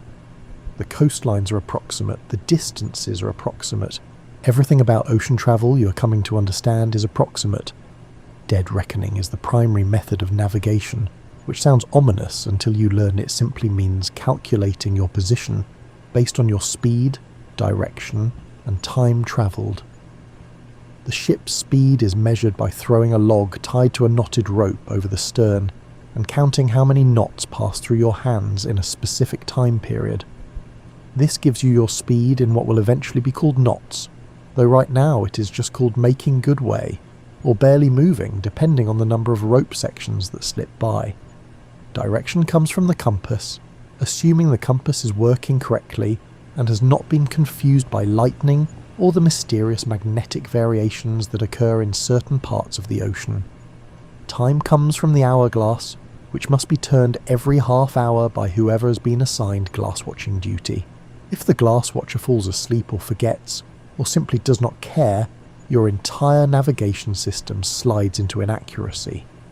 This happens more often than the officers would like to admit. Given these methods and their obvious potential for error, it is remarkable that ships ever arrive anywhere near their intended destination. And indeed, many do not.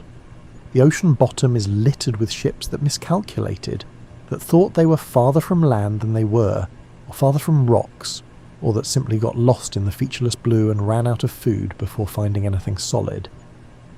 Your captain claims to have sailed this route before, which is reassuring until you realise that before was 7 years ago, and ocean currents change, and coastlines in the New World are still being discovered, and what he remembers as a reliable landmark might have been a different island entirely, or possibly a cloud formation that looked like an island. Navigation at this point in history is part science, part experience, part luck, and part wishful thinking. The lead line provides the only reliable information about your location, but only when you are close enough to shore for the bottom to be reachable. The line is marked at various depths with different materials, leather, cloth, bits of rope, so the man throwing it can call out the depth even in darkness. When the leadsman begins to find bottom at 100 fathoms, then 80, then 60, everyone knows land is approaching even if you cannot see it yet. The spacing of these soundings tells the officers about the shape of the seafloor, which can indicate proximity to certain known harbours or shoals. But in the deep ocean, the lead finds nothing. The line runs out its full 200 fathoms and still touches no bottom. You are suspended over depths that would swallow cathedrals and still have room for more. This knowledge sits uneasily in your mind during night watches when you are alone with your thoughts, and the dark water hissing past the hull. Beneath you, miles beneath you, is a world you will never see, populated by creatures no one has ever imagined, in darkness so complete that no light has touched it since the world was made. Weather at sea is not the same as weather on land, where you can go inside when it rains or build a fire when it gets cold. At sea, weather is the environment, the entirety of your existence, something you cannot escape or ignore or wait out in comfort. When it rains, you get wet and stay wet because there is nowhere dry. When the sun beats down, you burn because there is no shade except below deck, and below deck is dark and airless and somehow hotter than topside despite being out of direct sunlight. The wind is your master and your servant simultaneously. Too little wind and you sit motionless, wallowing in swells that make everyone sick, going nowhere, consuming supplies while making no progress. Too much wind and you are overpowered, forced to reduce sail, sometimes forced to run before the storm with bare poles, hoping the hull can take the battering, hoping the mast can handle the strain, and hoping everyone remembers how to tie proper knots, because now is when it matters. Storms announce themselves in subtle ways that the experienced sailors recognise long before you do. The light changes, taking on a peculiar yellow-grey quality.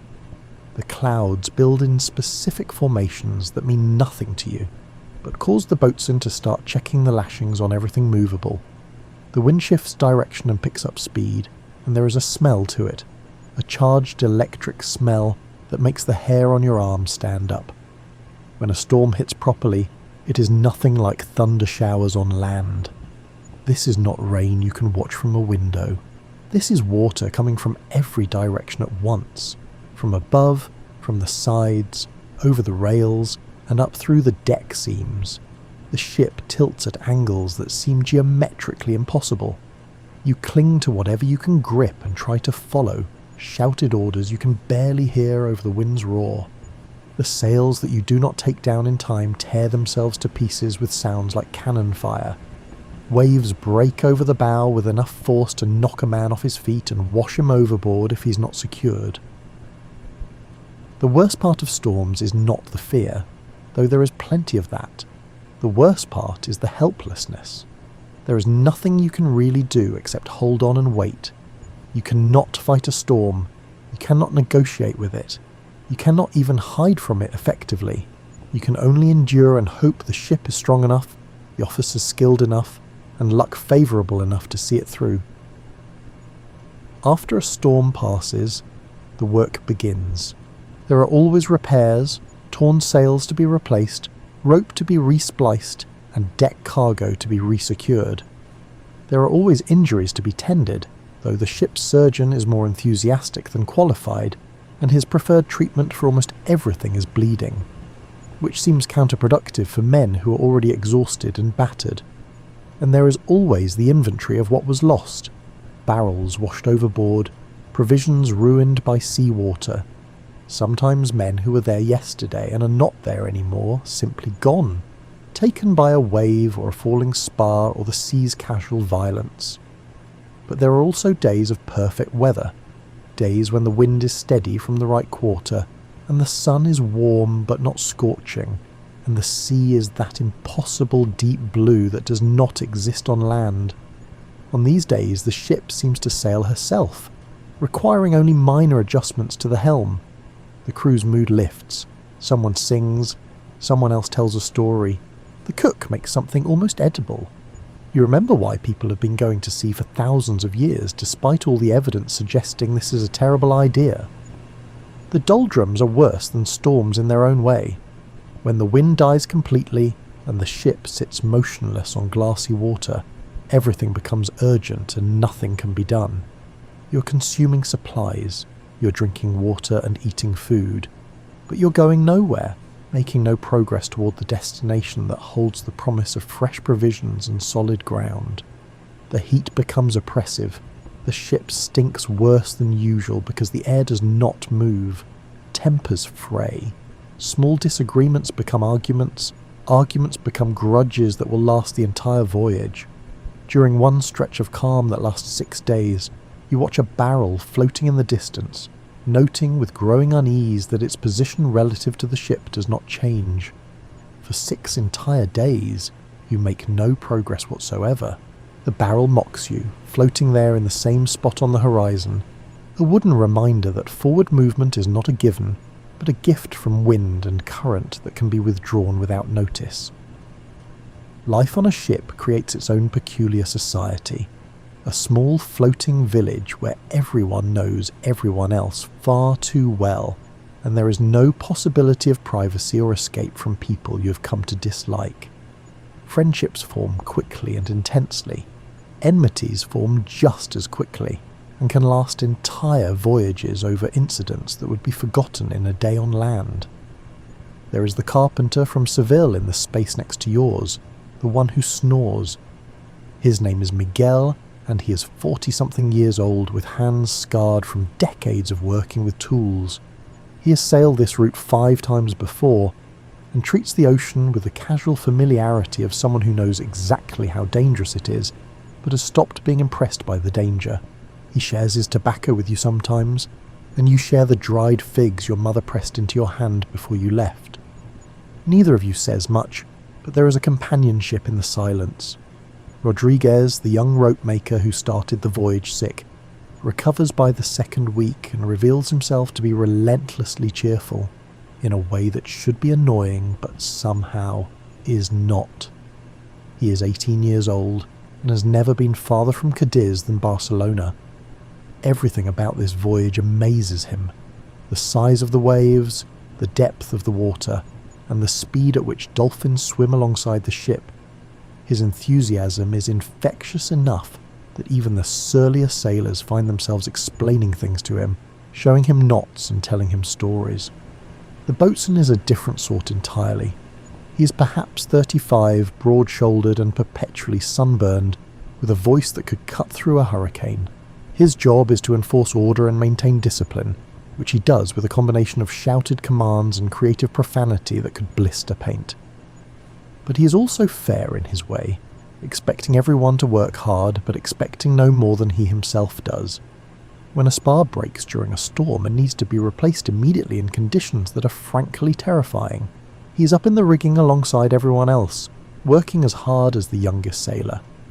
The cook, the one-eyed Galician, speaks Spanish so heavily accented that half the crew cannot understand him, which might be just as well given that most of what he says appears to be complaints about the quality of the provisions he is expected to transform into meals.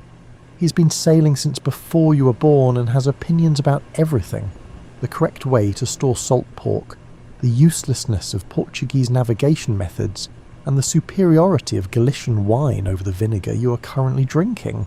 He is also, you discover, an excellent singer, and sometimes in the evening he sings old ballads in a language that might be Galician, or might be something older, songs about sailors who never came home and women who waited for ships that never returned.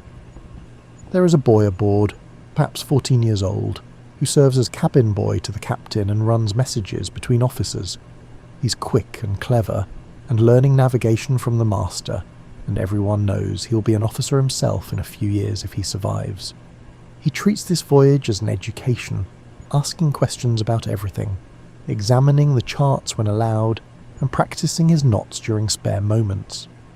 His optimism about the voyage and about the sea in general makes you feel ancient and cynical at 26. There are tensions, of course. A ship this size cannot hold this many men this long without friction. Someone is always snoring too loud or taking up too much space or shirking duties or stealing food from the common stores. The sailor everyone calls Portuguese João, even though there are 3 other Portuguese sailors aboard, has a habit of forgetting his turn at the bilge pump. This has been noticed. There are muttered conversations about this forgetting. It will eventually be addressed, probably not pleasantly. 2 men, sailors who signed on together from the same village, have not spoken to each other in 3 weeks, over some dispute about a woman back home. They work alongside each other in complete silence, communicating only through eloquent glares. This could continue for the entire voyage. It has happened before. The officers occupy a different world, eating separately, sleeping separately, and making decisions that affect everyone without consultation or explanation. This creates a natural resentment, but it is also understood that someone needs to be in charge. Someone needs to maintain authority, or the whole system falls apart. The ship operates on a hierarchy as rigid as anything in church or aristocracy, and while you might not like it, you understand its necessity. Around the 4th week, something shifts in your mind. The initial strangeness of being at sea has worn off. You no longer wake up surprised to find yourself on a moving wooden platform surrounded by endless water. The routine has become automatic. You can tie half the knots in your sleep now, literally, having woken yourself up several times going through the motions. But with the acceptance of routine comes a peculiar kind of isolation. You start to forget what solid ground feels like. When you close your eyes and try to remember walking on land, the memory feels distant, almost dreamlike. Did the ground really stay still? Was there really a horizon with trees and buildings? Your mother's face is getting harder to recall clearly. The smell of your village, wood smoke and animal manure and whatever the baker was making, seems like something you invented rather than something you actually experienced. Time distorts. Days blend together into a continuous present that has no clear beginning or end. You know intellectually that weeks have passed, but experientially it feels like one very long day that never quite finishes. The sameness of the routine, the unchanging view, the repetitive tasks, all of it creates a mental fog where past and future become less real than the immediate moment of hauling rope or swabbing deck or choking down ship's biscuit. You find yourself thinking about land in ways that surprise you. Not grand thoughts about exploration or discovery, or the glory of reaching the new world. Instead, you think about small things with an intensity that seems disproportionate. You think about apples. You spend an entire watch imagining biting into a fresh apple, the way the skin breaks under your teeth, the sweet juice and the crisp white flesh. You can almost taste it, and the almost taste is somehow worse than not thinking about it at all. You think about walking, just walking, on ground that does not move, in a straight line for more than 50 feet without having to turn around or climb over something. The ship is perhaps 70 feet long, and every day you walk its length hundreds of times, and every time you reach the end you have to turn around and walk back. The concept of walking in one direction for miles, of choosing to walk to a different village just to see what it looks like, becomes fantastically appealing. The night sky at least provides some comfort. On clear nights, when you're not on watch and can lie on deck looking up, the stars are more numerous and brighter than they ever were on land. Without the smoke of cooking fires and candles, without the lights of villages, the sky reveals itself in its full glory. You can see the Milky Way as a luminous river across the darkness.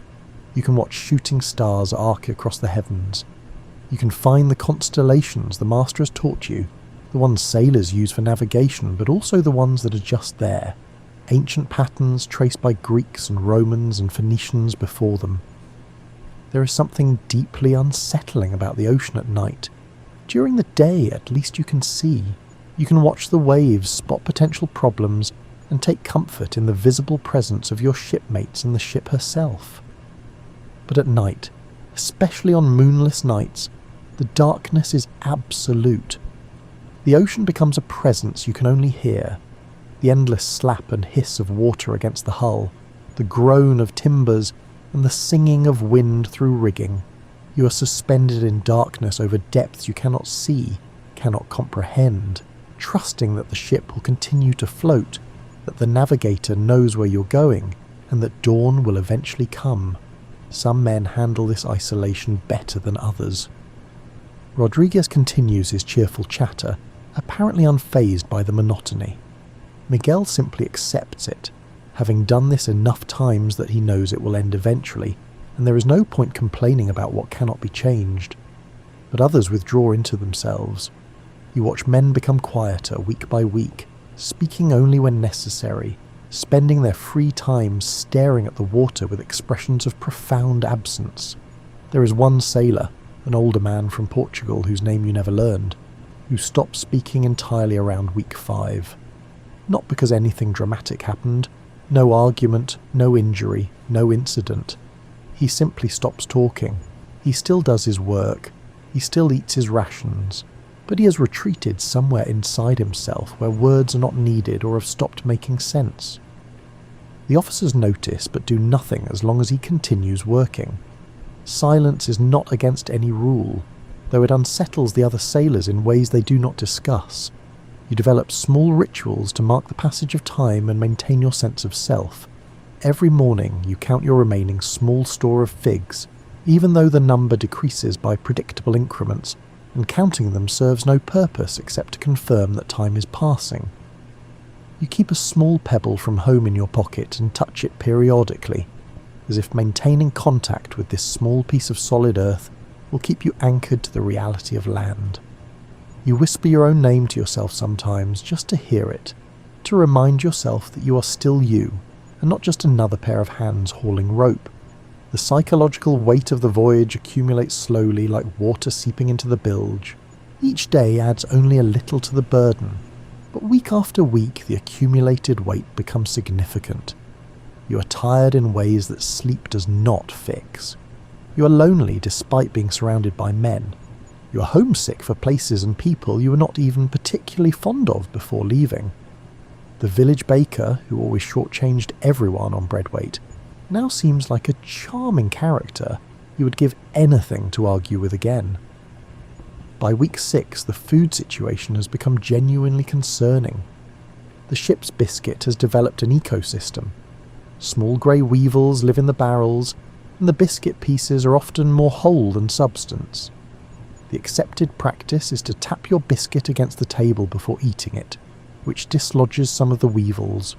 Not all of them, that would be impossible, but enough that you can eat it without the texture being overwhelmingly squirmy. You have stopped thinking of the remaining weevils as contamination, and started thinking of them as protein, which is either pragmatic or deeply worrying depending on your perspective. The salt pork has transformed from merely unappetizing to actively questionable. The meat that is supposed to be pink under its salt crust has taken on a greenish sheen, and it smells like something that died and was not discovered for several days. The cook insists this is normal, that salt pork always smells like death and disappointment. He boils it for hours, which does reduce the smell to merely nauseating rather than actively offensive. The resulting meat has the texture of shoe leather and about the same amount of flavour, but it is protein, and your body craves it enough that you chew through it without complaint. The peas have held up better than most provisions, possibly because they were already essentially immortal when loaded aboard. Boiled into submission, they form a greyish paste that sticks to your ribs and requires no chewing. This is good because your teeth are starting to hurt, your gums are getting soft, and chewing has become an activity you avoid when possible. The cook says this is normal, that it is just scurvy starting, that everyone gets it on long voyages, and that it will get better once you reach land and can eat fresh food again. This is not particularly reassuring. The wine has passed through several stages of vinegar and has now achieved a state that might best be described as aggressive acidity. It could probably be used to clean rust off metal.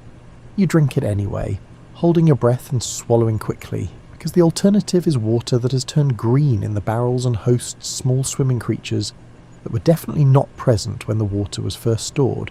Some men have started catching rainwater during storms, holding up cups and trying to collect clean water before it runs across the deck and picks up the taste of tar and wood and whatever else makes deck water undrinkable.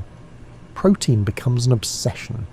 You dream about meat, not the salt pork that you're eating, but real meat, fresh meat, the kind you remember from festivals and market days, roasted chicken, grilled fish, beef stew with actual vegetables that are not dried and reconstituted. Your waking thoughts increasingly revolve around food. During watches when there is little to do, you mentally catalogue every meal you remember eating in the last year, examining each one in detail, remembering flavours and textures with an intensity that seems almost religious. The ship's stores also include rice, which sounds promising until you taste the rice that has been sitting in a damp hold for 6 weeks. It has absorbed various flavours from its environment, creating a taste profile that could generously be described as complex and more accurately described as musty. The cook attempts to improve it by boiling it with some of the salt pork fat, which does make it more edible in the sense that everything tastes like salt pork fat, which at least is a familiar flavour. There are also dried fish, which seemed like a good idea when they were loaded aboard, and have since become an argument against fish in general. The drying process has concentrated the fishiness to levels that are almost weaponizable. When the cook opens a barrel of dried fish, everyone within 20 feet knows it immediately. The resulting meal tastes exactly like you would imagine fish would taste if fish were a form of punishment. You eat it because not eating means being hungry, and being hungry means being weak, and being weak on a ship means not being able to do your work, and not doing your work means the boatswain becomes interested in your welfare in ways that are not pleasant. There is a moment, about 7 weeks in, when you're eating your evening ration of boiled peas and weevil-enhanced biscuit and questionable salt pork, when you realise you've forgotten what being fully satisfied after a meal feels like. You're always hungry, not starving. The rations are calculated to keep men working if not comfortable, but never satisfied. Your stomach is always a little empty. Your body is always wanting more. This perpetual low-level hunger becomes as much a part of your existence as the motion of the ship or the sound of the waves. The few luxuries that were brought aboard have long since been consumed. The dried figs your mother gave you are gone. Someone's wheels of cheese have been distributed and eaten. The small stores of honey and preserved fruits that were supposed to make the voyage more bearable lasted perhaps 3 weeks before being depleted. Now you are down to the basics: biscuit, pork, peas, and aggressive wine, and you will be eating these same things in the same combinations for however many more weeks it takes to reach land. Ironically, you are surrounded by food. Fish jump alongside the ship regularly. Birds land in the rigging. The ocean contains more fish than you could eat in a lifetime, but catching them is difficult. Fishing lines are deployed when weather permits, and occasionally someone hauls up something edible.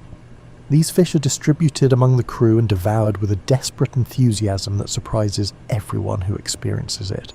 Fresh fish, even small ones, even ones that are mostly bones, taste like the finest delicacy after weeks of salt pork and weevils. One morning, someone catches a seabird that made the mistake of landing on a yardarm within grabbing range. There is a serious discussion about cooking it. The cook points out that seabirds taste terrible, that they eat fish and other things you do not want to think about, and that even boiling one for hours will not improve the fundamental fishiness of the meat. This argument is ignored. The bird is plucked, cleaned, and boiled. The cook is proven correct. It tastes like fish-flavoured chicken in the worst possible way, but everyone eats their share anyway because it is meat, and it is different from salt pork, and variety matters when you've been eating the same thing for weeks. You're becoming a different person, though the change is so gradual you barely notice it. Your hands, which were soft when you started this voyage, are now covered in calluses thick enough that you can grip rough rope without much pain. You can tie knots without thinking about them. Bowlines, clove hitches, and sheet bends, each one flowing from your fingers in the correct sequence, even when you're half asleep or fully exhausted. These knots will stay with you for life, muscle memory written so deeply that you could probably tie them as an old man even if you forgot your own name. You have learned to walk on a moving deck without thinking about it. The first few weeks you stumbled constantly, reaching out to grab rails and ropes for balance. Now your body automatically adjusts to the ship's motion, shifting your weight without conscious thought, moving across the deck with a rolling gait that would look absurd on land but is perfectly suited to a tilting, swaying platform suspended on water. When you do return to land, you will find yourself still swaying, still adjusting for motion that is not there, your inner ear confused by the stillness of solid ground. You have learned to sleep anywhere, in any position, in almost any weather. The first weeks, you needed darkness and quiet and relative comfort to sleep. Now you can fall asleep sitting up, leaning against a mast with rain falling on your head. Because when you are tired enough, sleep happens regardless of conditions. You have learned to wake instantly when your name is called or a bell rings or someone shakes your shoulder, going from unconscious to working in seconds, because there is no room aboard ship for grogginess or gradual waking. You have learned to judge the weather from subtle signs, the smell of the air, the shape of clouds, the behaviour of birds, and the feel of the wind on your skin. You cannot predict storms as well as the experienced sailors, but you are learning. You notice when the barometer drops, when the light takes on that particular yellow quality, and when the swells begin to organise themselves into patterns that mean bad weather is coming. This knowledge is bought with experience, with time spent watching and learning and occasionally being caught by surprise when you miss the signs. You have learned the ship's language, the particular creaks and groans that mean she is working normally versus the sounds that indicate something is wrong. The rhythmic squeaking of the rudder post is normal. The sharp crack of wood under strain might mean a timber is splitting. The singing of over-tight rigging means you need to ease off before something breaks. The ship talks constantly, and you have learned to listen, to interpret, and to respond to what she is telling you. You have learned to work aloft, climbing the rigging to adjust sails while the ship rolls beneath you, and the deck looks impossibly small and far away. The first time you had to go up in rough weather, you were terrified. Now you are merely carefully respectful of the height and the danger. You understand that one hand is for the ship and one hand is for yourself, that you check every grip before trusting your weight to it, and that you move deliberately and never quickly, because quick movements aloft lead to falls, and falls lead to death or injury that amounts to the same thing when you are weeks from any doctor worth the name. You have learned to splice rope, a skill that seemed impossibly complex when first demonstrated. Now your fingers can tease apart the strands, weave them together in the correct pattern, and create a splice stronger than the rope itself. You take pride in this, in the neat uniform appearance of your splices, and in the fact that experienced sailors now sometimes ask you to help with particularly difficult splicing work. You have learned patience of a kind you never knew existed on land. On land, if you were hungry, you ate. If you were tired, you slept. If you were uncomfortable, you adjusted your position. At sea, you cannot control these things. You are hungry, but the next meal comes when it comes, not before. You are tired, but your watch has 3 more hours before you can sleep. You are uncomfortable, but there is no comfortable position to be found, so you exist in discomfort until it becomes normal, and you stop noticing it as much. You have learned the value of small things. A dry pair of socks is treasure. A cup of water that does not taste actively foul is a luxury. A night of sleep uninterrupted by emergency or rough weather is a gift. These small comforts, which you would not have noticed on land, become the highlights of your existence. You hoard them in memory, recalling the time 2 weeks ago when you slept 6 hours straight, or that morning when the cook made a biscuit that was actually crispy instead of soggy. You have learned that you are stronger than you thought, both physically and mentally. Before this voyage, you would not have believed you could work a full watch on minimal sleep and bad food, then work another half watch because the weather demanded it. You would not have believed you could climb swaying rigging in a storm. You would not have believed you could endure weeks of monotony without going mad. But here you are, doing all of these things, surviving in an environment that would have broken the person you were before boarding this ship. By the 8th week, you have stopped asking how much farther.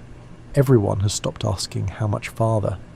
The officers do not know with any precision, and asking only reminds everyone that you are still nowhere near land. The voyage takes as long as it takes. The wind determines the speed. The currents determine the route. You are passengers on a journey whose duration cannot be known in advance, only endured until completion. The ship herself is showing the strain of the voyage. Sails that were new when you departed are now patched in multiple places, the neat squares of canvas visible as slightly different shades of white. Ropes are fraying and being replaced section by section. The deck planking is worn smooth in the high traffic areas. Everything wooden is swelling and shrinking and warping with the constant damp. The carpenter spends his days making repairs, fixing problems before they become emergencies, and occasionally discovering problems that have already become emergencies without anyone noticing. You're all showing strain as well. Everyone has lost weight. The combination of hard work and inadequate nutrition means your clothes hang loose, your belt needs new holes, and your face has become gaunt.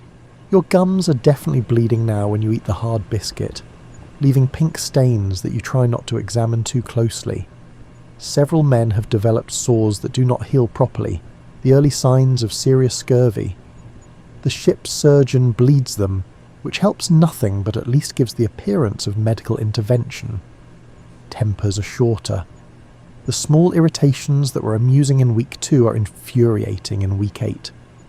Portuguese João's continued forgetting of his bilge duty finally comes to a head when 2 sailors confront him directly. There is shouting, there is shoving. The boatswain intervenes before it becomes actual fighting, and João is assigned double bilge duty for the next week. This is considered fair by everyone except João, who sulks but complies because the alternative is worse. The silence between the two sailors from the same village has evolved from angry silence to something more like weary acceptance of silence. They will probably never speak again. Their friendship, whatever it was, has been killed by proximity and grudge, and the particular kind of ossification that happens when you see the same person every day for months with no escape from their presence. New friendships have formed though. You and Miguel and Rodriguez have become a sort of unit, eating together when possible, sharing tobacco and stories, and working alongside each other when the duty rotation allows. These friendships are circumstantial, formed by proximity and shared misery, but they feel real nonetheless. You suspect you will remember these men for the rest of your life, even if you never see them again after making port. The younger sailors talk about what they will do when they reach land. They will eat fresh bread, they will drink clean water from a well, they will sleep on ground that does not move, they will walk in straight lines for miles. Their plans are elaborate and specific and touchingly naive, as if the new world is simply Spain relocated across an ocean, rather than a genuinely different place with different challenges. The older sailors, the ones who have done this before, say less. They know that reaching land means the beginning of different hardships. The work of unloading cargo, the negotiations over pay, the temptation to spend all your wages in the first port tavern, and the eventual necessity of signing onto another ship, because what else are you qualified to do now? But they do not share these thoughts with the younger men. Let them have their dreams of fresh bread and stable ground. The master takes sun sightings every day at noon, weather permitting, using his cross staff to measure the sun's angle above the horizon. He makes calculations, consults his charts, and announces that you are making good progress. This is encouraging until you realise he's been announcing good progress for weeks, and you are still nowhere near land. Good progress and you are learning are relative concepts. Birds begin appearing more frequently, which is taken as a positive sign. Land birds, the master explains, do not venture far from shore. Their presence suggests proximity to solid ground, though how much proximity remains unclear. Could be a day away, could be a week. The ocean is large, and bird flight range is variable, and everything about navigation is approximate. You start having dreams about land with increasing frequency. Not coherent dreams with plots, but sensory fragments, the smell of pine trees, the sound of a stream, the feeling of grass under bare feet, the taste of fresh milk. You wake from these dreams with a physical ache, a homesickness so intense it is almost painful. You have been at sea so long that land has become a mythical place, something you remember but are not entirely sure still exists. The first sign that land is genuinely close comes from the leadsman finding bottom at 100 fathoms. The announcement sends a ripple of excitement through the entire crew. For weeks, the lead has found nothing but depth. Now there is something down there, something solid, which means the seabed is rising, which means a coastline is approaching. The mood aboard ship shifts noticeably. Men work with more energy. Conversations become more animated. Even the food seems slightly less awful when eaten with the knowledge that better food is coming soon. The second sign is the watercolour. The deep blue of mid-ocean is giving way to a greenish tint that indicates shallower water. Floating debris appears, branches, leaves, and things that could only have come from land. Someone spots what might be a bird or might be a piece of bark, but either way it is something that is not just empty ocean, and that is progress. The third sign is the smell. On a morning watch you catch a scent on the wind that makes you stop mid-task. It is the smell of earth, of vegetation, of land. It's so faint you're not entirely sure you're not imagining it, but others smell it too, and the master confirms it. Land smells can carry far over water under the right conditions. You are close now, not there, but close. The next day, the lookout in the crow's nest calls out the word everyone has been waiting to hear. Land. The announcement is greeted with a cheer that probably frightens fish for miles. You rush to the rail along with everyone else, straining to see what the lookout's height advantage has revealed. At first, you see nothing. Then, as the ship rises on a swell, you glimpse it. A thin, dark line on the horizon, so faint it could be a cloud, but it is not moving like a cloud moves. It is land. It is real. You're not going to spend the rest of your life on this wooden box after all. The approach to land is slower than anyone wants. The coast is visible but distant. The wind, which was favourable for crossing the ocean, is now coming from the wrong direction for easy entry to the harbour. The ship must tack back and forth, making zigzag progress, gaining a mile and losing half a mile over and over. This is infuriating when land is in sight, but seems to get no closer. You've travelled thousands of miles across open ocean, and now these last few miles are taking hours. But eventually, finally, the harbour mouth approaches. You can see buildings now, you can see trees, you can see people moving on the shore, tiny figures engaged in normal land activities that seem impossibly exotic after 2 months at sea. The ship glides into harbour with a ceremony that feels both significant and anticlimactic. The anchor drops with a splash and a rattle of chain. The voyage is over, except it is not quite over, because you cannot just leave. There are formalities, customs inspections, health checks, and official permissions. The harbour officials come aboard and spend hours examining papers and cargo, while you and the other sailors wait, so close to land you can smell it properly now. Earth and vegetation and cooking fires and human habitation, but still trapped on the ship. When you're finally allowed to disembark, stepping onto the dock is profoundly disorienting. The ground does not move. Your body, which has spent 2 months adjusting to constant motion, keeps adjusting for motion that is not happening. You stagger like a drunk, reaching out to steady yourself on stable ground that does not need steadying. Other sailors are having the same problem, walking with exaggerated caution, trying to convince their inner ears that the world has changed. The first fresh food you eat, a piece of bread purchased from a dock vendor, is so overwhelmingly delicious you actually close your eyes while chewing it. It is just bread. Ordinary bread. Probably not even particularly good bread, but after 2 months of weevil-infested ship's biscuit, it tastes like something angels would eat. You eat it slowly, savouring every bite, making it last, while your stomach, unused to fresh food, sends up confused signals about what is happening. Fresh water from a well tastes clean. Impossibly, incredibly clean. No slime, no floaters, no taste of wood or barrel, just water, cold and pure and perfect. You drink until you feel slightly sick, then drink more, unable to believe that water can taste this good, that you took this for granted all those years before sailing. That night, sleeping in an actual bed in a shorefront boarding house that caters to sailors, you lie awake despite your exhaustion. The bed is too still. The room is too quiet. The absence of the ship's constant motion and sound feels wrong somehow. You have spent 2 months adapting to life at sea, and now you must adapt back to life on land, and the transition is strange. You think about what the voyage has changed in you.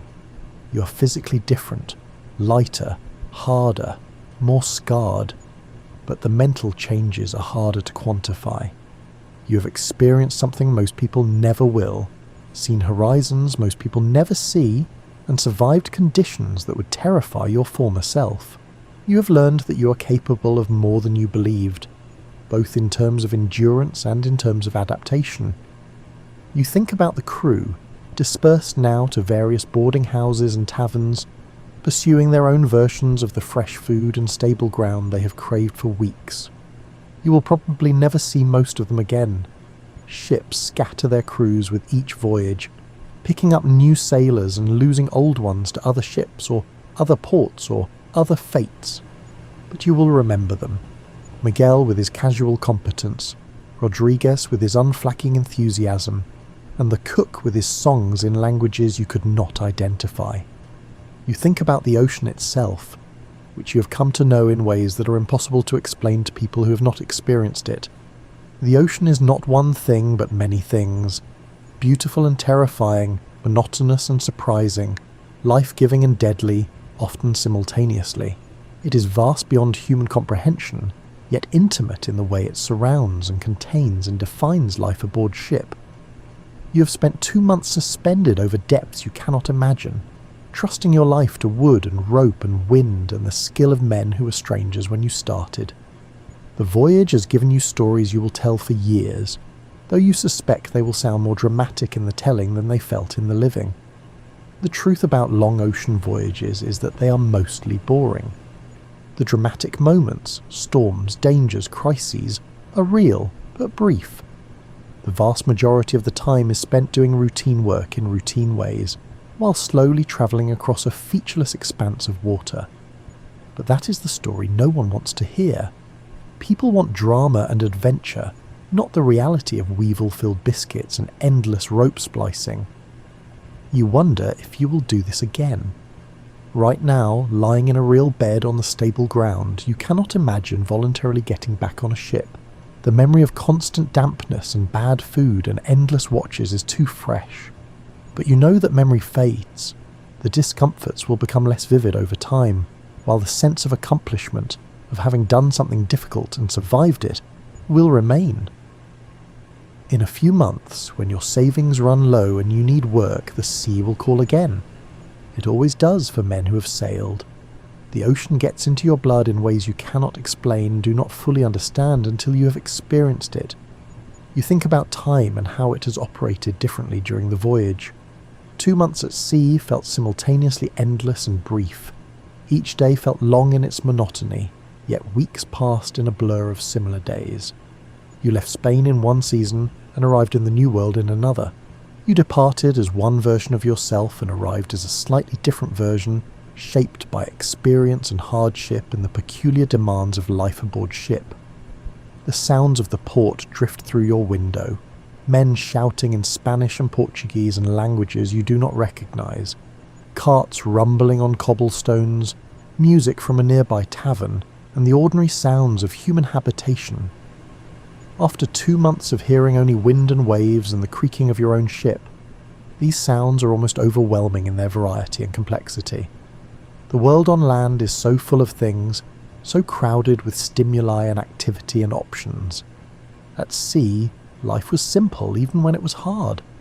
There were only so many things you could do, only so many places you could go. The constraints were absolute but also freeing in their way. You drift towards sleep, your body finally beginning to accept that solid ground is real and will be here tomorrow. Tomorrow you will report back to the ship for unloading duty. Tomorrow you will learn where the next voyage is going and when it departs. Tomorrow you will begin the process of forgetting the discomforts of this voyage while the memories of accomplishment settle into place. But tonight you are simply here, on land, in a bed that doesn't move, listening to sounds that are not wind and water, tasting air that doesn't smell like salt and tar and bilge, and despite everything the voyage contained, the hardship, the danger, the boredom, the fear, you're satisfied with yourself in ways you have never quite felt before. You have crossed an ocean.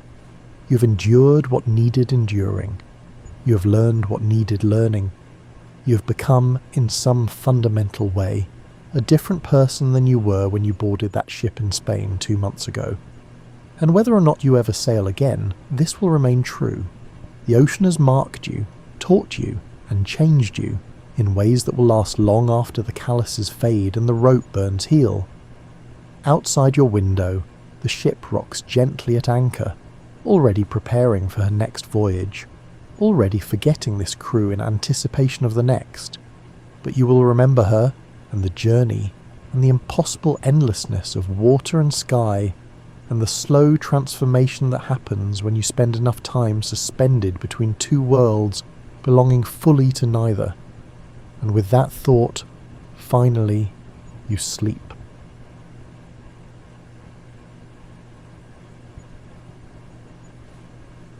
Imagine living in ancient Greece around 600 BCE, when the only technological concern you might have had was whether your olive oil lamp would have enough fuel to last the entire night, People who entered this world of basic tools and sophisticated ideas did something revolutionary.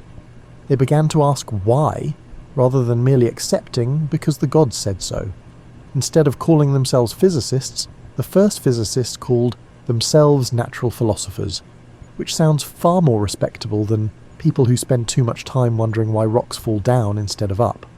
However, that's exactly what they were doing, viewing the everyday world from a new perspective and rejecting the idea that mystery was a sufficient explanation for anything. One of these early wanderers was Thales of Miletus, who reportedly spent so much time gazing up at the stars that he once fell into a well while out for a walk.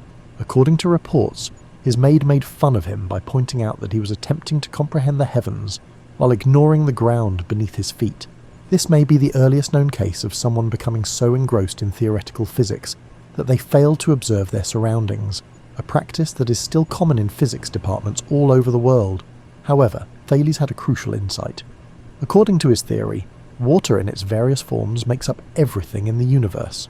Now, before you write this off as archaic thinking, remember that he was putting forth a profound idea, that the astounding diversity of the natural world could have straightforward underlying causes. He was completely correct that the way forward was to look for straightforward explanations of complicated phenomena, but he was mistaken that water was the fundamental substance. Democritus expanded on this notion with a notion so revolutionary that it would not be fully comprehended for more than 2 millennia. He proposed that cutting something into ever tinier pieces would eventually result in pieces that were too small to cut. He referred to these fragments as atoms, which in Greek means uncuttable. In essence, Democritus was suggesting that the universe was composed of inconspicuous, minuscule building blocks, akin to cosmic LEGO pieces. Since Democritus lacked particle accelerators and microscopes, it wasn't that he was accurate in every detail. Rather, it was that he was thinking in the right way. He was saying that you could comprehend large, complex things by comprehending their smallest components. Although it would take centuries for anyone to figure out how to actually test these ideas, this reductionist approach would eventually become one of the most potent tools in physics. The ancient natural philosopher Aristotle, who was arguably the most influential, adopted a different strategy. He concentrated on what he could actually see, rather than making assumptions about invisible atoms. He observed how objects moved, fell, and behaved under various conditions. He then made an effort to arrange these findings into a logical framework that would account for everything. The physics of Aristotle resembled a complex categorization system for natural phenomena. Because they want to hit the ground more urgently than light objects, heavy objects fall more quickly. When something pushes something, it moves, and when that push stops, it stops moving. Heavy objects naturally congregate at the center of the universe, which is why the Earth is there. Because it wants to ascend to its proper location in the heavens, fire rises. We now know that the majority of Aristotle's particular conclusions were incorrect. However, his method, careful observation followed by methodical explanation, was spot on. He was looking for trends in the behavior of nature, rules that could forecast the future in novel circumstances. Even though he had few scientific instruments at his disposal, he was conducting research. These early natural philosophers were brilliant because they believed that the universe made sense, even though some of their discoveries were remarkably prescient. They thought that rather than being the random whims of irrational gods, natural phenomena adhered to understandable laws. This presumption would turn out to be possibly the most significant concept in human thought history. A tradition of rigorous reasoning about the natural world was also being established by them. They were willing to approach problems methodically and follow reasoning wherever it led, even if it resulted in uncomfortable or counterintuitive conclusions, rather than simply accepting conventional wisdom. Every significant development in physics that followed would depend on this intellectual bravery. As you go to bed tonight, remember that these ancient philosophers were answering questions that still captivate us. What is the composition of the universe? How do things change and move? What basic laws apply to everything from far-off stars to falling apples? They lacked our resources and expertise, but they possessed something just as valuable, an insatiable curiosity and the endurance to consider basic issues carefully. The Islamic world kept the flame of natural philosophy burning after the fall of the Roman Empire, when Europe was busy forgetting much of what the Greeks had discovered. The next great leap in human understanding would eventually be supported by the picture libraries in Baghdad and Cordoba, where scholars preserved Greek texts while adding their own observations and insights. Ibn al-Haytham, also referred to as Al-Hazan in the West, was one of these scholars who made the revolutionary move of insisting that theories about the natural world be put to the test against meticulous observations. This may seem like common sense, but keep in mind that for centuries most people were satisfied to settle disputes by citing historical authorities rather than paying attention to actual events. Light and vision particularly captivated Alhazen. The ancient Greeks had some rather strange theories about how we see the world. For example, many thought that our eyes emit invisible rays that reflect off of objects, much like biological radar systems. Through meticulous experimentation, Alhazen discovered that light moves from objects to our eyes rather than the other way around. In order to prove that light moves in straight lines, he constructed the first camera obscura, which is basically a gigantic pinhole camera. Alhazen gained insights from his work with optics that would take centuries to fully comprehend. He understood that light is bent by the atmosphere, which functions as a lens and influences our perception. This explains why stars appear to twinkle and the sun appears larger when it is close to the horizon. Alhazen was learning that observation itself might be trickier than it seemed, which would be important for future advances in physics. By translating Arabic texts, scholars in medieval Europe were rediscovering Aristotle. This led to an intriguing situation. Like playing telephone across centuries and cultures, European thinkers were learning Greek physics from Islamic commentaries. During a time when original scientific thinking was comparatively uncommon in Europe, this process kept the discussion about natural philosophy alive, even though it occasionally brought new concepts and confusions. English monk Roger Bacon, who lived in the 13th century, took Alhazen's focus on experimentation and ran with it. Bacon believed that thorough observation and methodical idea testing could reveal the mysteries of nature. He studied the characteristics of magnets, experimented with lenses and mirrors, and even conjectured about flying machines and mechanically propelled ships, concepts that would not be realized for centuries. Bacon's method was revolutionary because rather than merely interpreting ancient authorities, he argued that humans could uncover new truths about the natural world. This was potentially theologically dangerous as well as intellectually radical. What did it say about the completeness of revealed knowledge if people could learn new things about God's creation on their own? For centuries, the conflict between religious authority and natural philosophy based on observation would simmer and occasionally explode into major battles. However, rather than questioning religious doctrine, the majority of natural philosophers of the Middle Ages were able to present their work as a means of comprehending God's creation. It was believed that the same divine intelligence wrote both the book of Scripture and the book of nature, which they were reading side by side. Some of these conflicts were eased by the renowned medieval theologian Thomas Aquinas, who maintained that faith and reason were complementary rather than antagonistic. While theology addressed spiritual issues, natural philosophy was able to uncover truths about the material world. By avoiding direct confrontations with religious authorities, this intellectual division of labour allowed natural philosophy to flourish. Additionally, more advanced mathematical instruments emerged during the Middle Ages. Islamic sources taught European scholars algebra and Arabic numerals, which significantly enhanced their computational skills. They established the foundation for the quantitative method that would ultimately revolutionize physics by starting to apply mathematical analysis to physical issues. The stage was set for something extraordinary by the end of the Middle Ages. The value of meticulous observation and experimentation had been established by natural philosophers. They had access to progressively more potent mathematical instruments. They had established a framework for considering natural philosophy to be a valid approach to studying God's creation. They also had centuries worth of observations on everything from how light behaves to how planets move. The next thing they needed was someone who was prepared to question basic beliefs about the structure of the universe. Even though he wouldn't transform astronomy for several more decades, someone was already being born in a small Polish town.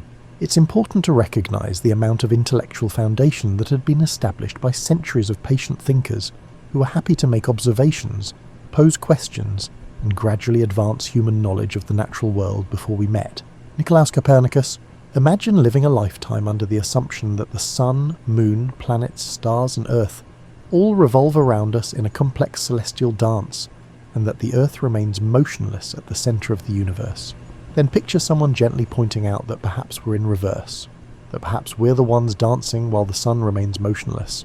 It's difficult to exaggerate how fundamentally this idea upended the medieval worldview, which is precisely what Nicolaus Copernicus suggested in the 16th century.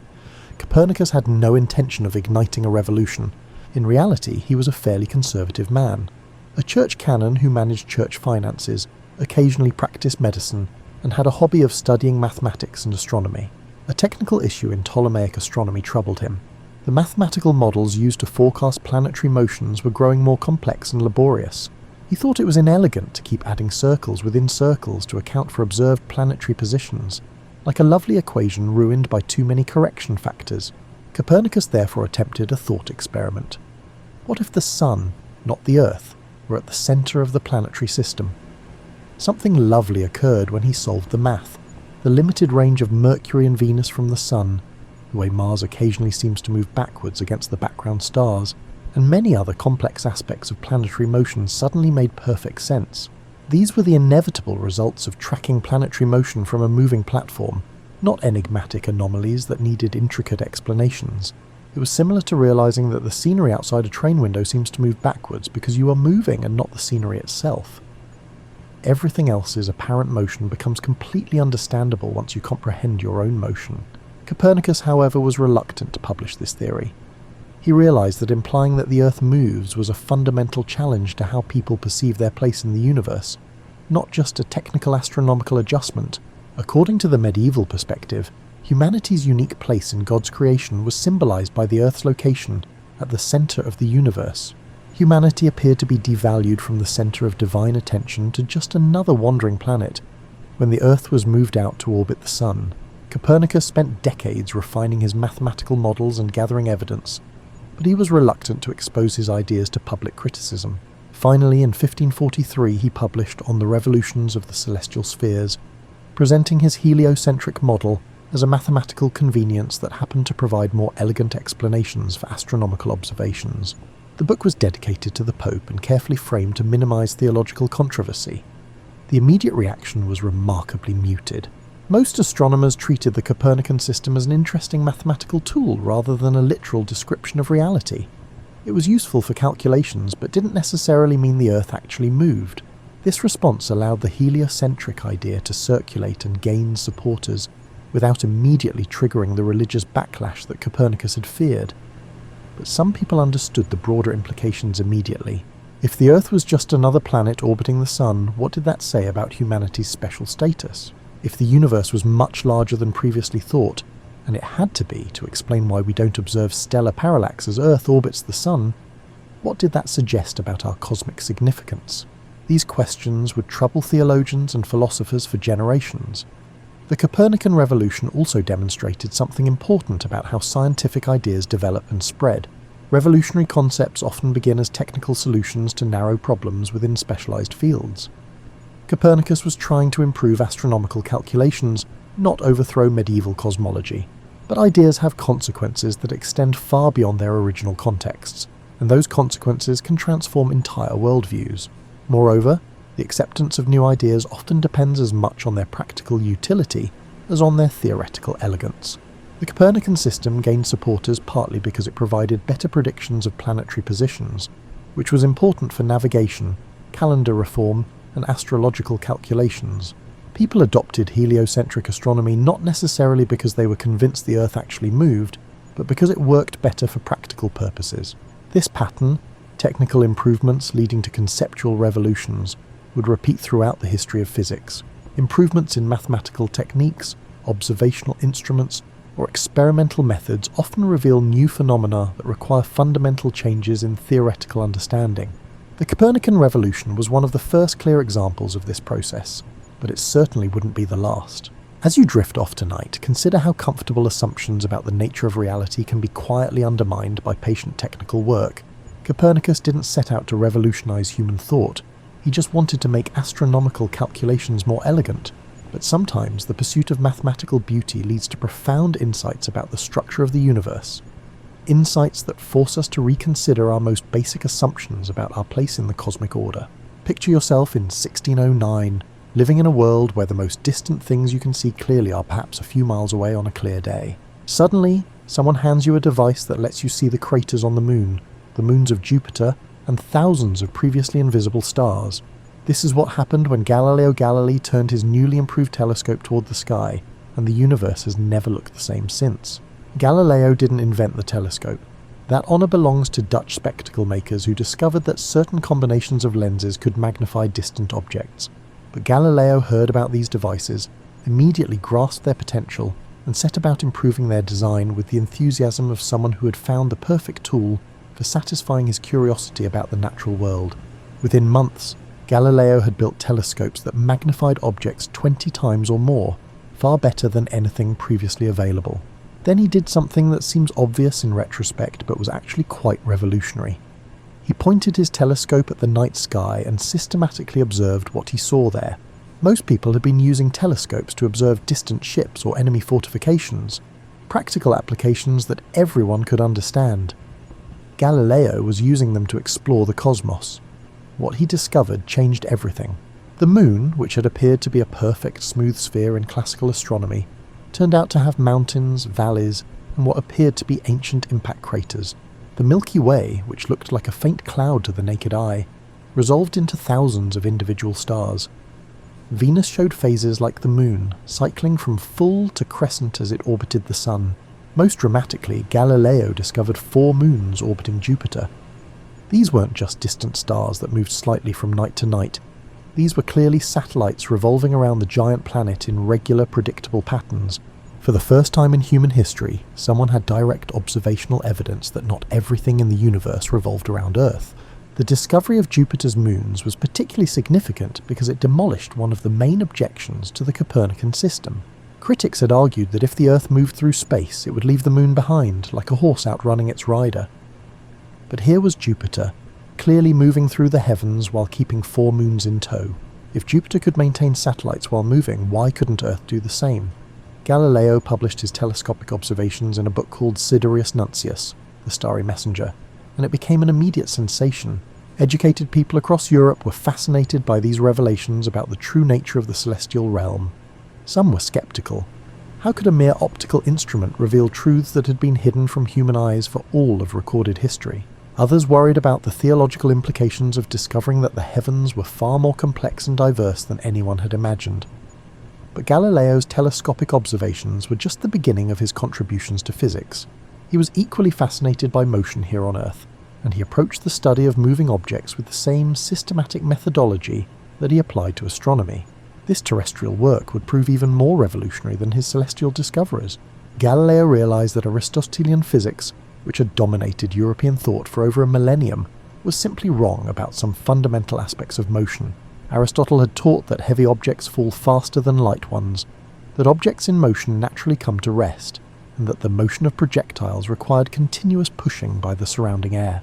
Galileo's careful experiments and mathematical analysis revealed that none of these ideas accurately described how things actually moved.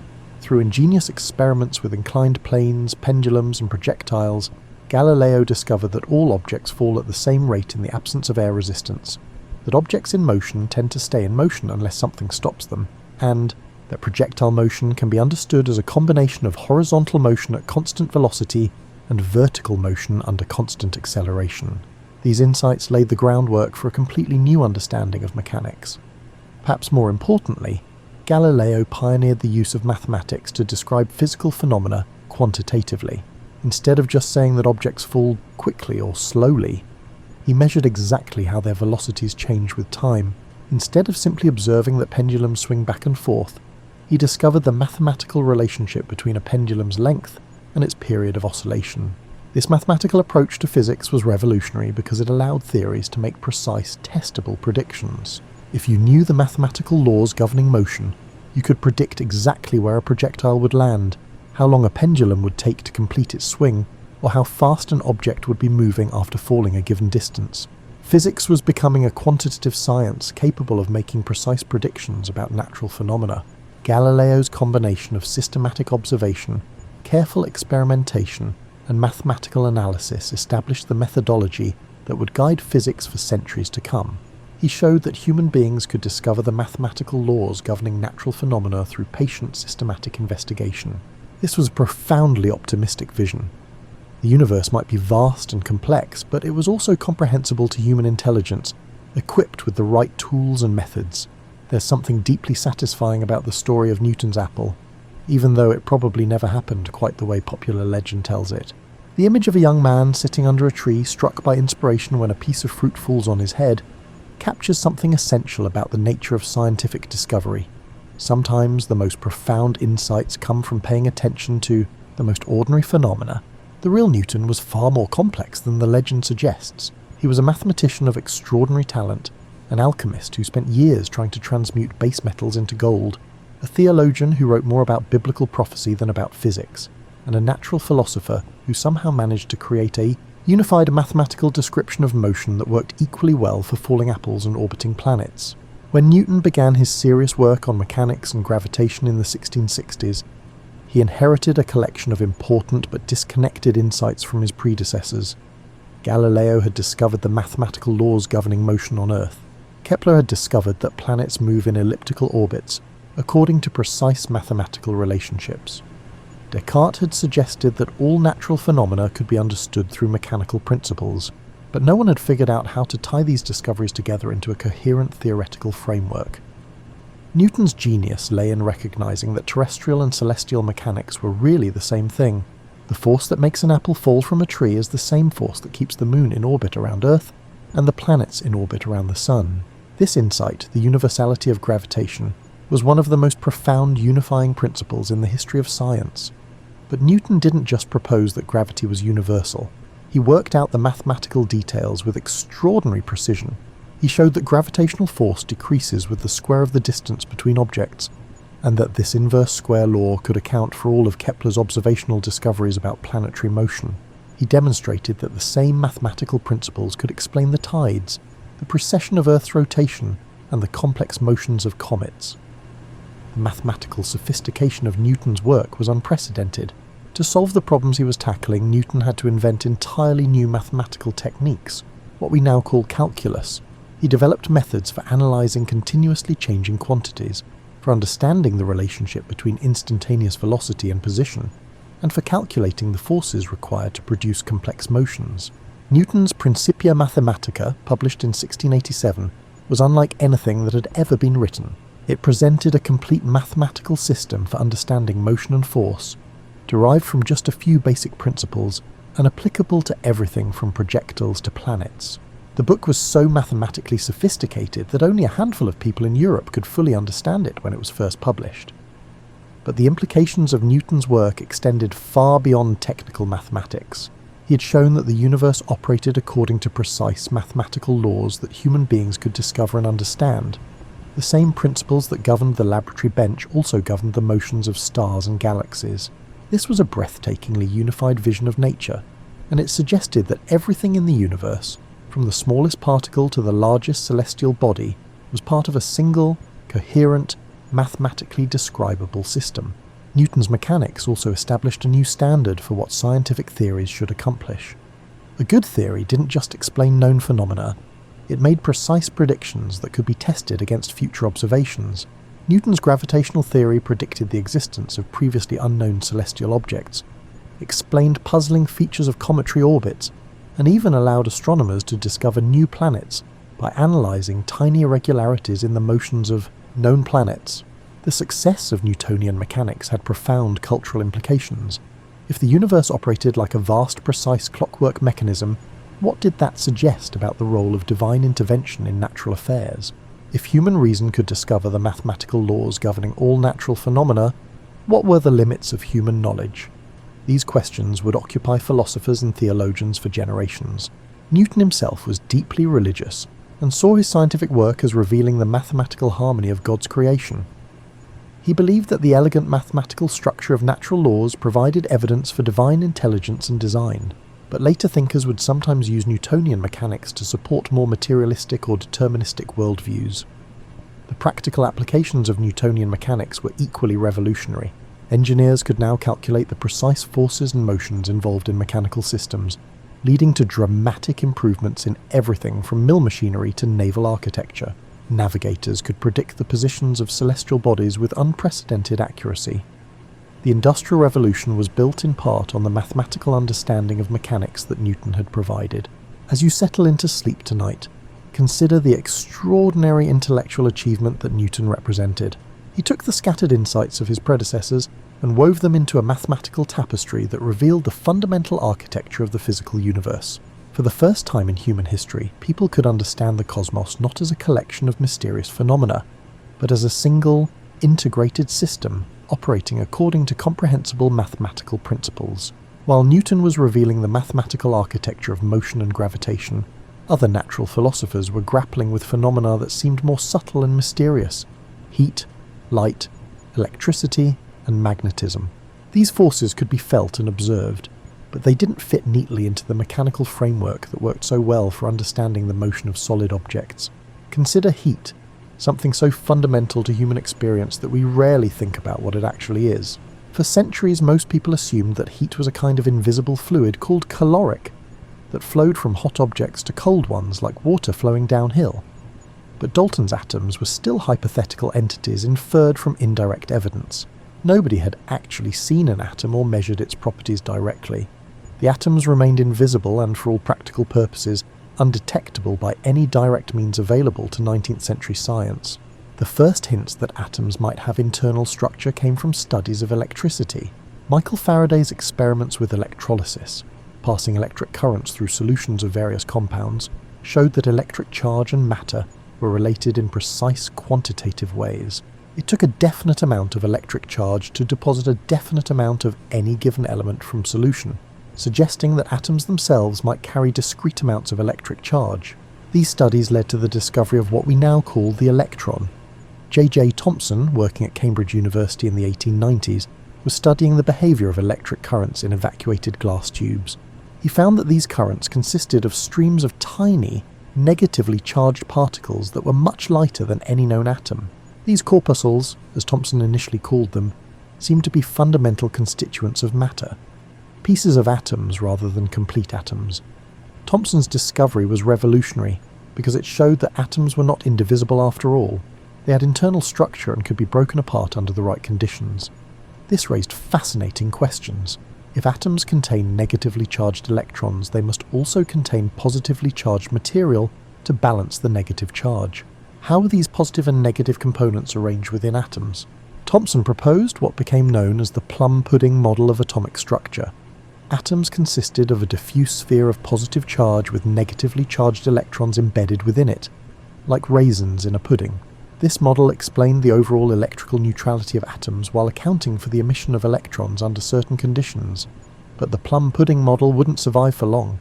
Ernest Rutherford, working with his students Hans Geiger and Ernest Marsden, conducted experiments that revealed the true structure of atoms in dramatic fashion.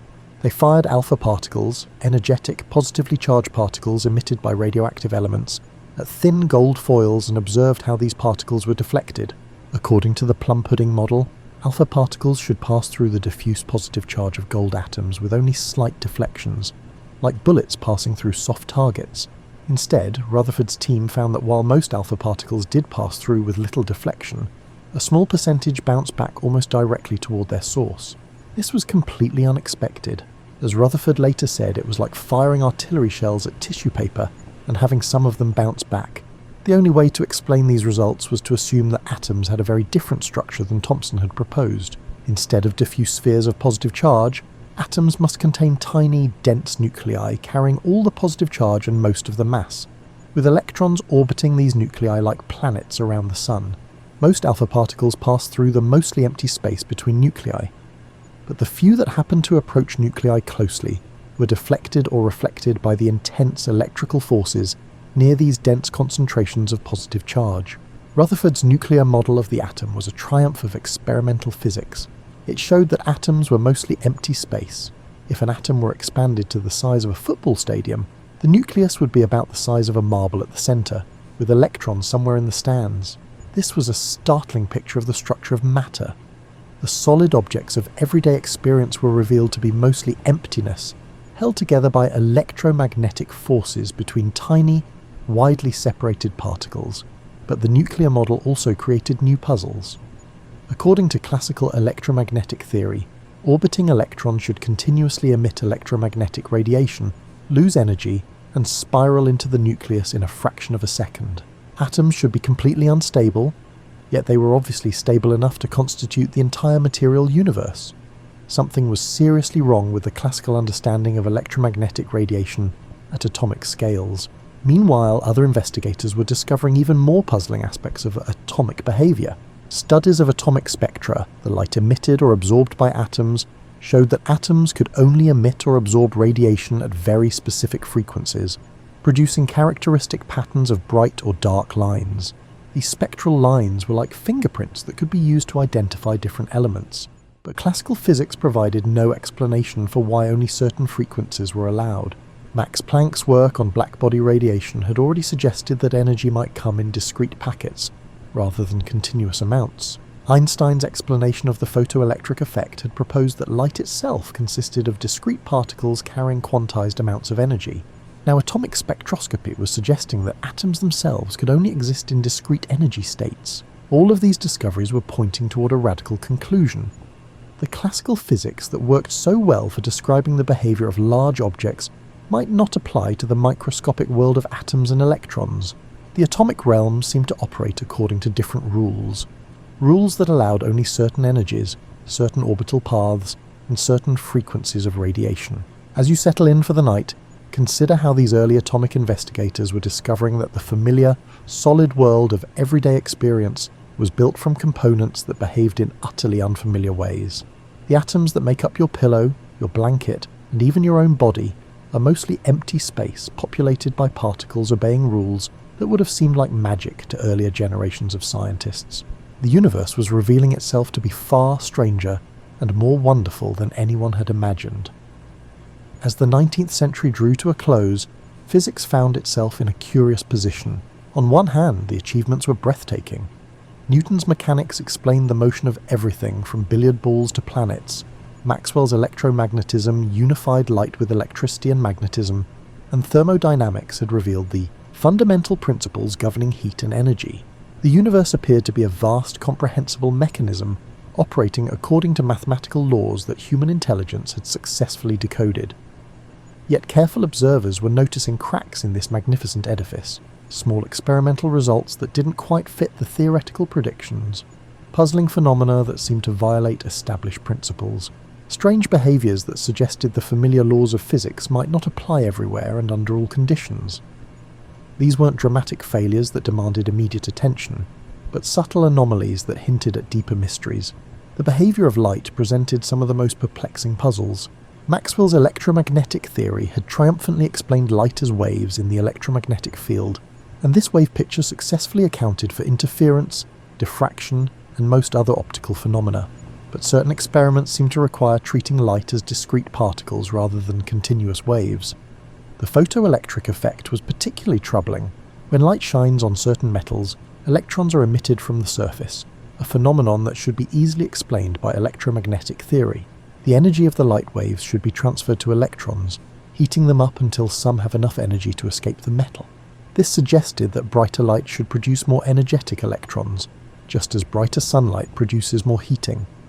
But experiments showed something completely different. The energy of emitted electrons depended only on the frequency, colour, of the light, not on its brightness. Dim blue light produced more energetic electrons than bright red light. Even stranger, below certain frequencies, no electrons were emitted at all, no matter how bright the light became. This was like finding that whispered words could break glass while shouted words could not, depending only on the pitch of the voice rather than its volume. Meanwhile, studies of atomic spectra were revealing that atoms could only emit or absorb light at very specific frequencies, producing characteristic patterns of bright or dark lines that were as distinctive as fingerprints. Classical physics suggested that atoms should be able to emit or absorb electromagnetic radiation at any frequency. Yet experiments showed that only certain discrete frequencies were allowed. It was as if atomic violins could only play certain specific notes, never the notes in between. The structure of atoms themselves presented equally puzzling contradictions. Rutherford's experiments had revealed that atoms consisted of tiny, dense nuclei, surrounded by orbiting electrons, but classical electromagnetic theory predicted that such a system should be completely unstable. Orbiting electrons should continuously emit electromagnetic radiation, lose energy, and spiral into the nucleus in a tiny fraction of a second. Yet atoms were obviously stable enough to constitute the entire material universe. Perhaps most mysteriously, Careful measurements of the speed of light were producing results that seemed to violate common sense.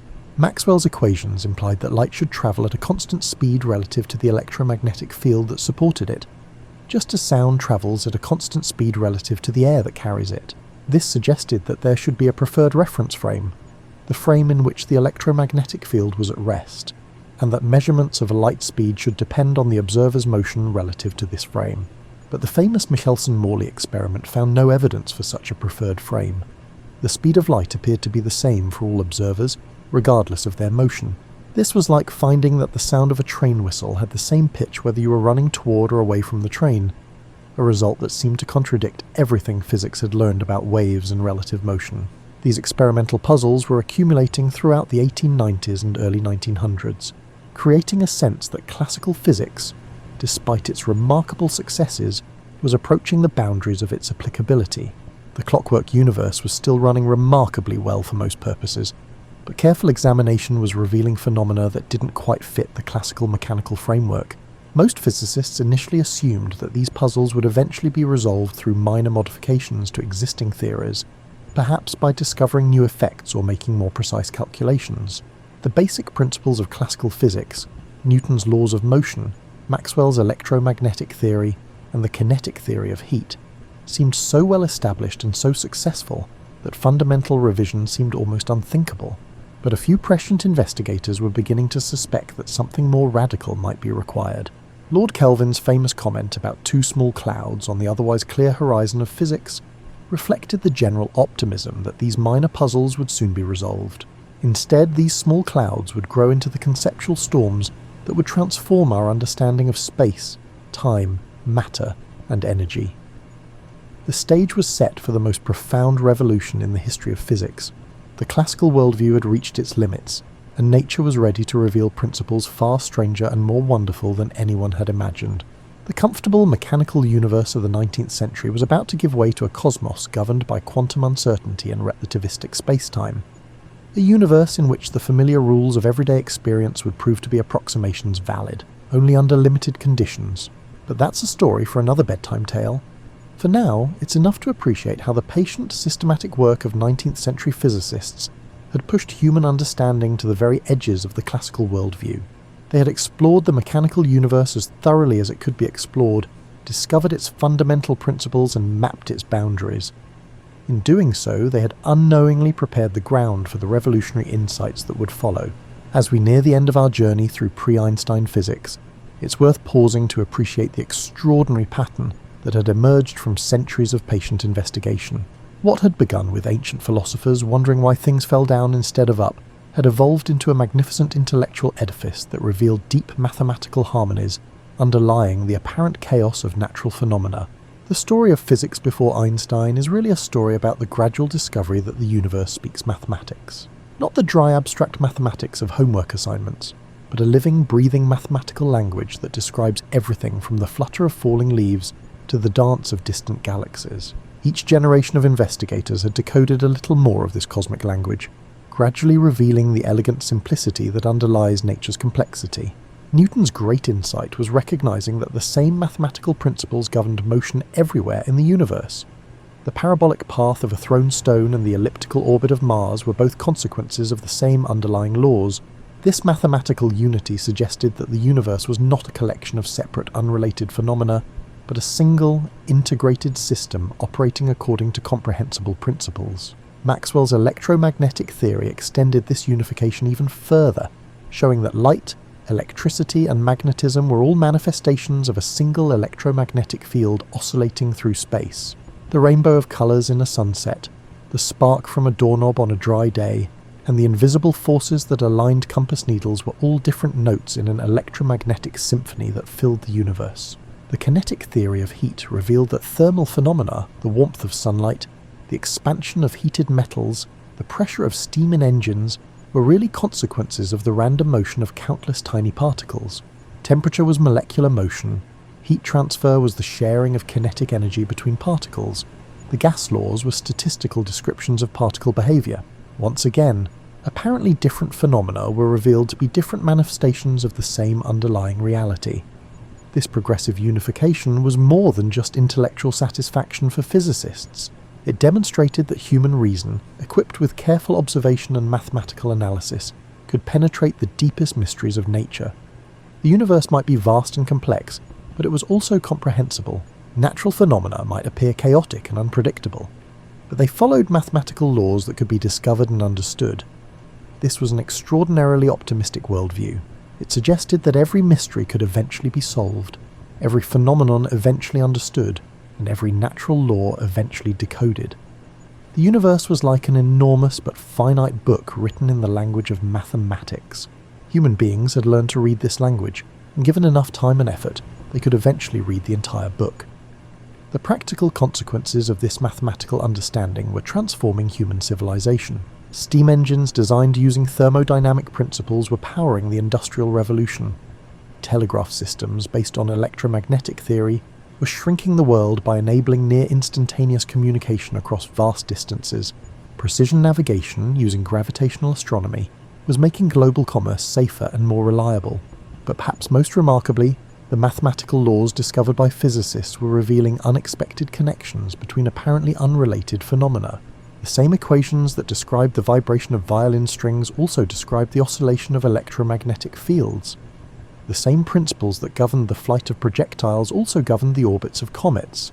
The same statistical methods that explain the behavior of gases also explain the properties of heat and temperature. These connections suggested that the universe possessed a kind of mathematical coherence that went far deeper than anyone had suspected. It wasn't just that natural phenomena obeyed mathematical laws.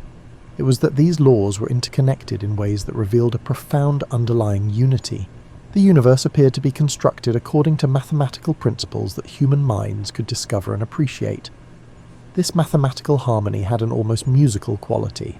Just as a symphony weaves together different instruments and melodies to create a unified artistic experience, the universe seemed to weave together different physical phenomena to create a unified natural order.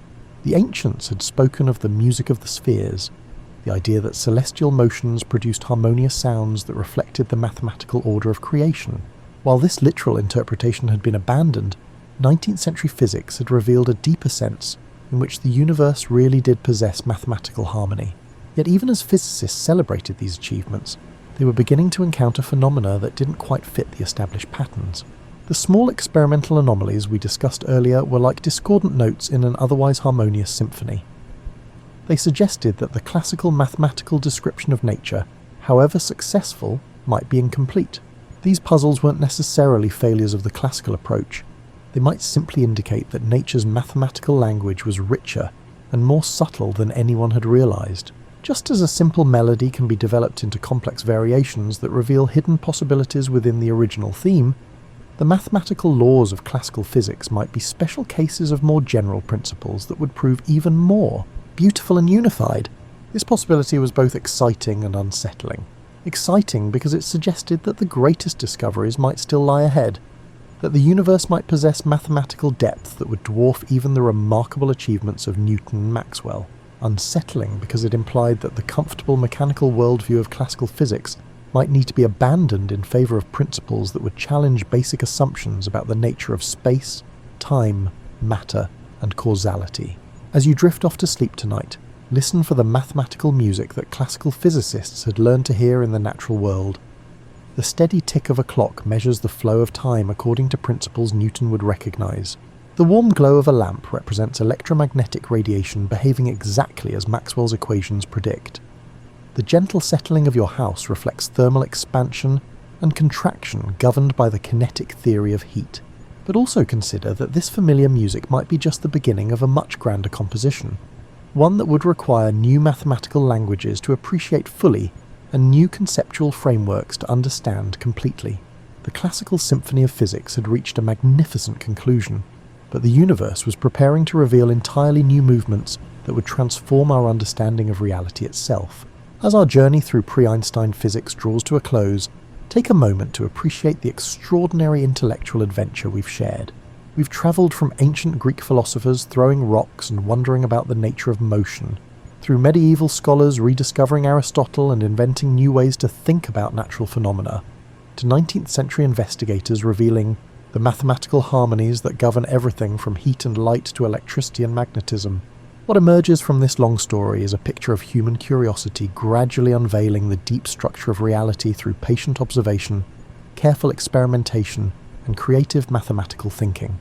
Each generation built upon the insights of their predecessors, slowly constructing an edifice of understanding that revealed the universe to be far more elegant, unified, and comprehensible than anyone had originally dared to hope. The physicists whose work we've explored weren't trying to revolutionize human thought. They were simply trying to understand how things worked. Galileo wanted to know why pendulums swung with regular periods. Newton was curious about why planets moved in elliptical orbits. Maxwell was trying to make sense of the relationship between electricity and magnetism. Yet their modest investigations into specific phenomena gradually revealed universal principles that transformed our understanding of the cosmos. This is one of the most remarkable features of scientific progress. Local investigations often reveal global truths. When you study falling objects carefully enough, you discover universal laws of motion. When you investigate heat transfer systematically, you uncover fundamental principles about energy and molecular behavior. When you explore electromagnetic phenomena thoroughly, you realize that light itself is an electromagnetic wave. The universe seems to be constructed in such a way that deep truths are accessible through careful study of commonplace phenomena. The classical physics that emerged from these centuries of investigation provided a worldview that was both scientifically powerful and psychologically comfortable. It suggested that the universe operated like a vast but comprehensible machine, governed by mathematical laws that human reason could discover and understand. Every phenomenon had a cause, every effect followed necessarily from its antecedents, and given sufficient information about the present state of any system, its future behavior could be predicted with perfect accuracy. This deterministic, mechanical picture of nature had profound cultural implications. It suggested that human beings, through scientific investigation, could eventually understand everything about the natural world. Mystery wasn't a fundamental feature of reality. It was simply a temporary condition that would be eliminated as scientific knowledge advanced. The universe might be complex, but it wasn't ultimately mysterious. Yet even at the height of classical physics' success, careful observers were noticing small anomalies that didn't quite fit the established framework. These weren't dramatic failures that demanded immediate attention, but subtle puzzles that suggested the classical picture, however successful, might not be complete.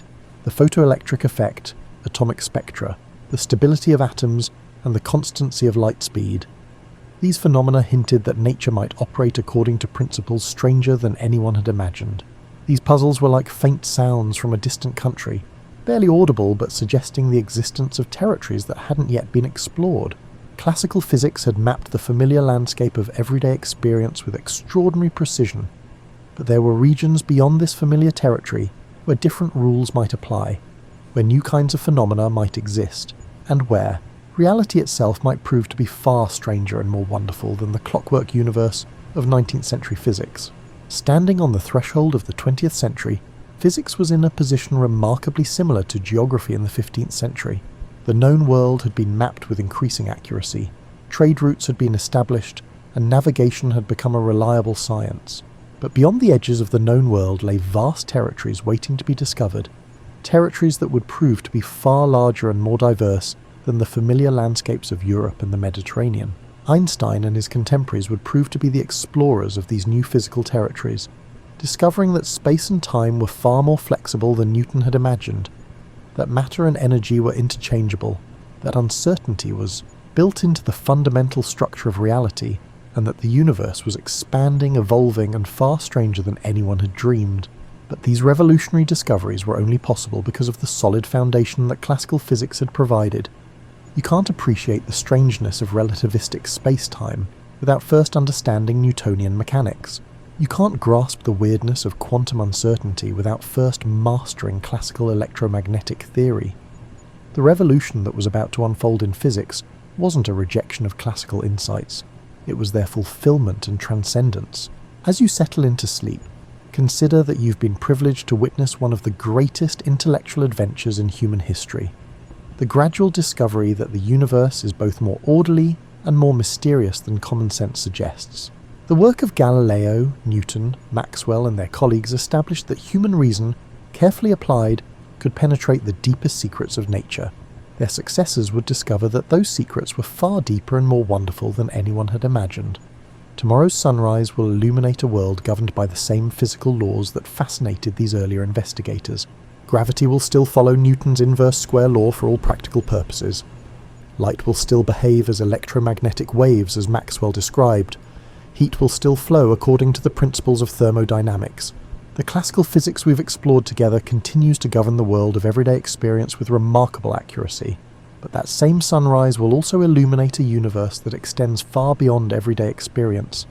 A cosmos where space and time are woven together in a fabric that can be stretched and curved, where particles exist in quantum superpositions of multiple states simultaneously, and where uncertainty is not just a limitation of our knowledge, but a fundamental feature of reality itself. The gentle story of physics before Einstein is really the story of human beings learning to see the universe with new eyes, discovering that reality is both more comprehensible and more mysterious than we originally supposed. It's a story that continues today, as each generation of investigators pushes further into the unknown territories that surround our island of understanding, always finding that the universe is stranger, more beautiful, and more wonderful than we had dared to imagine. Sleep well, knowing that you live in a cosmos whose secrets have been partially revealed through centuries of patient human curiosity, and whose deeper mysteries continue to beckon from beyond the edges of our current understanding. The universe delights in surprising us, usually in ways that reveal it to be more elegant and unified than we had previously thought possible. Sweet dreams of mathematical harmonies, electromagnetic symphonies, and the gentle dance of atoms that creates the solid reality of your pillow, your blanket, and the beating of your own heart.